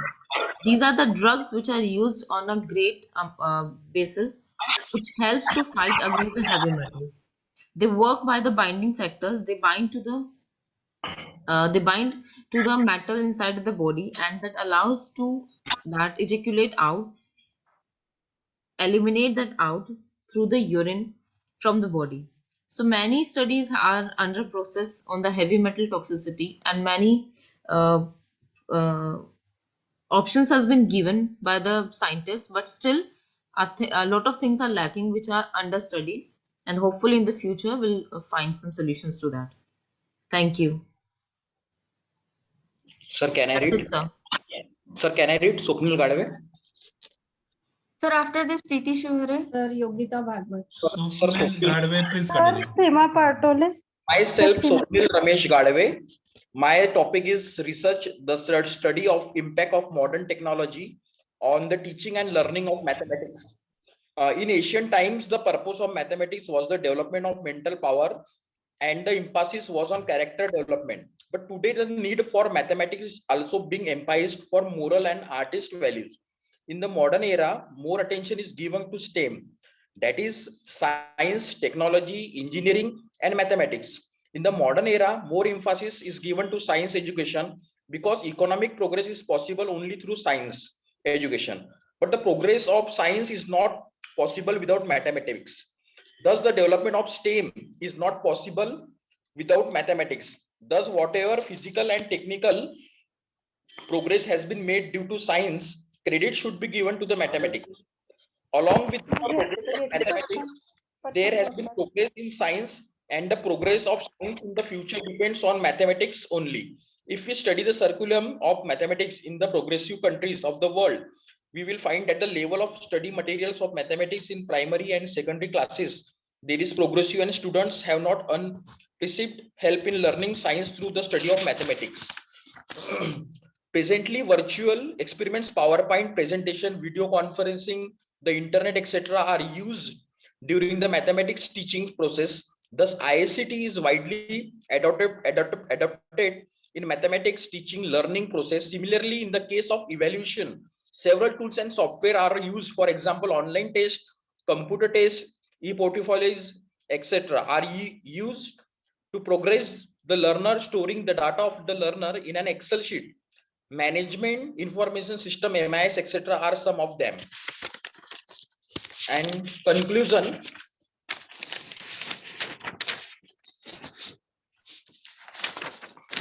the ICT is constantly evolving set of technologies that have revolutionized the process of information communication.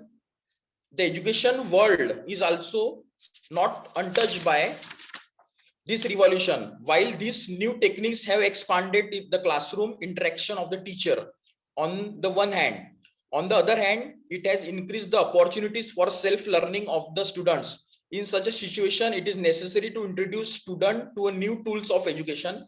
With time, the use of ICT in the field of mathematics education is also becoming invaluable. Information and communication technology is providing you with delightful facilities and support in becoming a better mathematics teacher.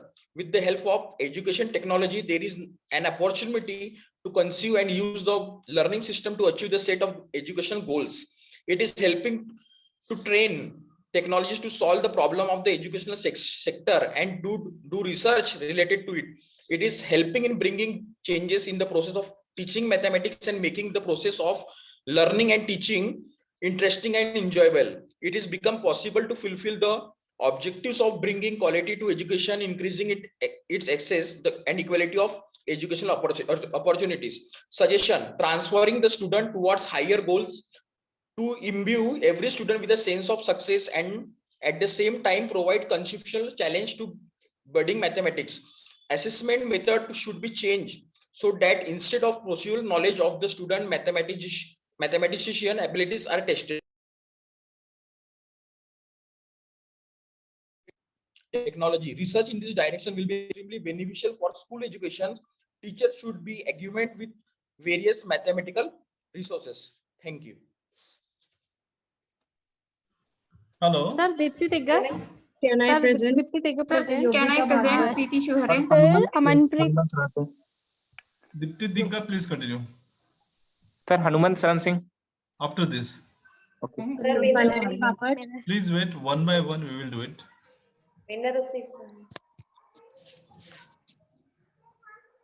Are you presenting orally or uploading the PPT? Amanpreet, are you uploading the PPT or orally? Sir, with PPT. Yes, sir. First, you have to open your PPT, then you have to click on share button. After the share, click the button, you will see the desktop. In that desktop, you will find your PPT. Double click on that, automatically it will be uploaded. जी sir, मेरा topic है COVID के पूर्व एवं पश्चात पुस्तकालय प्रबंध पर सूचना प्रौद्योगिकी का प्रभाव छत्तीसगढ़ के निजी विश्वविद्यालय के संदर्भ में। कोविड का दौर बड़ा ही भयावह रहा, जहां हर कोई अपने को सुरक्षित रखने के लिए घर पर ही रहकर अध्ययन और संसाधनों का उपयोग करना सीख लिया है। वर्तमान समय में सूचना प्रौद्योगिकी का इलेक्ट्रॉनिक प्रकाशन एवं पुस्तकालयों पर प्रभाव का अध्ययन किया गया है। इस शोध कार्य मुख्य रूप से छत्तीसगढ़ के निजी विश्वविद्यालय के पुस्तकालय अध्ययन किया है, जिसमें उपयोगकर्ता और ग्रंथपालों के मौखिक साक्षरता के माध्यम से उनके विचार प्राप्त हुई। उन्हीं का विवरणात्मक विवेचना के माध्यम से विश्लेषण कर निष्कर्ष तक पहुंचा गया है। इसमें मुख्य रूप से सूचना प्रौद्योगिकी का इलेक्ट्रॉनिक प्रकाशन एवं सूचनाओं पर प्रभाव, सूचना प्रौद्योगिकी के प्रभाव को विशेष रूप से देखा जा सकता है। प्रस्तावना: 11 मार्च 2020 को विश्व स्वास्थ्य संगठन ने कोविड-19 को वैश्विक महामारी घोषित किया। जिस गति के साथ कोविड-19 दुनिया के सभी हिस्सों में फैल गया और बीमारी के प्रसार को रोकने के लिए अमेरिका सहित दुनिया भर की अधिकांश सरकारों ने ज्वार को रोकने के लिए अभूतपूर्व सामाजिक रोकथाम उपायों को अधिकृत किया और शैक्षणिक संसाधनों को अस्थायी रूप से बंद करने की आवश्यकता पड़ी, जिसके परिणाम स्वरूप शिक्षा और पुस्तकालय सेवाओं का रूपरेखा ही बदल गई। वर्तमान परिप्रेक्ष्य को सूचना प्रौद्योगिकी के युग के नाम से जाना जाता है। सूचना विज्ञान केंद्र भारत का प्रथम सूचना प्रौद्योगिकी की आवश्यकताओं के लिए आधुनिक स्थापित संगठन है, जो भारत सरकार के किसी स्तरों के लिए समाधान प्रदान करने के लिए प्रतिबद्ध है। सूचना विज्ञान केंद्र देश का सबसे बड़ा सूचना प्रौद्योगिकी केंद्र है। सूचना प्रौद्योगिकी का अर्थ, सूचना प्रौद्योगिकी का सामान्य अर्थ आईसीटी समझा जाता है। संक्षेप में आईसीटी वर्तमान निकायों एवं प्रविधियों का उपयोग करने से संबंधित होते हैं। पुस्तकालयों के कार्यों और सेवाओं और इलेक्ट्रॉनिक प्रकाशनों में भी आईसीटी का प्रभाव देखने को मिलता है। कोविड का दौर बड़ा ही व्यापक मात्रा में पुस्तकालय सेवाओं पर प्रभाव पड़ता है। पुस्तकालयों के सेवाओं कार्यों में कंप्यूटर प्रभावकारी ढंग से उपयोग होने लगी है। पुस्तकालय में सूचना प्रौद्योगिकी की सहायता से अपने अनेक प्रकार के कार्यों का निष्पादन किया जा रहा है। उद्देश्य, सूचना प्रौद्योगिकी का इलेक्ट्रॉनिक प्रकाशनों में क्या प्रभाव पड़ रहा है ज्ञात करना, इलेक्ट्रॉनिक प्रकाशनों से संबंधित इलेक्ट्रॉनिक संसाधनों एवं स्तरों की जानकारी ज्ञात करना, पुस्तकालयों में सूचना प्रौद्योगिकी का प्रभाव ज्ञात करना, सूचना प्रौद्योगिकी से लाभ एवं हानि दोनों स्तर पर प्रभाव को ज्ञात करना, सूचना प्रौद्योगिकी का पुस्तकालयों के कार्यों एवं सेवाओं में योगदान से अवगत कराना। सुझाव है, पुस्तकालय कर्मचारियों और उपयोगकर्ताओं को आईसीटी के उपयोग हेतु प्रशिक्षण दिया जाना चाहिए। विश्वविद्यालय एवं महाविद्यालय स्तर पर भी आईटी से संबंधित सूचना दी जानी चाहिए। एनआईसीटी द्वारा भी विज्ञान एवं तकनीकी की जानकारी दी जानी चाहिए। प्रशिक्षित कर्मचारियों को विषय एवं आईसीटी की जानकारी प्रदान किया जाना चाहिए। उपयोगकर्ता को आईसीटी से संबंधित सूचना दी जानी चाहिए। निष्कर्ष, कोविड से कोई भी देश अछूता नहीं रहा। कहीं ना कहीं कोविड ने पूरे विश्व में बदलाव लाया है। आज कोविड भले ही समाप्त हो चुका है, लेकिन यह नहीं कह सकते हैं कि समाप्त हो गया है, लेकिन यह कह सकते हैं कि कोविड अभी निष्क्रिय हो गया है। और कोविड के पश्चात हम देख सकते हैं कि आज विश्व किस आर्थिक तंगी से जूझ रहा है। सूचना प्रौद्योगिकी ने पल पल की जानकारी हमें प्रदान की है, जिससे हम आज कोविड से बचने के उपाय जान पाए। सूचना प्रौद्योगिकी का प्रभाव सबसे अधिक कोविड के दौरान हमें देखने को मिलता है। जब सभी जगहों का आवागमन बंद हो गया था, तब सूचना प्रौद्योगिकी ने पुस्तकालय सूचना का परिदृश्य ही बदल दिया और सूचना को प्रत्येक पाठक के समक्ष पहुंचाने में सूचना प्रौद्योगिकी का अहम भूमिका रही। धन्यवाद।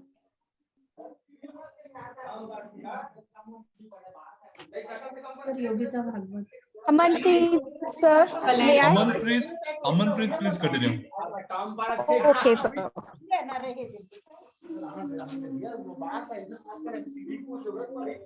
Good afternoon, all. I'm Amanpreet from Indus International University. I'm a research scholar of business management. Today, I'm presenting my research paper on determinants of organizational citizenship behavior and empirical study of selected firms in India, like OCB. OCB is an extra role behavior that are not formally designed by any organizations, and nowadays it's been very much ignored. So it refers to the idea of individual behaviors that are openly, implicitly, and that are OCB is the acknowledged by the formal system, system.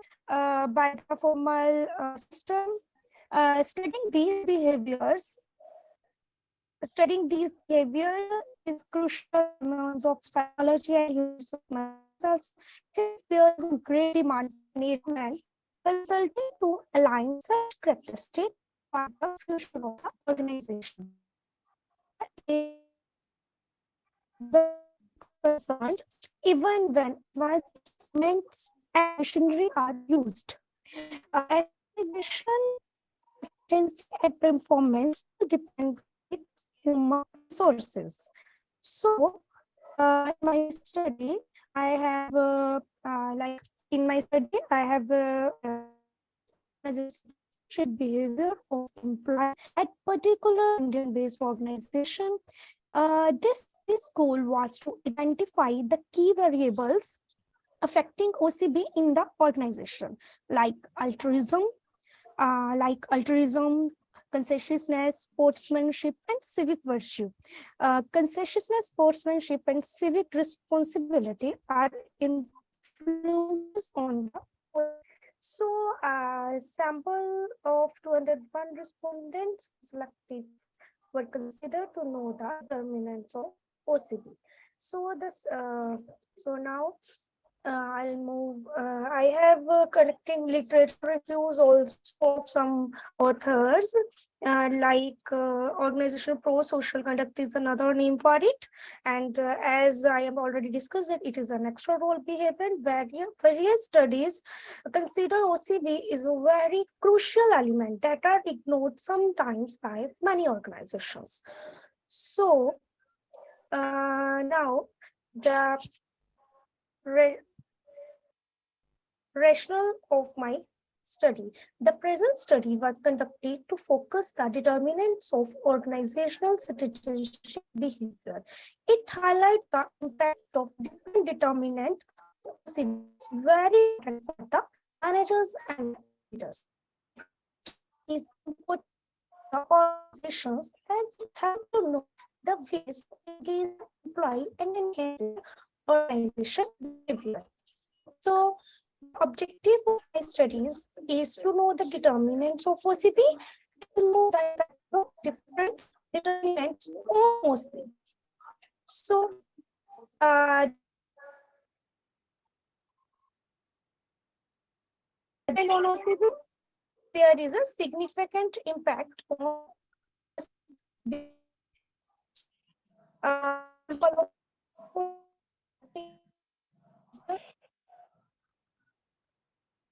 Sir, can I present? Sir, can I present, please? Yogita Bhagwat, please continue. Kalyani Papat. Yogita Bhagwat available? Yes, sir. Yes, sir. Please continue. Kalyani, after the Yogita Bhagwat. Yes, sir. Sir, give 1 minute. I'll share my PPT.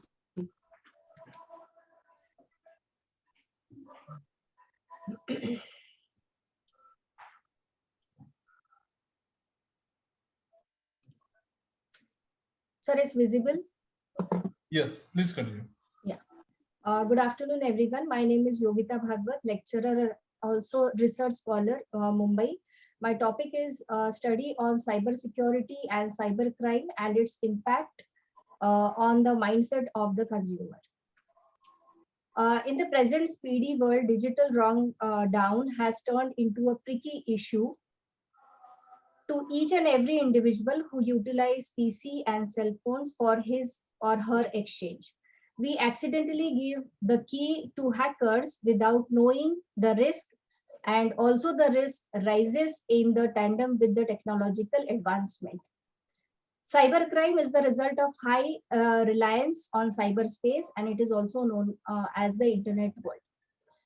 Cybercrime is an illegal and unethical act in which computer is used as a weapon or a target. The first cybercrime was reported in 1820.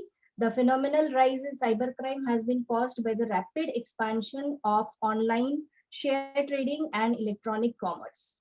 Let's see some cybercrime laws. Rights and remedies are provided by law, but prevention and protections remain our responsibility.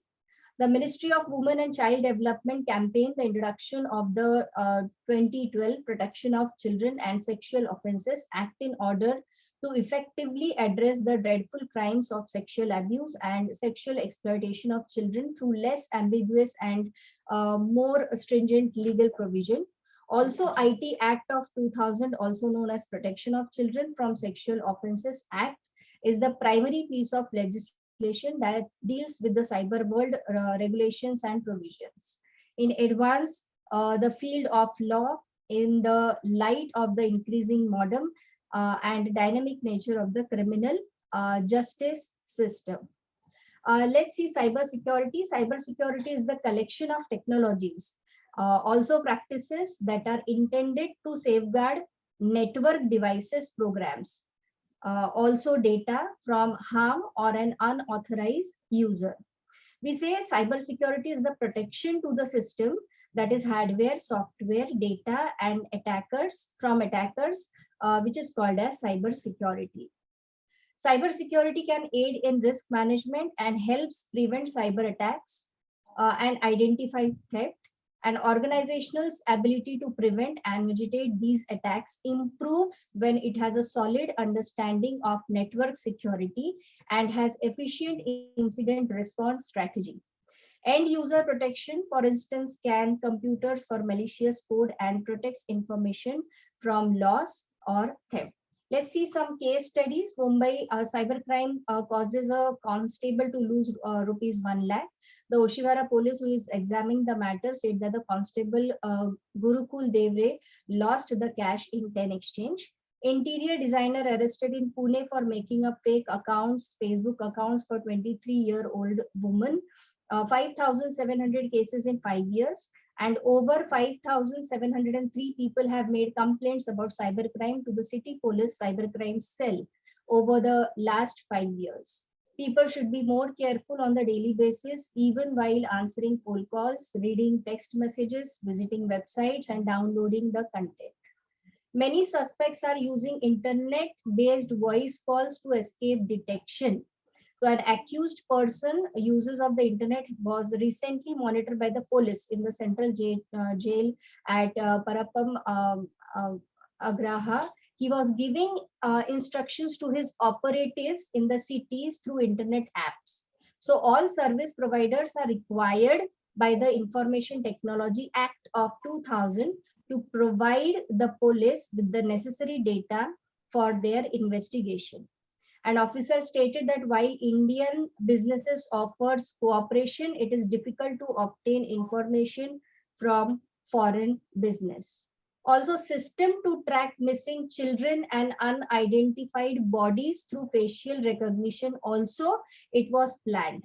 So the central government established a facial recognition system for the purpose of locating missing children and unidentified dead bodies, as well as respiratory of photographs of criminals in the country. Although Parliament has yet to pass the data protection law also, this was mentioned in the bid document, and also Amitabh Bachchan's account information is shared by the hackers on the dark web police. This is the Cybercrime Act. So we'll see the Cybercrime Act and also what are the conditions that have applied. First, harassment through a fictitious social networking site profile. On the social networking site, a fake profile of a person is created with the correct address also, and residential information and contact information. So condition apply, that is section 509 of the Indian Penal Code and 66A and 67 of the IT Act. Second is hacking email accounts. If obscene emails are sent to the people in the victim's address book after the victim's email account is hacked, then the conditions that apply is segments 43, 66, 66A, 66C, 67, 67A, 67B of IT Act. Fraud on credit card. Clueless casualties would utilize contaminated PCs to make online exchanges. Conditions, that is section 420 of the IPC and section 43, 66, 66C, 66D of IT Act. Abuse of the web. Hackers typically target government website on the significant days. So conditions that apply, that is the IT Act sections 43, 66, 66F, 67 and 70 also apply.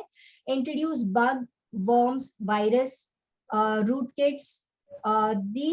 For this conditions, that is section 426 of Indian Penal Code and section 43, 66, 66A of the IT Act. Lastly, conclusion. In this paper, we have discussed how cybercrime occur, the security measures that user must take when working with the system, and the precaution that must be taken when conducting electronic transactions. In the event that we fall victim to cyber criminals, Cybercrime Act are in place to protect us. So an anonymous complaint can be filed with the cybercrime portal by any user. And from the user's perspective, we should always be cautious when connected to the network, and it is the best to avoid mobile transaction. In the event of child sex abuse, wearing items with GPS capabilities would be extremely helpful. Thank you. Thank you, sir. Thank you. Who want to do the next presentation? Excuse me, sir. Sir, me Preeti Shure. Yogita Close Bhagwat, my activity. it is May I completed the conclude? PPT. Yes, sir. Who want to do the next presentation? Kalani Bapat. Sir, may I complete my PPT? So you called out my name. No. Kalani Bapat. Sir, may I? I am Preeti Shure. No. Preeti Shivare, please continue. Oh, sorry. Bapat Yes, madam, please wait. Yes, After the yes. Preeti Shivare. Yes, sir. I'll just stop. Sir, someone is sharing PPT, so I can't. Preeti Shivare, please continue. Sir, someone. Okay. Preeti Shivare, are you using orally presentation or PPT? Sir, sharing my PPT. Please upload your PPT. Sir, please confirm me my name. My name is Motushi Bose. After the Bapat, Motushi Bose. Please continue. Sir, winner sir, says After yes. the Bapat. Winner says yes. Sir, Preeti Shivare, please continue. आज दिनांक 27 नवंबर 2022 को doctor Ambedkar college दीक्षा भूमि नागपुर द्वारा आयोजित इस online conference में मैं प्रीति शिवहरे, शोध छात्रा, बुंदेलखंड विश्वविद्यालय झांसी, अपना शोध पत्र प्रस्तुत कर रही हूँ। मेरे शोध पत्र का विषय है स्वतंत्र भारत में राज्यों का पुनर्गठन जम्मू कश्मीर के विशेष संदर्भ में। शोध पत्र के उद्देश्य की बात करें तो भारत में राज्यों के पुनर्गठन की प्रक्रिया आजादी के दौर से प्रारंभ हुई।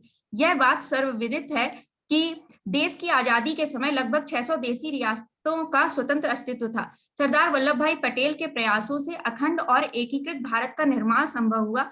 तब से लेकर समय समय पर राज्यों के पुनर्गठन के साथ ही राज्य निर्माण की प्रक्रिया चलती रही। वर्ष 2019 में जम्मू कश्मीर के पुनर्गठन के साथ ही पूर्ण रूप से एकीकृत भारत का निर्माण हुआ।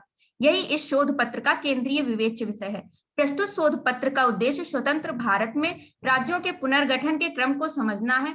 विशेषतः जम्मू कश्मीर के विलय और उसको दिए गए विशेष प्रावधानों का विश्लेषण करना भी इस शोध पत्र का उद्देश्य है। साथ ही शोध पत्र में अनुच्छेद 370 की समाप्ति तथा उसके उपरांत जम्मू कश्मीर में हुए बदलावों को भी जानने का प्रयास किया जाएगा। राज्य की संकल्पना के विषय में चर्चा करें तो आधुनिक राष्ट्र राज्य का विकास पश्चिमी यूरोप में 15वीं शताब्दी से ही शुरू हो गया था। आज विश्व के मानचित्र पर करीब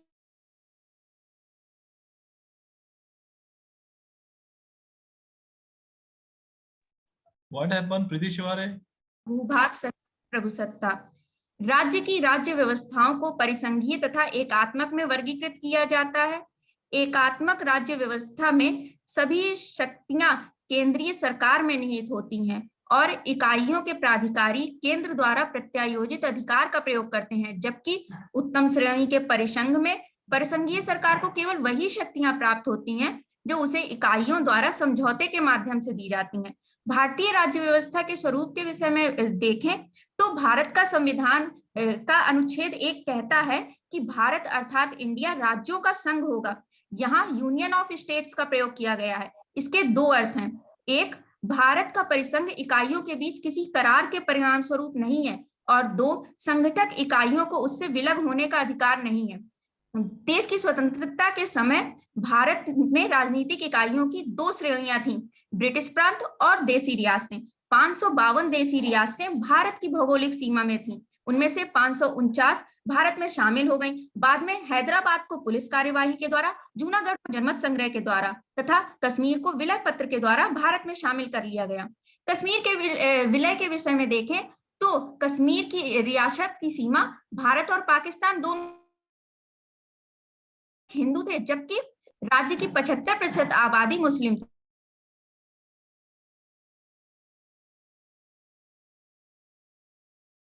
हासिल करने के लिए अपनी तरफ से कोई कदम नहीं उठाया, परंतु पाकिस्तान ने कश्मीर के मामले में भी अपने अदूरदर्शितापूर्ण कार्य से आम जनता के निर्णय की अवहेलना करने की कोशिश की। 22 अक्टूबर को अनाधिकारिक रूप से पाकिस्तानी सैनिक अफसरों के नेतृत्व में कई पठान कबीलाइयों ने कश्मीर की सीमा का अतिक्रमण किया। महाराज की अकुशल सेना आक्रमणकारियों के सामने ठहर नहीं सकी। घबराकर महाराज ने भारत से सैनिक सहायता की अपील की। गवर्नर जनरल माउंटबेटन ने तब रेखांकित किया कि भारत अपनी सेनाएं कश्मीर तभी भेज सकता है जबकि राज्य का औपचारिक तौर पर भारत में विलय हो चुका हो। इस प्रकार 26 अक्टूबर को महाराज कश्मीर का भारत में विलय कर शेख अब्दुल्ला को रियासत का प्रमुख बनाने के लिए तैयार हो गए। अक्टूबर 1947 में रियासत ने भारतीय संघ में विलय सिर्फ प्रतिरक्षा, विदेश और संचार के मामले में ही किया था तथा अन्य सभी मामलों में अपनी स्वायत्तता बनाए रखी थी। जम्मू और कश्मीर को भारतीय संघ के संविधान के अनुच्छेद 370 के अंतर्गत एक तात्कालिक विशेष दर्जा प्रदान किया गया था। स्वतंत्र भारत में राज्यों के पुनर्गठन के विषय में देखें तो 1950 में जिस समय संविधान बना, भारतीय संविधान ने संघ को 4 प्रकार से वर्गीकृत किया था: भाग का, भाग खा, भाग गा एवं भाग घा, जो कि निम्न सारणी में प्रदर्शित हैं। तत्पश्चात देशी रियासतों का शेष भारत से एकीकरण विशुद्ध रूप से एक अस्थायी व्यवस्था थी। राज्यों के पुनर्गठन के लिए जून 1948 में एसके धर आयोग का तथा दिसंबर 1948 में जेवीपी समिति का गठन किया गया।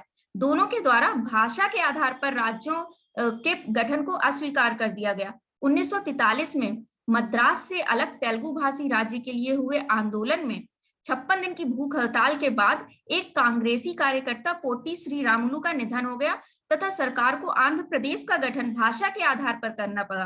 तत्पश्चात राज्यों के पुनर्गठन के लिए फजल अली आयोग का गठन किया गया। इसने भाषा को राज्यों के पुनर्गठन का आधार स्वीकार किया, किंतु एक भाषा एक राष्ट्र के सिद्धांत को अस्वीकार कर दिया। इसकी सिफारिशों के आधार पर राज्य पुनर्गठन अधिनियम 1956 पारित किया गया। इस प्रकार 1 नवंबर 1956 को निम्नलिखित 14 राज्य तथा 6 केंद्र शासित प्रदेश बनाए गए, जो कि इस सारणी में प्रदर्शित हैं। 1956 में व्यापक स्तर पर Shivani madam, your 10 minutes over. Kindly jump directly on conclusion. Okay, राज्यों के पुनर्गठन के पश्चात ये राज्य बनाए गए। तत्पश्चात अभी 5 अगस्त 2019 को जम्मू कश्मीर में 1970 आर्टिकल 370 हटाया गया। उसमें कुछ बदलाव हुए, किंतु उन बदलावों के साथ हम देख सकते हैं कि आजादी के साथ प्रारंभ हुए एकीकृत एवं अखंड भारत के निर्माण में निर्माण अनुच्छेद 370 की समाप्ति के साथ पूर्ण हो गया है। अब भारत में 2 निशान, 2 विधान तथा 2 प्रधान समाप्त हो गए हैं। एक भारत श्रेष्ठ भारत के निर्माण में अब भारत कश्मीर से लेकर कन्याकुमारी तक एक हो गया है तथा श्रेष्ठता की ओर अग्रसर है। Thank you. धन्यवाद। Who want to do next presentation? Sir, winner says here, can I present? Sir, I will do. Left now. Yes, sir. Vinarasi, please continue. Sir, I was told to do next. Bapat? Yes, sir. Kalyani Bapat? Yes, sir. Okay, Vinarasi, after the Kalyani Bapat, your turn. Kalyani Bapat, please continue. हाँ, बोला था। कैसे left करें? Priti Shivare, please remove your PPT. Yes, sir, trying.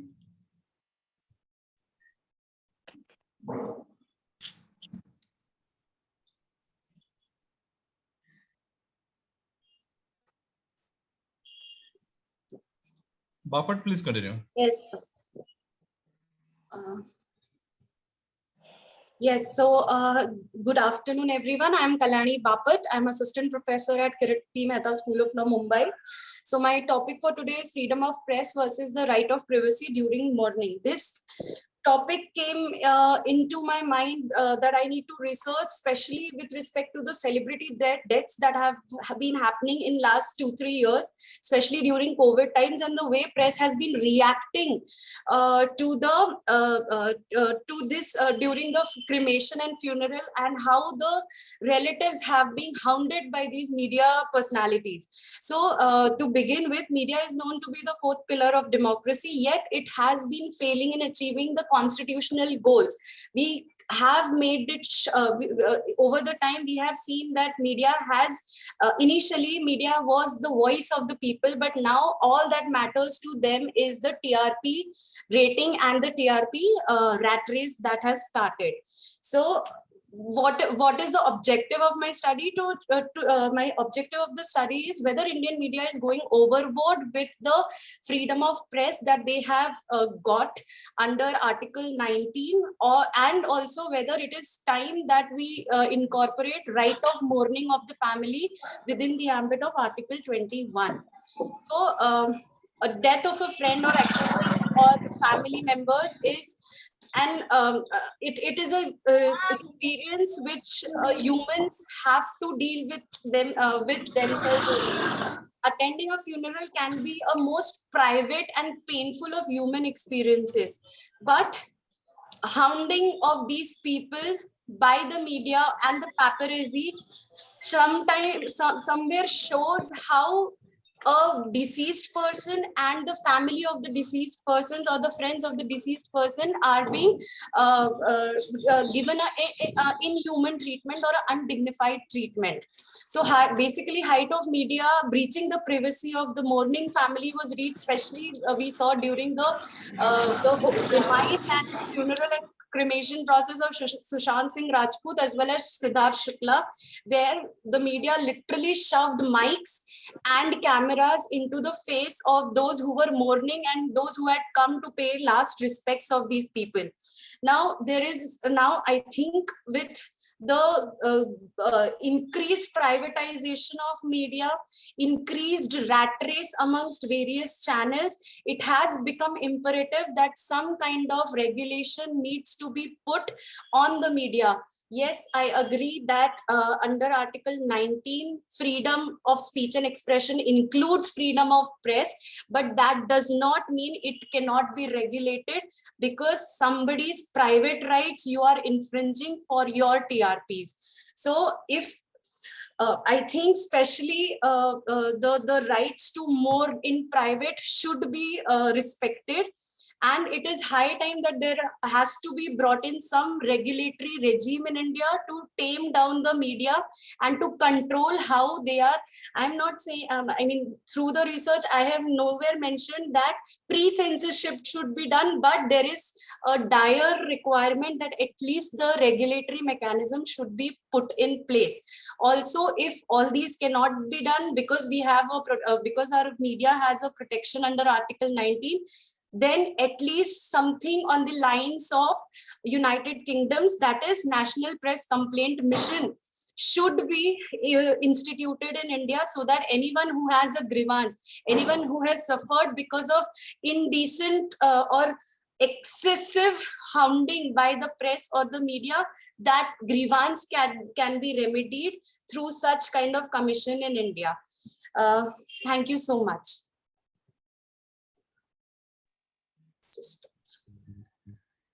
Sir, may I present?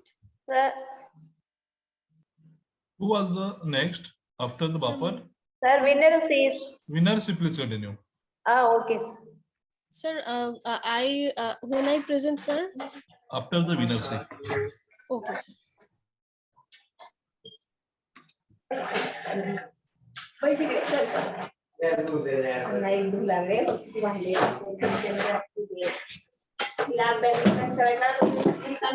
Winner, please continue.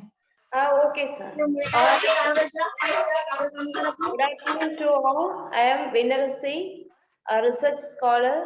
My topic is a study of the level of human resource utilization by private colleges in Tanjavur district, Tamil Nadu, based on management contribution and employee engagement.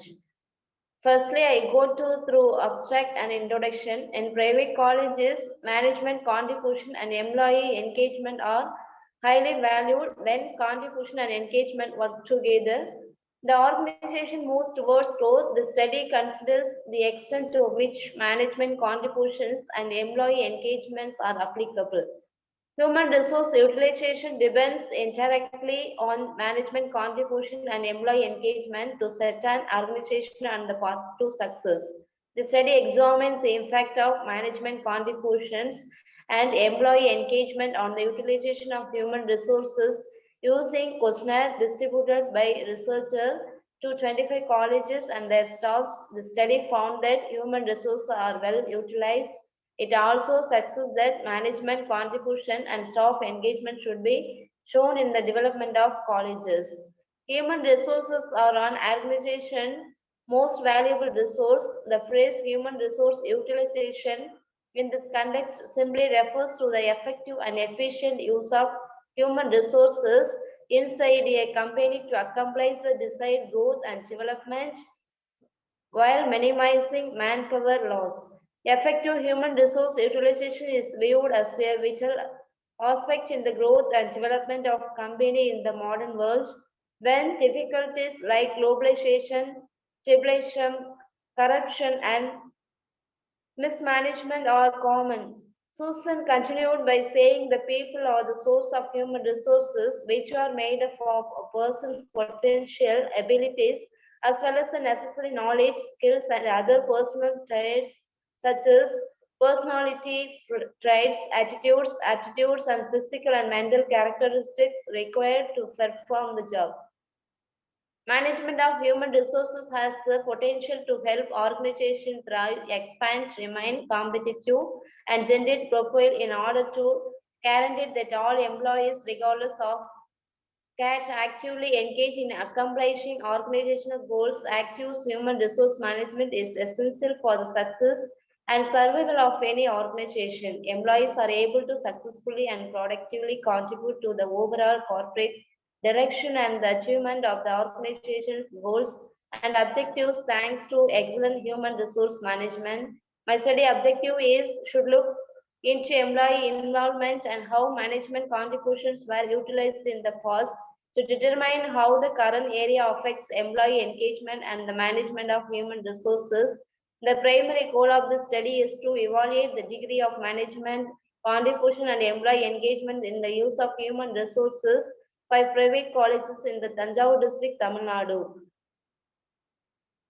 Research methodology. Any research foundation is its methodology. This study is being conducted to evaluate the level of human resource utilization by private colleges in Tanjavur district, Tamil Nadu, based on management contribution and employee engagement to assess the level of job performance, knowledge, and abilities, collaborative teamwork, effective leadership, job satisfaction, time management, environmental interests, and taking initiative, and so on, in the colleges in the Tanjavur district of Tamil Nadu.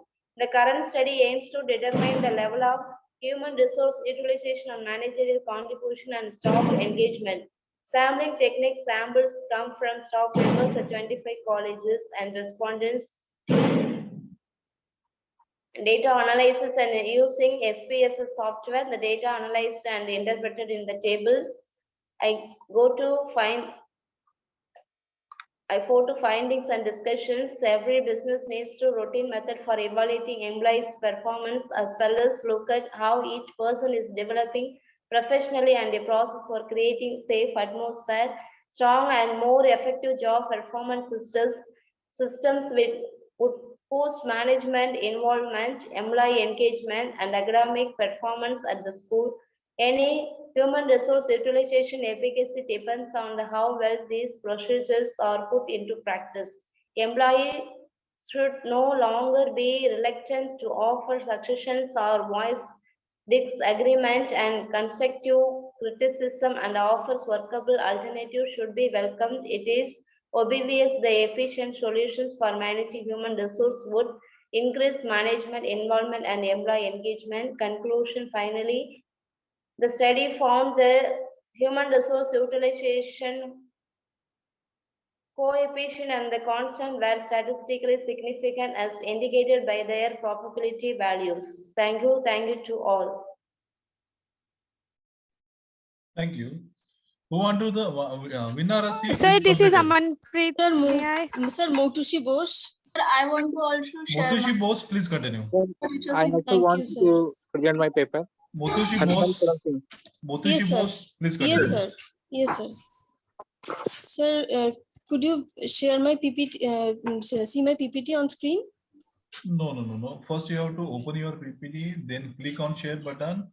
Then your desktop will be appear. In that desktop, your PPT will be appear. Then you do the double click. Here it is sharing.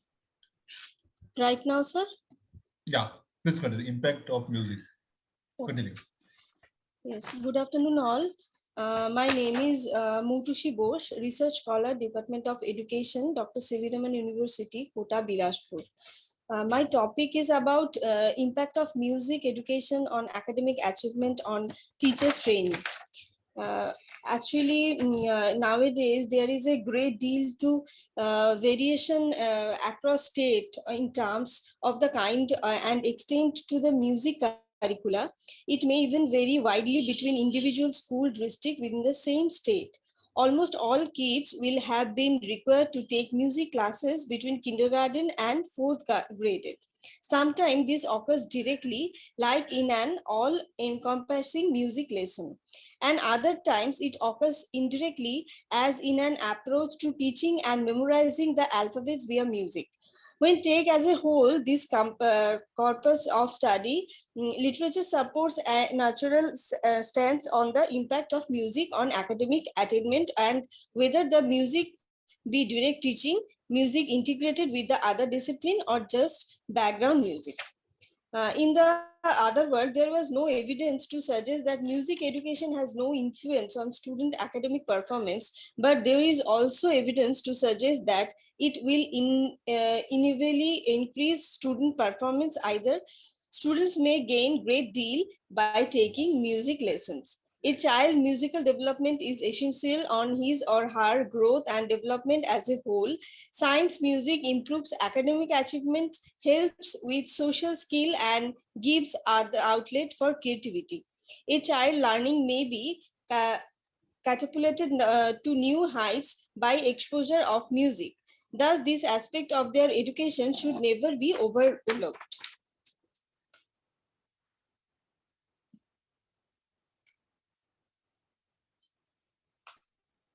Now, there was a method that we study about this, that research design and collaborative aspects are. The study is based on action research methodology to better understand and support the manner in which its participants works and educate themselves, to encourage future educators to have an investigative posture. Action research has been used in teacher preparation programs for future educators. It is even being regarded as a sort of embedded professional employment development, especially to teachers in training who can facilitate integration one place in school. Action research in through to increase participate motivation and self-assurance, lead them to meaningful practices, help them discover and cultivate their own identities, and encourage a sense of belonging school community.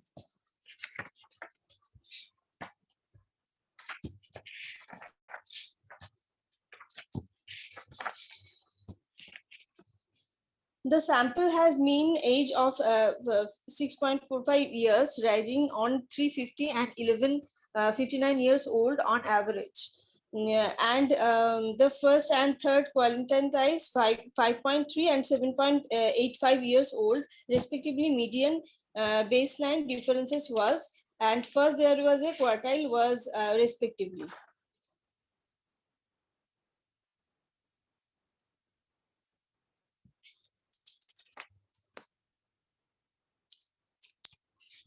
Now I tell about the conclusions, and that is the new coalition research backed up idea that listening to music is not getting better generation cognitive abilities or higher academic achievement. Two more possible approaches involving musical pursuit and worth considering. As a first, research suggests that children non-cognitive conceptions like social conduct and self-esteem may be benefits from exposures to music and potential benefit and probability of music specific. Thank you. Thank you. Who want to do Sir, the this is next? Amanpreet. My presentation is Seema left. Partole. Sir, Richard Sanger, Partole, Seema Sir, Partole. this is Partole, Amanpreet. please continue. After Okay, the sir. Partole, Richa Senger, you have to continue. After the Partole. Sir screen share करायचं आहे. तुम्ही काय करा, screen शेअरला तुम्हाला option दिलेला आहे. तुम्ही अगोदर ओके तुमची ओके स्क्रीन सर करते sir. Do the fast. Sir, do of mine also. After what is the name of the परतोष के बाद में कौन है? सर सेनगर के बाद में करना।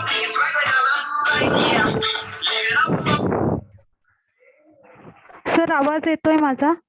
हो येत आहे, प्लीज कंटिन्यू। ओके ओके नमस्कार, मी डॉक्टर सीमा परटोले, सहाय्यक प्राध्यापक इतिहास विभाग, सोनुभाऊ बसवंत कला व वाणिज्य महाविद्यालय, शहापूर, जिल्हा ठाणे। आणि आमच्या इतिहास विभागाचे प्रमुख डॉक्टर सोनवणे सर, आम्ही तयार केलेला इतिहासाच्या साधनांचे भांडारगृह या विषयावरील संशोधन लेख आजच्या आंतरराष्ट्रीय परिषदेत मी सादर करत आहे। गतकालीन मानवी जीवनाच्या समग्र वाटचालीचा कालानुक्रमे शास्त्रशुद्ध आणि पद्धतशीर अभ्यास करणारे शास्त्र म्हणजे इतिहास होय। इतिहास लेखन करताना इतिहासकाराला साधनांचा वापर करावा लागतो। साधनांशिवाय इतिहास लिहिताच येत नाही। म्हणून आधुनिक इतिहास लेखन शास्त्राचे जनक लिओपोल्ड रँके यांनी साधनांचे महत्त्व स्पष्ट करताना नो सोर्स नो हिस्ट्री असं म्हटलं आहे। इतिहासाच्या साधनांना ऐतिहासिक साधने असे म्हणतात।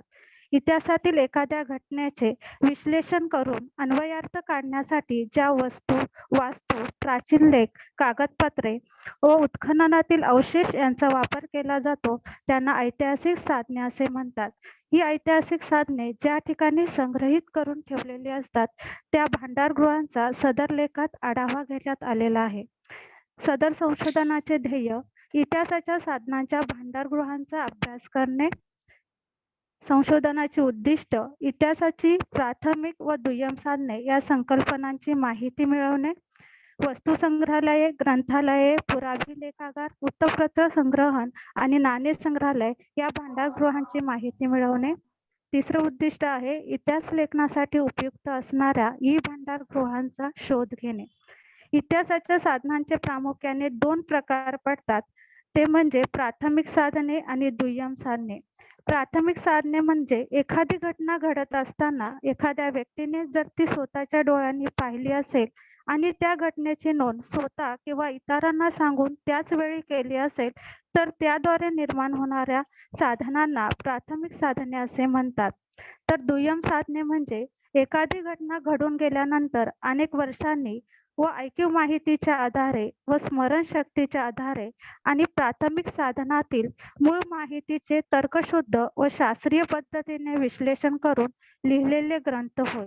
ही प्राथमिक साधने आणि दुय्यम साधने ज्या भांडारगृहात संग्रहित करून ठेवलेली असतात ती भांडारगृहे पुढील प्रमाणे आहेत। पहिलं आहे वस्तू संग्रहालय, दुसरं ग्रंथालय, तिसरं पुराभिलेखागार, चौथं वृत्तपत्र संग्रहण, पाचवं नाणे संग्रहालय, सहावं ई भांडारगृह। पहिलं जे भांडारगृह आहे ते म्हणजे वस्तू संग्रहालय। कोणत्याही देशाच्या ऐतिहासिक व सांस्कृतिक वारशाचे संग्रह, जतन व संवर्धन करून लोकशिक्षण या उद्देशाने काम करणारी कायमस्वरूपी संस्था म्हणजे वस्तू संग्रहालय होय। या वस्तू संग्रहालयामध्ये अवशेष, नाणी, दगडी हत्यारे, ताम्रपट, मानव व प्राणी यांच्या हाडांचे सांगाडे, हस्तिदंत, अलंकार, शिलालेख, शिल्प, शस्त्रास्त्रे, मातीची खापरे इत्यादींचे संग्रह करून ठेवलेले असते। आपल्या भारतामध्ये विविध वस्तू संग्रहालय आहेत। त्याच्यामध्ये मुंबईचे छत्रपती शिवाजी महाराज वस्तू संग्रहालय, नवी दिल्ली येथील National Gallery of Modern Art, Mathura Vijapur येथील आर्किओलॉजिकल म्युझियम या संग्रहालयांमध्ये या विविध साधनांचा संग्रह करून ठेवलेला आहे। दुसरं साधन आहे ग्रंथालय। ऑक्सफर्ड शब्दकोशातील व्याख्यानुसार ग्रंथालय म्हणजे वाचन, अभ्यास आणि संदर्भासाठी उपलब्ध असणाऱ्या पुस्तकांचे स्थान होय। या ग्रंथालयांमध्ये इतिहास विषयाशी संबंधित विविध ग्रंथ, पुस्तके, चरित्र, आत्मचरित्र, ज्ञानकोश, विश्वकोश, शब्दकोश, संशोधनपर जर्नल्स, नियतकालिके, त्रैमासिके आणि मासिके इत्यादींचा संग्रह करून ठेवलेला असतो। त्यानंतर तिसरं महत्त्वाचं भांडारगृह आहे ते म्हणजे पुराभिलेखागार। यालाच अभिलेखागार किंवा दप्तरखाने असं सुद्धा म्हटलं जातं। मोवी भाटवडेकर यांच्या मराठी पर्यायी शब्दकोशांमध्ये अभिलेख या शब्दाचा अर्थ इतिहासाचे साधन, ऐतिहासिक कागदपत्र, ऐतिहासिक महत्वाचा आलेख, ताम्रपट, शिलालेख, सनद असा दिलेला आहे. या अभिलेखांगारांमध्ये वृत्तपत्रे, ताम्रपट, हस्तलिखिते, बखरी, विविध ग्रंथ, परकीय प्रवाशांचे वृत्तांत, वर्तमानपत्रे, व्हिडिओ, ऑडिओ कॅसेट, व्याख्याने, मुलाखती, नकाशा, जमा खर्च, रोजनिशी, चौकशी अहवाल आणि न्यायालयीन निवाडे इत्यादी साधनांचा संग्रह करून ठेवलेला असतो. आपल्या भारतामध्ये असलेलं मुंबईचं शासकीय पुराभिलेखागार, पुण्याचं शासकीय पुराभिलेखागार, त्याचप्रमाणे राष्ट्रीय पुराभिलेखागार दिल्ली या ठिकाणी इतिहासाची विविध कागदपत्रांचा संग्रह करून ठेवलेला आहे. त्यानंतर चौथं जे इतिहासाचं भांडारगृह आहे ते म्हणजे वर्तमानपत्रांचं संग्रहण. या संग्रहामध्ये ह्या संग्रह अभिलेखागारात खाजगी व्यक्ती व संस्था यांच्याकडे उपलब्ध असून आज वर्तमानपत्रे डिजिटल स्वरूपात सुद्धा संग्रहित केलेली असतात. जर आपल्याला आधुनिक भारताचा इतिहास अभ्यासायचा आहे तर त्या इतिहासाचं एक महत्त्वाचं साधन म्हणजे वर्तमानपत्र आहे. त्याच्यामध्ये आपण दर्पण, बेंगॉल गॅझेट, केसरी, मराठा यासारख्या वर्तमानपत्रांचा वापर करून इतिहास लेखन आपल्याला आधुनिक भारताचं करता येतं. त्यानंतर पाचवं इतिहासाच्या साधनांचा भांडारगृह म्हणजे नाणे संग्रहालय. नाणे हे इतिहासाचं एक महत्त्वाचं अविनाशी साधन आहे आणि या साधनाच्या द्वारे आपल्याला आर्थिक, सामाजिक, राजकीय, 10 minutes धार्मिक over. आणि Kindly okay jump sir. on conclusion. Okay. निष्कर्ष भांडारगृहातील साधनांचा वापर केल्याशिवाय इतिहास लेखन आणि ऐतिहासिक संशोधन पूर्ण होणारच नाही. म्हणून प्रत्येक इतिहासकार आणि इतिहास संशोधक यांना भांडारगृहांना भेट द्यावीच लागते. या भांडारगृहातील प्राथमिक आणि दुय्यम साधनांचा वापर करून केलेल्या इतिहास लेखनात वस्तुनिष्ठता, सत्यता आणि विश्वसनीयता अधिक असल्याचे आढळून येते. आजच्या विज्ञान व तंत्रज्ञान आणि इंटरनेट युगात ई भांडारगृहातील संकेतस्थळे, गुगल पुस्तके, वर्डकॅट आणि ई जर्नल्स ही भांडारगृहे इतिहासाच्या साधनाची अत्यंत महत्त्वाची भांडारगृहे बनलेली आहेत. संदर्भ and thank you sir. Who want to do next? This is Amanpreet. May I conclude my presentation? I have left out. No, madam. Your first, you have done already. Please wait. You have to give the chance to another person also. Who's that next? Sir, Richa Singer. Sir, Vidhan Dolai, do a mind, sir, Richa please. Senkar. Yeah, Richa Senkar. Sir, Hanuman Singh waiting for long. Dolai is after the Richa Senkar. Richa Senkar, please continue. Hanuman, sir, Hanuman. Okay, thank you sir. पत्र का जो विषय है वो है आजादी के बाद सर्वोच्च न्यायालय द्वारा महिलाओं के हक में लिए गए कुछ महत्वपूर्ण निर्णय. भारत के इतिहास में प्राचीन काल में महिलाओं की भूमिका बहुत ही महत्वपूर्ण रही है. महिलाओं की सामाजिक एवं राजनीतिक विकास में बराबर की भागीदारी होने के बावजूद उन्हें किसी भी क्षेत्र में पुरुषों के समान आदर एवं सम्मान प्राप्त नहीं हुआ है. भारतीय संविधान द्वारा भारत के सभी नागरिकों को समान अधिकार प्रदान करने के बाद भी महिलाओं के प्रति अत्याचार कम नहीं हुए हैं. संविधान द्वारा राज्यों को भी यह दायित्व सौंपा गया है कि वे समाज के कमजोर वर्गों, जिनमें महिलाएं भी शामिल हैं, के उत्थान के लिए नीति निर्माण करें. माननीय सर्वोच्च न्यायालय ने भी इस पक्ष को समझते हुए हाल ही के कुछ वर्षों में महिलाओं के उत्थान और उनकी अस्मिता को बनाए रखने के लिए कुछ ऐतिहासिक निर्णय लिए हैं.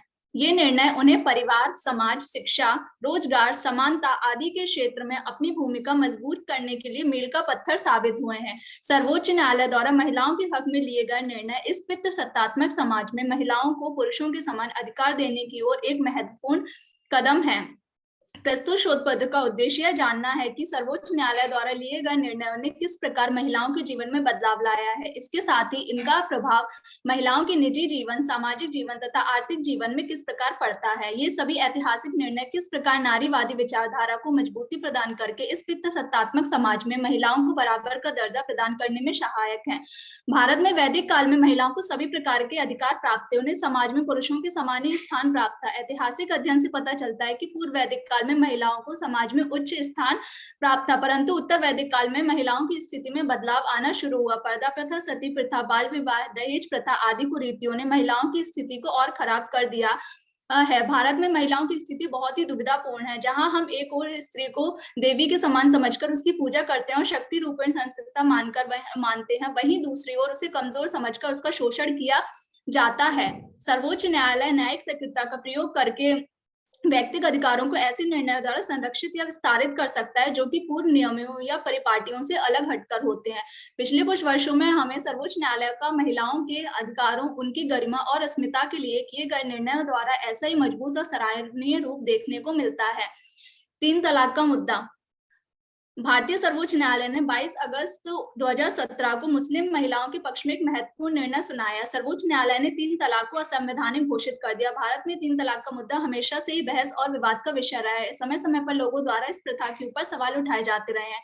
जब भी इस प्रथा को लेकर सवाल उठे हैं, लोगों ने न्याय, लैंगिक समानता, मानव अधिकारों और धर्मनिरपेक्षता को लेकर भी सवाल उठाए। मुस्लिम समुदाय में इस प्रथा के अनुसार यदि कोई पति मौखिक, लिखित, ईमेल या SMS जैसे इलेक्ट्रॉनिक माध्यम के द्वारा 3 बार तलाक बोलता है तो इसे तलाक बिद्दत कहा जाता है और इसके अनुसार इसी तरह 3 बार तलाक बोलकर कोई भी पति अपनी पत्नी को आसानी से तलाक दे सकता है। शाह बानो और शायरा बानो जैसे केस में सर्वोच्च न्यायालय और भारतीय संसद का इतनी संवेदनशीलता और समझदारी के साथ संज्ञान लेना बहुत ही सराहनीय है। इस कानून के बनने के बाद निश्चित तौर पर महिलाएं अपनी सुरक्षा को लेकर चिंतित होने के बजाय अपने अधिकारों और सम्मान के लिए आवाज उठाने के लिए हिम्मत जुटाएंगी। भारत में गर्भपात कानून। हाल ही के समय में एक अविवाहित महिला द्वारा उच्च न्यायालय दिल्ली से 20 हफ्ते बाद गर्भपात की अनुमति मांगी गई, जिससे उच्च न्यायालय ने यह कहकर नकार दिया कि MPT एक्ट द्वारा केवल विवाहित महिलाओं को ही गर्भपात का अधिकार प्रदान किया गया है। परंतु माननीय सर्वोच्च न्यायालय ने अविवाहित महिलाओं को भी 20 से 24 हफ्तों के अंदर गर्भपात की अनुमति प्रदान की। सर्वोच्च न्यायालय द्वारा दिए गए ऐतिहासिक निर्णय के कुछ कारण इस प्रकार है। विवाहित और अविवाहित महिलाओं में फर्क करना अनुच्छेद 14 का उल्लंघन है और इसके अलावा बहुत सारी महिलाएं जबरदस्ती गर्भ धारण का शिकार होती हैं। सर्वोच्च न्यायालय के अनुसार यदि किसी भी महिला की वैवाहिक स्थिति को उसे अनचाहे गर्भ को गिराने के अधिकार से वंचित करने का आधार नहीं बनाया जाना चाहिए। एकल और अविवाहित महिलाओं को भी गर्भावस्था के 24 सप्ताह में उक्त कानून के तहत गर्भपात का अधिकार है। सेक्स वर्कर्स पर सर्वोच्च न्यायालय का फैसला। सर्वोच्च न्यायालय द्वारा लिए गए निर्णय में सेक्स वर्क को अन्य व्यवसायों की तरह ही एक व्यवसाय के रूप में मान्यता प्रदान की गई है। न्यायालय के अनुसार इस व्यवसाय को भी वही गौरव और समान सुरक्षा मिलनी चाहिए जो अन्य व्यवसायों को कानून द्वारा प्रदान की जाती है। सर्वोच्च न्यायालय द्वारा पुलिस को यह हिदायत दी गई है कि यदि कोई भी सेक्स वर्कर बालिग है और अपनी मर्जी से इस व्यवसाय में है तो उसके खिलाफ कोई भी मुकदमा नहीं चलाया जाएगा। न्यायालय के अनुसार सेक्स वर्कर्स को भी अन्य नागरिकों की तरह सम्मान के साथ जीवन यापन करने का पूरा अधिकार है। वे भी एक मनुष्य है। जो अधिकार किसी भी व्यक्ति को मनुष्य होने के नाते समाज और सरकार से प्राप्त होते हैं, वे सभी अधिकार इन्हें भी प्राप्त होने चाहिए। सर्वोच्च न्यायालय के अनुसार सेक्स वर्कर्स के बच्चों को उनकी मां से अलग नहीं किया जा सकता। जैसा कि आमतौर पर देखा जाता है कि यदि किसी महिला को इस तरह के किसी व्यवसाय में लिप्त पाया जाता है और यदि पुलिस उसे गिरफ्तार करती है तो उसे उसके बच्चों से अलग कर दिया जाता है, जिस कारण उसके बच्चे के भविष्य पर इसका गहरा प्रभाव पड़ता है। हमारे समाज द्वारा इन बच्चों को कभी भी उसी प्रकार का प्यार और अपनापन नहीं दिया जाता जो अन्य बच्चों को दिया जाता है, जिस कारण इन बच्चों के मन में हीन भावना आ जाती है। सर्वोच्च न्यायालय द्वारा 2 फिंगर टेस्ट पर बैन लगाना। 2 फिंगर टेस्ट का उपयोग सामान्यतः यह पता लगाने के लिए किया जाता था कि किसी महिला के साथ बलात्कार हुआ है या नहीं, परंतु भारतीय सर्वोच्च न्यायालय द्वारा इसे गैर कानूनी घोषित कर दिया गया है। न्यायालय के अनुसार किसी भी महिला का इस प्रकार का टेस्ट करना और उसके बाद किसी नतीजे पर पहुंचना अवैज्ञानिक और प्रतिसत्तात्मक सोच को बढ़ावा देना है। देर से यह कदम उठाने के बावजूद भारत का सर्वोच्च न्यायालय धन्यवाद का अधिकार है। उसने ठीक ही कहा है कि यौन उत्पीड़न के मामले में पीड़िता का 2 फिंगर टेस्ट कराने वाला भी कदाचार का दोषी माना जाएगा। अदालत ने माना है कि यह टेस्ट एक गलत धारणा पर आधारित है कि यौन रूप से सक्रिय महिला का बलात्कार नहीं हो सकता। सच्चाई इससे अलग भी हो सकती है और किसी भी महिला का यौन इतिहास जानना महत्वहीन है। कौमार्य परीक्षण का एक अर्थ में यह हिंसा ही है। प्राचीन काल से ही पुरुष वर्चस्ववादी समाज में कौमार्य परीक्षण की परंपरा रही है। कभी भी समाज में पुरुषों के कौमार्य परीक्षण की परंपरा नहीं रही है। इस मामले में लड़कियां और महिलाएं ही प्राचीन काल से अब तक बार बार अपमानित और असम्मानित होती रही हैं। इससे बड़ी विडंबना और क्या ही होगी कि एक बार पुरुष का शिकार होने के बाद 2 फिंगर टेस्ट में उसे फिर से डॉक्टर का शिकार होना पड़ता है। स्त्री के लिए आर्थिक आजादी जितनी जरूरी है उतनी ही शारीरिक आजादी भी। यह आजादी ना मिले तो सामाजिक, आर्थिक और राजनीतिक आजादी मिलने का कोई व्यापक और वास्तविक अर्थ नहीं है। भारत में 2 फिंगर टेस्ट से मुक्ति यहाँ की महिलाओं की गरिमा की बहाली की दिशा में उठाया गया एक सही कदम है। समाज में पुरुष वर्चस्ववादी सोच महिलाओं को पिता, भाई, मित्र और पति आदि के रूप में पुरुषों के संरक्षण में रहने को मजबूर करती है। धर्म और संस्कृति को हथियार बनाकर महिलाओं को इस्तेमाल किया जाता रहा है। वर्तमान समय में इस तरह के व्यवहार को बदलने की आवश्यकता है। सरकार और न्यायालय द्वारा इस दिशा में कई सकारात्मक कदम उठाए जा रहे हैं। इसके साथ साथ कई तरह के एनजीओ भी महिलाओं की स्थिति को समाज के सामने रखने, महिलाओं के हक में आवाज उठाने में महत्वपूर्ण भूमिका निभा रहे हैं। आज लगभग सभी क्षेत्रों में महिलाओं को पुरुषों के बराबर दर्जा देने का प्रयास किया जा रहा है। हाल ही में बीसीसीआई ने भी एक ऐतिहासिक निर्णय लिया है, जिसके अनुसार भारतीय क्रिकेट में अब महिला और पुरुष में वेतन के तौर पर कोई भी भेदभाव नहीं रहेगा, सभी को बराबर मैच फीस मिलेगी। इस प्रकार के निर्णय महिलाओं को उनकी क्षमता और काबिलियत के आधार पर समाज में अपनी अलग पहचान बनाने के लिए सहायक सिद्ध होते हैं। अंततः एक शोधार्थी के रूप में मेरा मानना है कि पिछले कुछ वर्षों में जिस प्रकार सरकार और भारतीय न्याय व्यवस्था ने महिलाओं की स्थिति को सुधारने के लिए जो ऐतिहासिक निर्णय लिए हैं, उनमें महिलाओं के जीवन के बदलते विकासक्रम और प्रगतिशील चित्र देखे जा सकते हैं। ये सभी ऐतिहासिक निर्णय पुरुष वर्चस्ववादी सोच के खिलाफ महिलाओं के अस्तित्व और नारीवादी आंदोलन को गतिशीलता प्रदान करते हैं। Thank you so much. Sir, allow me. Dolai. Please, Dolai. Yes, sir, please. Okay, Sir, sir. Hanuman after the Dolai. Okay. Sir, I think my screen sharing is disabled. No. Who was the previous? Kindly remove the PPT. Who was the previous? Yeah, Dolai, please upload your PPT.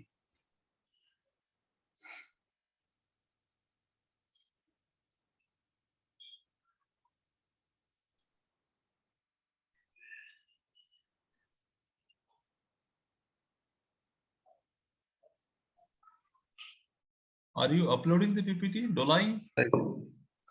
Sir, I think there is some problem. So can I directly? You can read directly. Do not worry. You can read PPT directly. Okay, sir. In this point, I'm just going to present my paper. Myself, Bidhan Dolai, Assistant Librarian of Morasto and research. And my paper, my paper is analyzing the degree of user satisfaction, taking feedback, the consistency into the account, focusing in particular on Pune's Maiman Medical College. And my co-author is Abhrodip Bose, Mr. Didhiman Bosu, and Sipal Meena. And all are from library professionals. I'm just starting from my introduction. And as we all know, the library are the major sources providing an equal, safe, and reliable access of information. And when each and every year, and it started the college with newcomers, and the new admitted students arrive to the college or the university every year, and the right of expectation and to going for the betterment of our nations actually. And my objective of the studies are to access the utility and reliability of the library, look the user view regarding the library utility. Because as I try to write and examine my user satisfaction of my library, my medical college, because our library just automated 1 year ago, and it is very important to know the users are satisfied or not actually. For the purpose of analyzing this user satisfaction, I just tried to adopt it on methodology. In this point, a OL structure and pre-validated questionnaire was used in a survey manner to carry out the study apprehension goal. A survey was performed the August 1st August to 10 is a 10 days of duration, and the statistical software of SPSS was used, and the 44 so the statistical software SPSS was used to tabulate and calculate the data also. And I get some info and some responses from our students only. And they are the male are 26 and female 28. The percentage is calculated 48 as male and for 51 as female. As I thrown the question to the users of the library, our students' responses that daily use of 44% are daily use, once in 2 days 7% only, and once in a week 33%, and the 14% are very rarely. And as we go through the second question, and the purpose of visiting library for paper on magazine reading, for study in the reading room, or to locate informational books, to borrow books, and the responses are as the table and the table, and that the paper and magazine reading is 0%, showing 0% here, and the most effective they are coming to the study in the reading room. In this point, the main focusing of this study is the satisfaction level analysis. That actually I just review some literature, and I try to calculate the using of convex alpha formula, and that convex alpha formula actually define the satisfaction and the reliability of a particular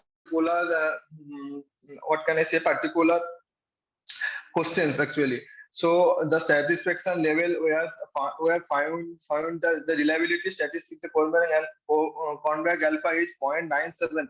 That is basically denote as the excellent of satisfaction of library resources, whereas the satisfaction of library service denote as the more than 0.8 or equal to 8. That is defined as the good reliability of our library services, and the satisfaction of the facility. The reading room is very the cleanliness of reading room, drinking water, and the light ventilation is a very important part. All the professionals know, the library professionals know, is a very important part, because we are always trying to share the betterment for the readers actually. And the result of this alpha result of the more than 9, actually the particular result is extracted from 0.981. It means that is highly reliable. And empathy is the more important thing when readers asking something, or are asking for help, any help. So we have to care to the readers actually. Our readers is our reader satisfaction is our motto actually. So maximum readers, the 41% of readers are basically satisfied with our services. The result of empathy and the ethics are crucial, since they are connected to the user happiness. The most are placed with the library employee. Our goal is to happy readers. That is our motto. Must be motto of a library professional. Happy to the readers. And thank you so much for giving the opportunity. I'm concluding my presentation here. Thank you so much, sir.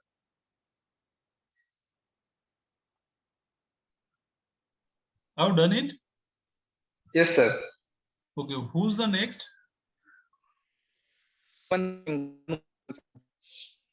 Hello? Yes, sir. Who's the next? Audio, sir. Yes, sir. Hanuman Saran Singh, Hanuman sir. Singh, please continue. Yes, sir. Okay. Do I remove your PPT?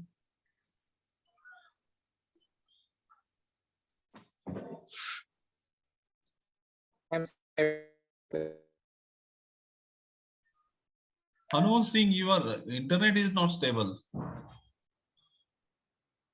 1 minute, sir. It was stable.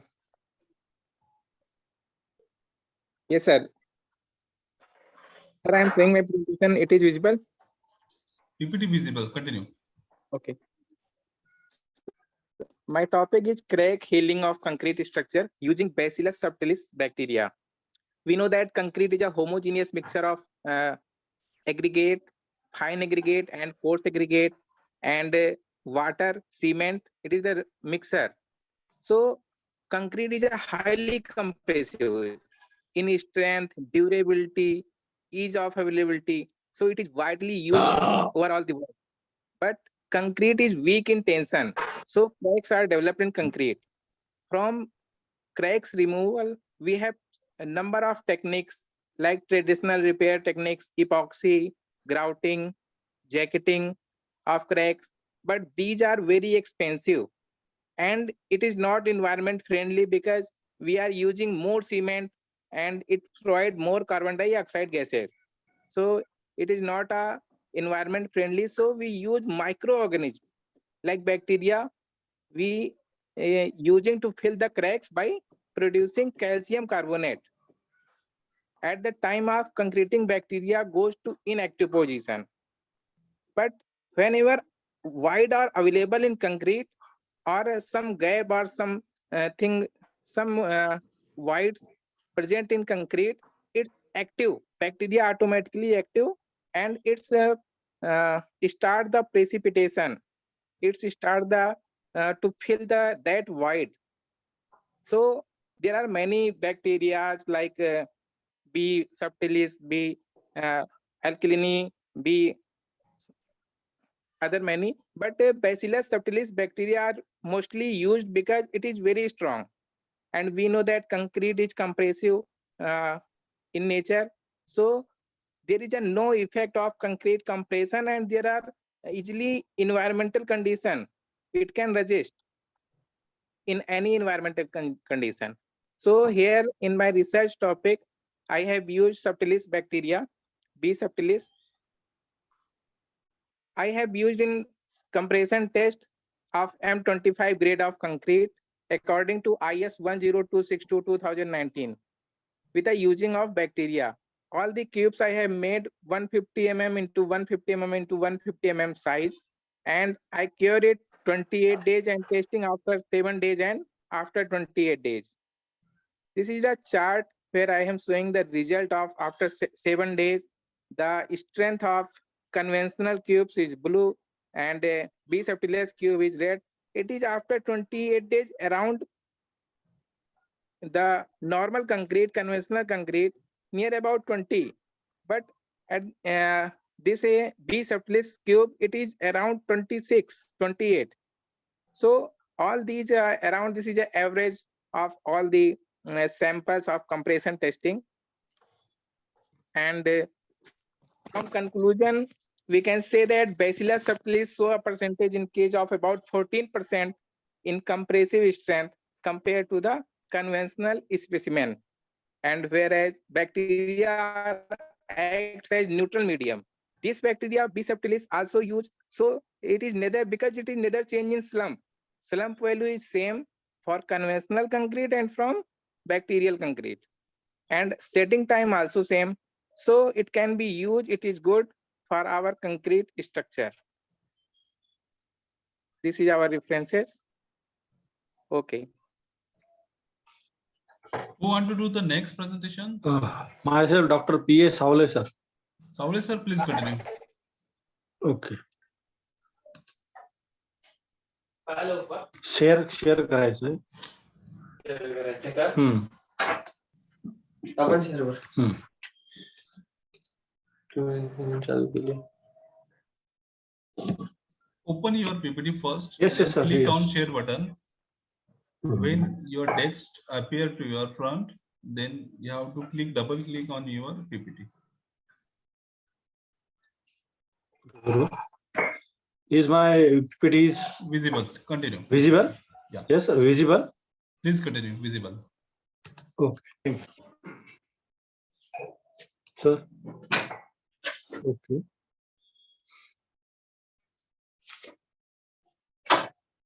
Respected chairperson of the today's session, distinguished delegates, and my dear participants, myself, Dr. P.A. Saule, Associate Professor, Department of Physics, Art and Science College, Balod.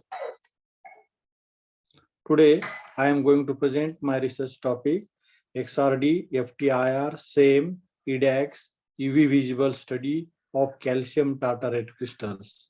I have arranged my work in this fashion. In the present investigation, single crystals of calcium tartarate were grown by using silica gel as a growth medium. These single crystals were grown by simple gel technique using diffusion method. The optimum growth conditions for these crystals were optimized by varying various parameters. The circular shaped white colored crystals were observed. The crystalline nature of the grown crystal was confirmed by using XRD, powder XRD diffraction technique, which shows that calcium tartrate hydrate has crystallized in orthorhombic structure. The functional groups present in the crystal were identified by FTIR analysis, which shows that the presence of O single bond H, C dash H bond and metal oxygen bond. The same study reveals that the crystals having flat, rectangular, and orthorhombic shapes of different sizes and structures embedded in a rock-like structure. The analysis of EDAX has shown the presence of calcium and oxygen. The value of energy gap and band gap energy were calculated from UV visible absorption spectra, and these values were determined as 7.95 electron volt and 4.95 electron volt respectively. Single crystal growth involves variety of research fields ranging from surface physics, crystallography, and material science to condensed matter physics. Though it has been studied from last decades, crystal growth still plays important and crucial role in the theoretical and experimental research. Most of the tartrate compounds are insoluble in water and decompose before melting. Compounds of tartaric acid find several practical applications in science and technology because of their interesting physical properties, such as dielectric, ferroelectric, piezoelectric, and non-linear optical properties. Many biominerals crystals are initiated from the range of micrometer to nanometer size and have different morphologies. Such nanometer or micrometer size crystals plays a pathogenesis importance in different diseases. So in this research work, single crystals of calcium tartrate were grown by simple diffusion sol gel method. This is the experimental. These reactions are formed in this, and we will get a calcium tartrate crystal. This figure 1 shows grown calcium tartrate crystal, whereas figure 2 shows white colored calcium tartrate crystals. The habitat of the grown crystals were of 1 mm by 1 mm by 0.5 mm size. The various optimum conditions for growing crystals were established are shown in table 1. These are the various parameters. We will get white colored shaped crystals within 6 weeks. This figure shows the X-ray powder diffraction pattern of calcium tartrate crystal. Here we will get a 2 strong peak at 220.60 and 25.60. Figure 3 shows X-ray powder diffraction pattern of calcium tartrate. The crystal is found to be crystallized in orthorhombic structure with A is equal to 9.6 angstrom unit, B is equal to 10.56 angstrom unit, and C is equal to 9.21 angstrom unit. Whereas the angles are alpha is equal to beta is equal to gamma is equal to 90 degree. The grain size can be calculated by using the formula grain size C is equal to 0.9 lambda upon beta cos theta, where beta is a full width of half maximum in radian and D is the grain size of the crystal. The calculated average grain size is 62.49 nanometer. The analysis of different diffraction peaks indicates the formation of orthorhombic structure by measuring the peak heights above the background in nanometer and scaling up values so that the tallest peak has values 20.060 and 25.510. The preferential orientation is observed from the XRD data is 210 and 022, indicating maximum growth of the crystal in that direction. The observed values are calculated. Observed values are compared with the standard data of 2002 JCPD 2.3 file number 26.0303. These are the diffraction data of a calcium tartrate crystal. FTR analysis of the crystal. We'll get this figure shows FTR spectrum of the calcium tartrate crystal. Here, this broad peak shows that the absorption peaks are positioned in between 3,442.12 to 2,980.12 centimeter correspond to symmetric and asymmetric stretch vibrations of O single bond H bond due to water of hydration.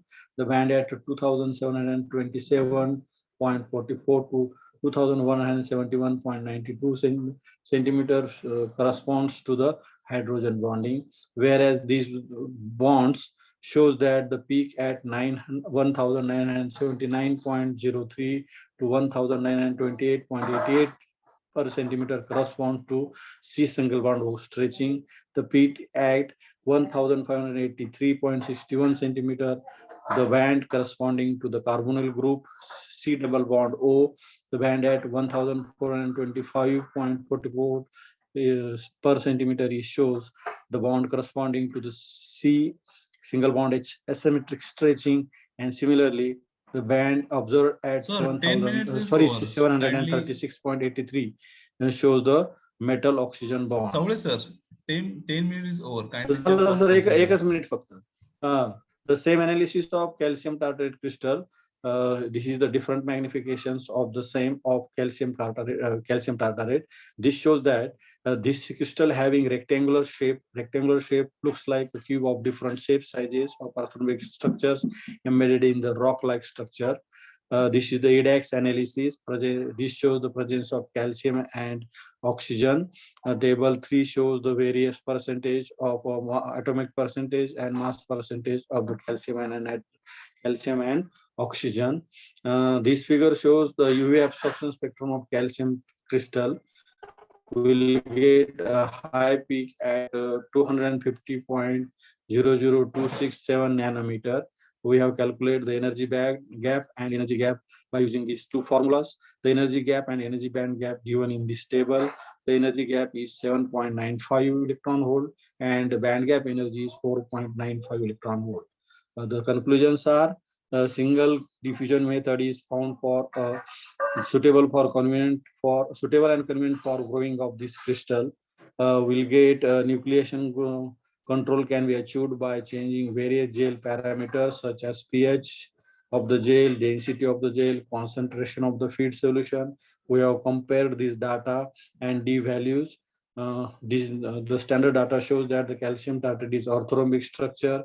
FTR spectroscopy presence shows presence of O bond H, C double bond O, C single bond O, C single bond H, and metal oxygen bonds. Scanning electron microscopy shows the embedded structure in a rock-like structure.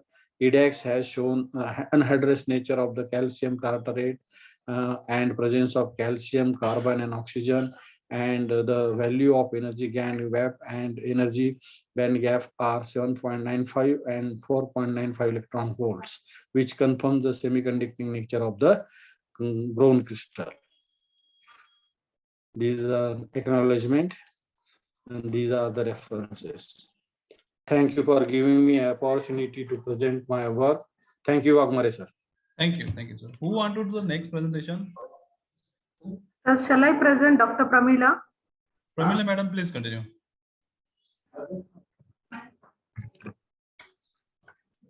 I'll share the screen, sir. Yes, please continue.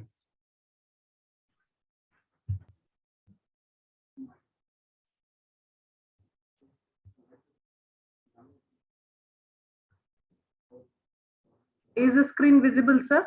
Yes, please continue.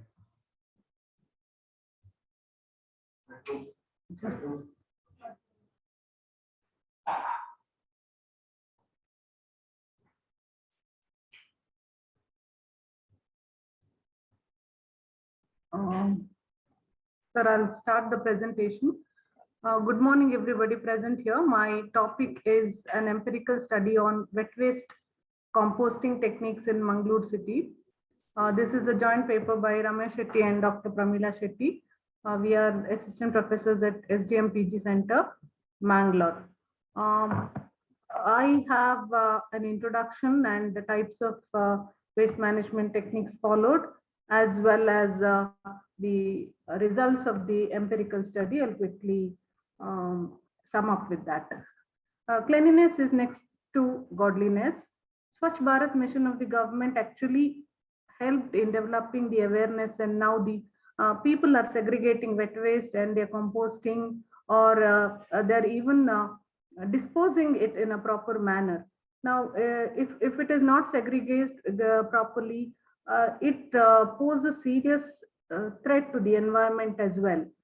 Now, 70% of the waste is wet waste, which is generated at home, which can be disposed. Okay, it is kitchen waste, flowers, fruits, and all that. 70% of the wet waste can be decomposed, is what I meant.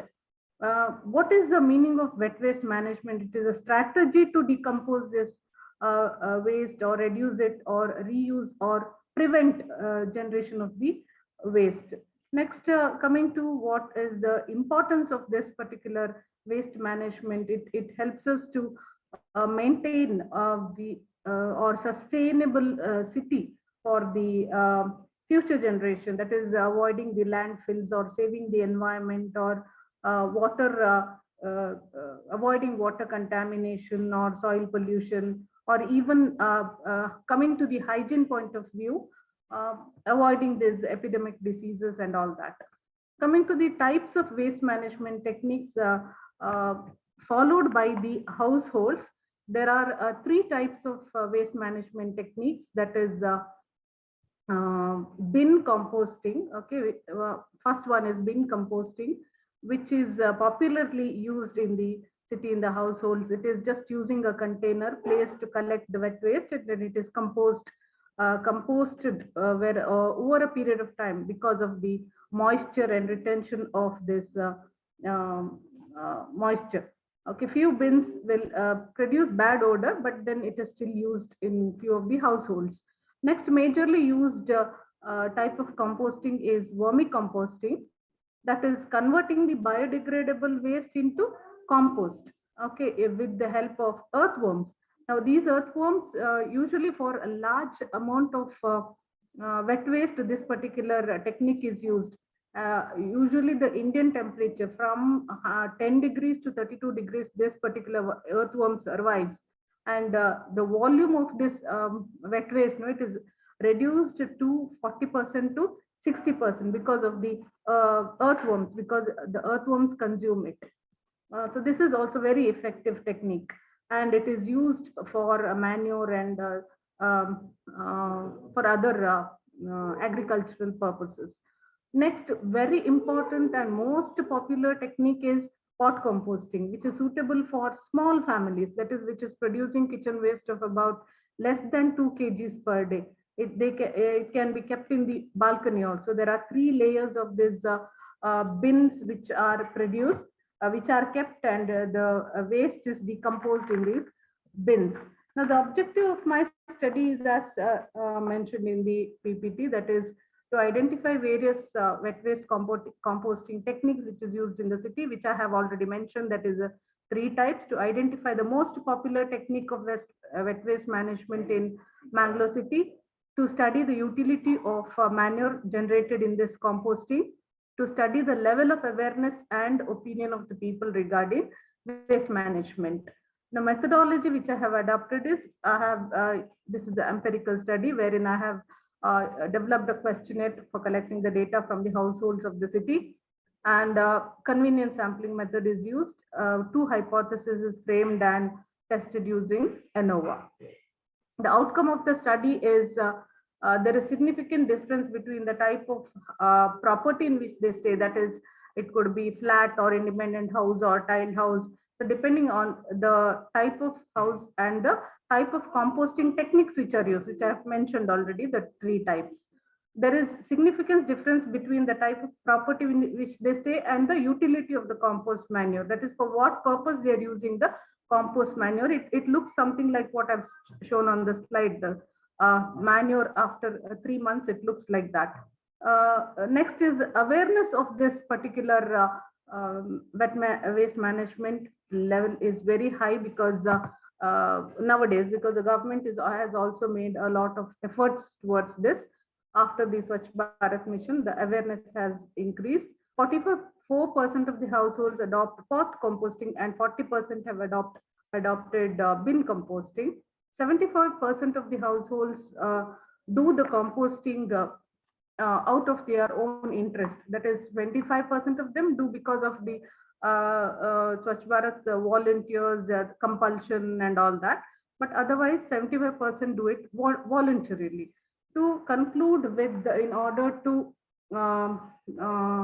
save the earth, okay, to save the earth, it is high time that we realize the need to save the earth for our future generation. And this a little bit is what we can do. Okay, as educated people, let us spread this awareness, and also through associations, clubs, NGOs, like what Ramakrishna Mission is doing a lot of work towards this. Let us also serve more to save the earth for our future generation. Thank you. This is my presentation. I actually had another presentation to be done. Waghmare sir, shall I continue with another presentation? Please continue. Yeah, I'll just share the slide of the other presentation.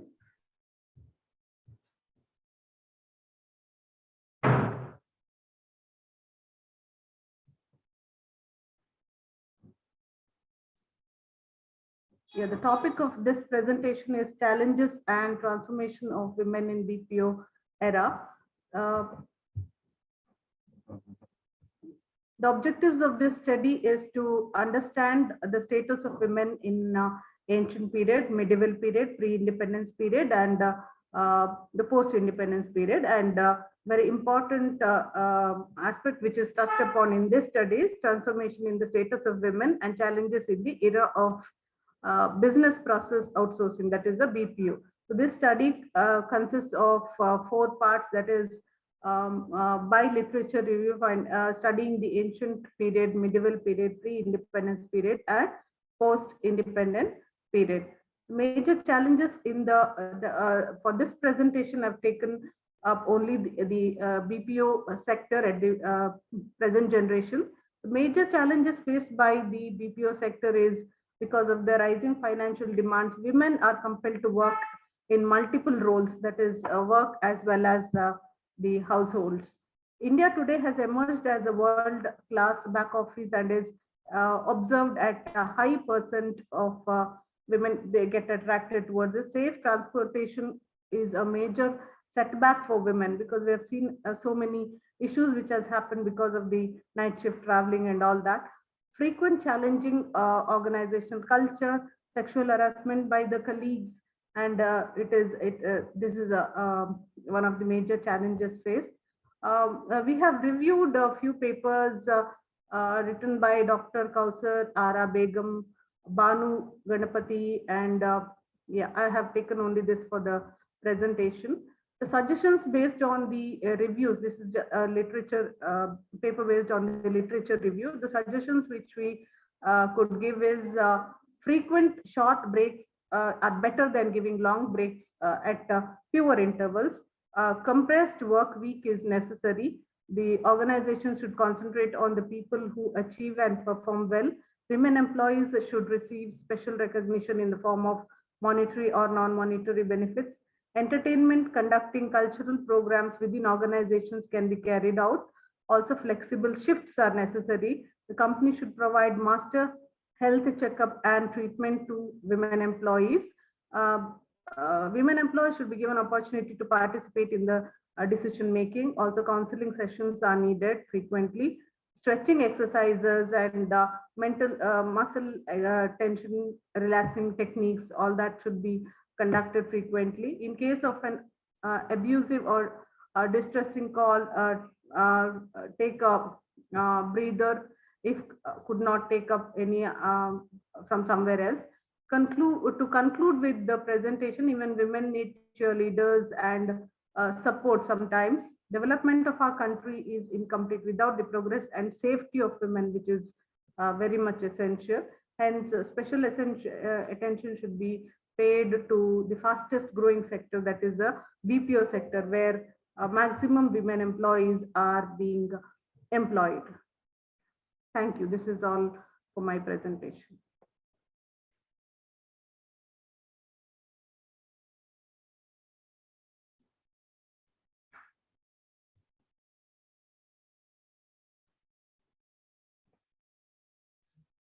Who want to do the next presentation?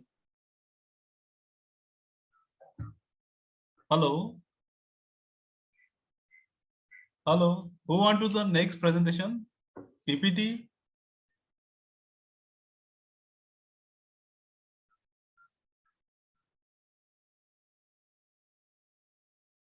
Who want to do the next presentation? PPT? Hello, participants, do you available here?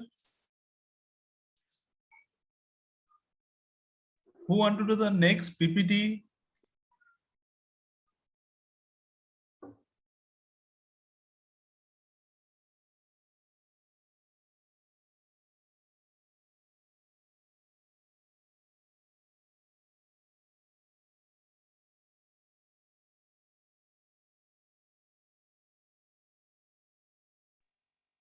Sir, can I present? Hello? Yes, please continue. Sir, Please can I continue. present? Please continue. 1 minute. Can I audible, sir? Yes, please continue. 1 minute, sir.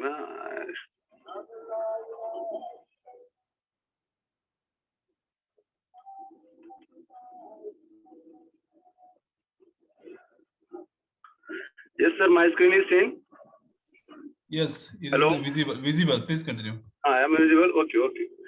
Sir, myself, Bhushan Prabhakar Nikam. And my topic name is XRD, FTIR and thermal studies of single crystals cadmium tartrate grown by gel method. Sir, can I audible? Sir, Yes, am I audible? please. Yes, please continue. Yes. Okay. So according to this topic, first of all, myself discuss the introductory part.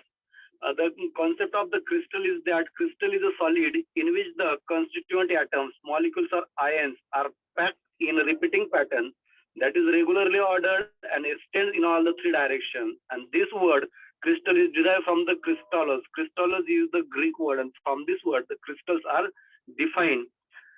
Now, for making the crystals or growing the crystals to require some optimal condition. And the optimal, if we maintain the optimal condition, then crystals are growth. The optimal condition is that first of all, we maintain the value of pH or the parameters of pH of gel solution. Second time, the gel setting time is must for growing the crystals. And the reactant concentration is also important. Which types of reactants and which concentrations to use for making the crystals. And the density of solution of sodium metasilicate is important. And approximately is 1.03 gram per cc cube is used the density of the sodium metasilicate. And lastly, which materials we have used in crystal growth processes. Then these materials to use. Here myself use the cadmium chloride. And then the temperature factor is also important here for making the crystals. The crystals are grown by two ways. Crystals are available in nature, but scarcely is available in nature. And then artificially we grow the crystals in laboratory. Then myself use the method for growing the crystal. That is a gel method. There are the number of methods to growing the crystal. Most of that is the vapor solution method, sol gel method, soldier method, single diffusion method, gel method, and then myself use here the gel method. And this optimal condition is must for growing the crystal. Next one, for availability of material in the crystal, what processes to use to check the availability. At this time, the characterization process is must, and then the XRD, FTR, and thermal characteristics myself gives here for observing the crystals. In XRD, to analyze the crystals, and then after the analyzing crystal structure and the conformations of unit cells or the crystallinity, and for this purpose to require the XRD. Second one, the TGA and DTA. TGA means thermogrammetric analysis and differential thermal analysis. In TGA, the water molecule or the absorption of water molecule is available or not in crystals. We concluded by using the TGA. And then in DTA, the reaction is exothermic or endothermic. If reaction is endothermic or exothermic, their peaks are shown to there. And for this purpose, we use the DTA characteristics. Now, next one, that is the FTIR. For using the FTIR, we show the compositional structure of given metals, given materials. That is which types of groups are available. By using the FTIR, we conclude that. And apart from it, the another method also use the UV for characterization. Now here, the X-ray diffractions of cadmium tartrate to show the X-ray graph, and according to the JCPD's data, the value of the sharp peak value is 113 is matched the JCPD's data, and to conclude that the given crystal is the monoclinic. The monoclinic crystals are found there, and the HQL value is got from the X-ray diffraction pattern. Second one, that is the FTIR spectra for cadmium tartrate. By using the FTIR, we show the band structures were identified through the investigation of cadmium tartrate crystals. And next one graph, that is the TGA or DTA. TGA graph is used for the absorption of water molecule, and DTA graph is used for the exothermic or endothermic reactions it takes place or not to there. And finally, the conclusion of my result or experiment is that the conclusion from the characterization is that the conclusion is first conclusion from the given characterization, the cadmium tartrate crystals have been grown successfully by the gel growth techniques. Second one, the cadmium tartrate crystals are found to be transparent pyramidal shape and a needle plate-like structure. Means the crystals growth during in my experiment, its nature is the pyramidal or needle plate-like. XRD confirms the crystallinity of the grown samples and confirms the monoclinic structure. The presence of OH, CO, CH is for the metal oxygen. It confirms from the FTIR spectroscopy. And last one, the compositions of copper, mercury, cadmium, that is the transition metals to require it changes dramatically when temperature are increased or decreases. It is the conclusion of my experiment or my research. Now here my PPTs are completed. Thank you. You give me the opportunity to presentations of my PPT. Thanks a lot. Thank you, sir. Who want to do the next presentation? Sir, can I skip? Yes, sir. Yes. Remove your PPT. Who want to do the next PPT presentation?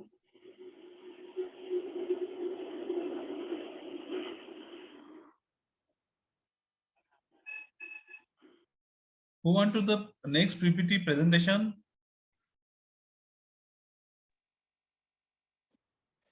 Yes, sir, I want to do that presentation. Do you have submitted the paper? Sir, myself, Dr. Chetna Samant Tomar. Do you have submitted the paper? Yeah, I submitted the paper, sir. I may just send you in a mail, but I didn't submit the PPT because I'm not prepared because I'm busy in we have a yesterday we have a webinar in my college. Okay. Continue. Please continue. Okay. So myself is Dr. Chetna Samant Tomar. I'm from Kumkunji Girls PG College, Lucknow, and I'm associate professor in physical education. My paper is about the NAC assessment and criteria for the accreditation. It's NAC is the full form of a NAC is a National Accreditation and Assessment and Accreditation Councils. It is established in 1994. It is an autonomous institute of UGC, University Grant Commission. In its headquarters is in Bangalore, and the NAC is a organization which ensure and check the quality of the education system in our higher education system, and it has a lots of criteria to evaluate their qualities and improve the qualities of any institute or any college and any university. And it's compulsory for all the colleges and universities to go through the NAC. So there is a lot, the main criteria is about the teaching, learning, and evaluation, in which they focus on the student enrollment and profile, catering of student diversity, teaching learning process, teaching profile and qualities, evaluation process and performance, student performance and learning outcome, student satisfaction survey, sorry. And the other criteria,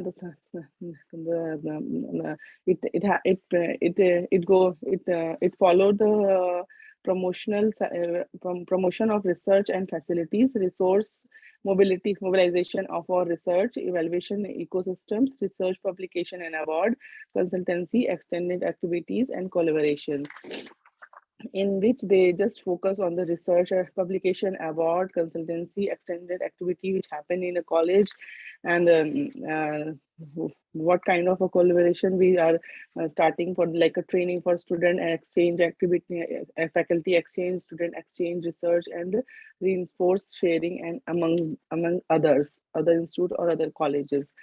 In the fourth criteria, they just focus on the physical facilities, library as a learning sources, IT infrastructure, maintenance of the campus infrastructure. These four points they focus in a college to see how the college gives the facility to students, and their library and their resources, IT infrastructures, and maintenance of the infrastructure. And the other criteria is that the student support, that which is very important these days. They check the student satisfaction level, they check the student support, what kind of support college and university give to students progression, student participation and activities, and alumni engagement. So these days is very important to check with alumni how they are growing, how they are working in their field, and what they are doing. So college should be have a record to all these things. And the other criteria is that the institution value social responsibilities, best practice, institution diversity. And the sixth criteria, they focus on the institution vision and leadership, strategy development, and the faculty empowerment strategies, financial management, and resource mobility, in internal quality assessment system. They focus on them to improve the teaching and learning qualities. So these are the criteria. The NAC is NAC is focused, and they want to just increase the quality of the education system, and they give the grade to the college when they are coming to assess all these things, and they give the ABC grade to the different college, and it is a very vast topic to discuss. So this is my paper on this topic. I just make it short. So thank you so much for the listening.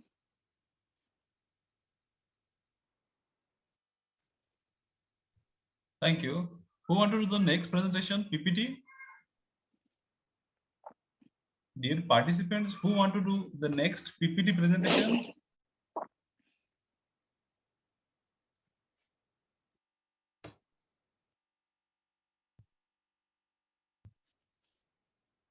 Dr. Chetna Tomar. Yes, sir. Do you want to? Sir, I've done right Already now. done. I've done. I just told my hand. Yeah.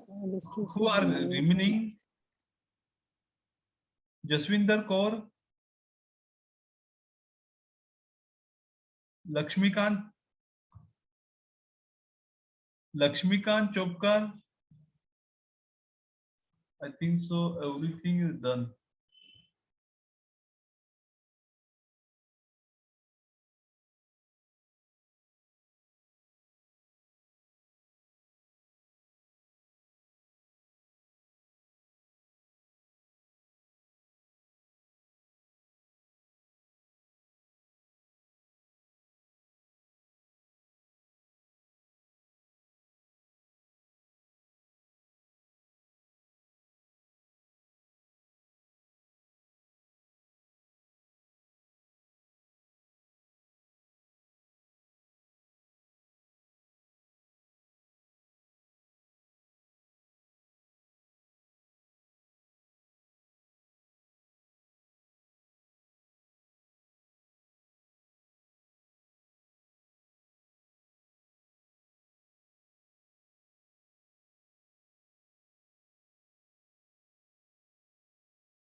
at the ending time, we have to give the vote of thanks at the finishing level of our conference. We have to give the vote of thanks through your college principal.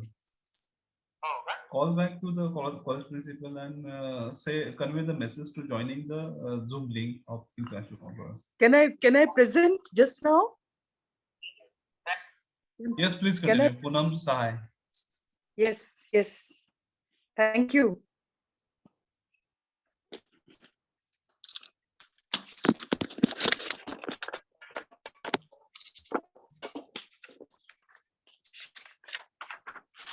Yes, thank you so much. My paper is on research methodology and what is research actually. So research is basically something that is defined by the dictionary as maybe selecting 2, 3 or several works and showing their relationship, something which has not been noticed before. Then it could be a translation of a culturally or historically significant work from a language other than English.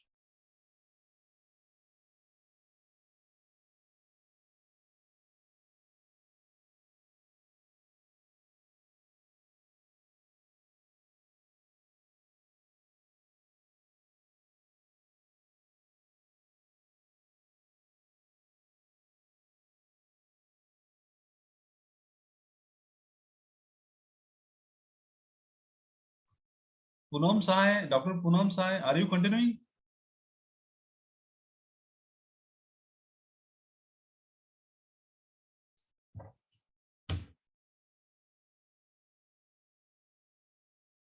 Who want to do the PPT presentation?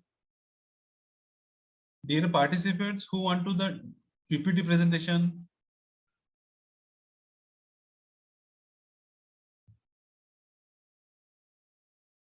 Dear participants, who want to do the PPT presentation?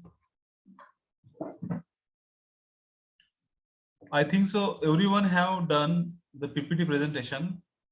I would like to go. Sir, I am Mona Lisa Ghosh. I am presenting my presentation. Please continue.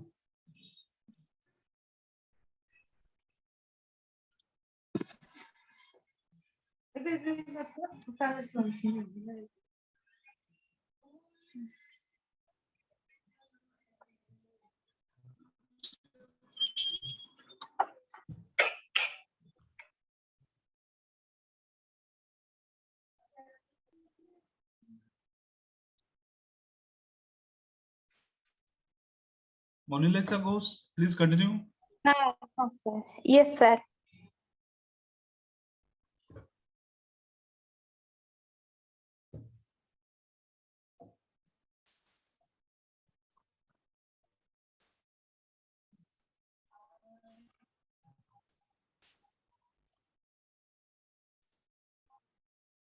If you do not have the PPT, you can directly read your papers also.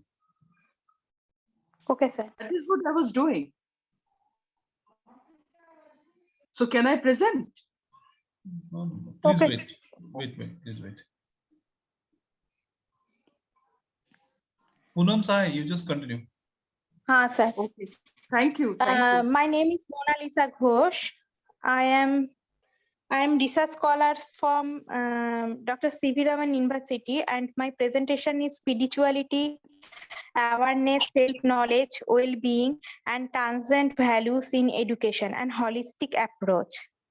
This article explores different aspects of spirituality, awareness, self-knowledge, and transcendent expectations draw on teaching of selected spiritual teachers from the contemporary traditions. Their understanding of this aspect offers valuable insight into the meaning and form of spiritual development in education. Spiritual well-being as one of the dimension of well-being causes the integration of the other dimension, and it in itself include two existential and religious dimension. Religious well-being focuses on the quality of well-being, on how one perceives it is spiritual life, while connection to a supervision power and existential well-being focuses on social psychological worries on how one relates to God, society, environment, and oneself. Spirituality and religion, which are referred to as spiritual well-being and religious practices by people, usually overlap. It means that both of them present some frames through which one can understand the meaning, purpose, and transcend values of one's life. Today, religion and spirituality play important role in people's lives, are important predictor of comfort of the person who believe in religious and concept. Considering the role of religion and religious orientation in health and promoting psychological well-being, the importance of spirituality and human spiritual growth has increasingly attracted the attention of the psychological and mental health experts since the past decade. Some researchers have reported that practicing spirituality and religious has an effective and positive relationship with health habit in the study of the population. It also have beneficial effect on the health of students in developing countries. Spirituality is a set of beliefs and attitude of pupil, and spirituality education leads to important effects on pupil psychological health. In spite of all theoretical improvements in the area of health dimension, the majority of health promotion programs have been neglected. Desired improvement in spiritual well-being is very slow, and its development in the field of health and diseases prevention has been postponed. Spirituality is about feeling a part of some community, about being lonely, about being in harmony with Mother Earth, on even feeling a sense of alienation. It can be developed through positive relationship with others, particularly as an important component of there needs to be a view about spirituality which does not necessarily become totally immersed in its religious connotation. For this to occur, the school teacher needs to embed their notions and spirituality in their subject work programs. Spirituality and spiritual growth in transforming human well-being. Spirituality and spiritual practices have the ability to transform individual lives and help eliminate the evils we find in the communities, institutions, and world in which we live. The transformation process can begin immediately, but like an organic growth process will necessarily take time and go like the physical growth of a plant or person, change may not be noticeable for a moment. Sometimes growth happens more quickly or dramatically, but always occurs one cell and one step at a time. Spiritual growth requires effort and patience. Some may feel the energy and see the progress that comes from these practices right away, while others may have to work harder and longer to see the field progresses. Spiritual sensitivity. David Hay 1998 has identified 3 categories of spiritual sensitivity. Awareness, sensing refer to an experience of a deeper level of consciousness when we choose to be aware by paying attention to what is happening. This category consists with gender's notion of the spiritual as achievement of a state of being. According to Hay 1998 and 60, this kind of awareness refer to a reflexive process of being attentive towards one attention or being aware of one.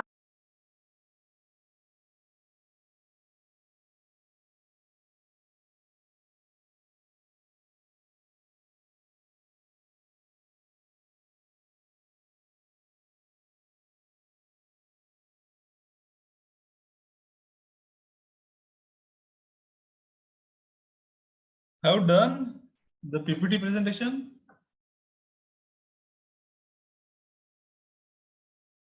Okay, final, I would like to reach at a final conclusion and ending session of the international conference. I would like to announce that one-day international conference online organized by Dr. Ambedkar College, Diksha Bhumi, Nagpur have got successfully completed the PPT session. Everyone have shown the enthusiasm and presented the PPT. I would like to thank all the organization, SHRI Waghmare Brothers, Dr. Ambedkar College, and dear participants for supporting One Day International Conference. I would like to stop here the international conference video recording. Thank you. The next conference date is 25 December in RD National College, Mumbai, Maharashtra. Thank you.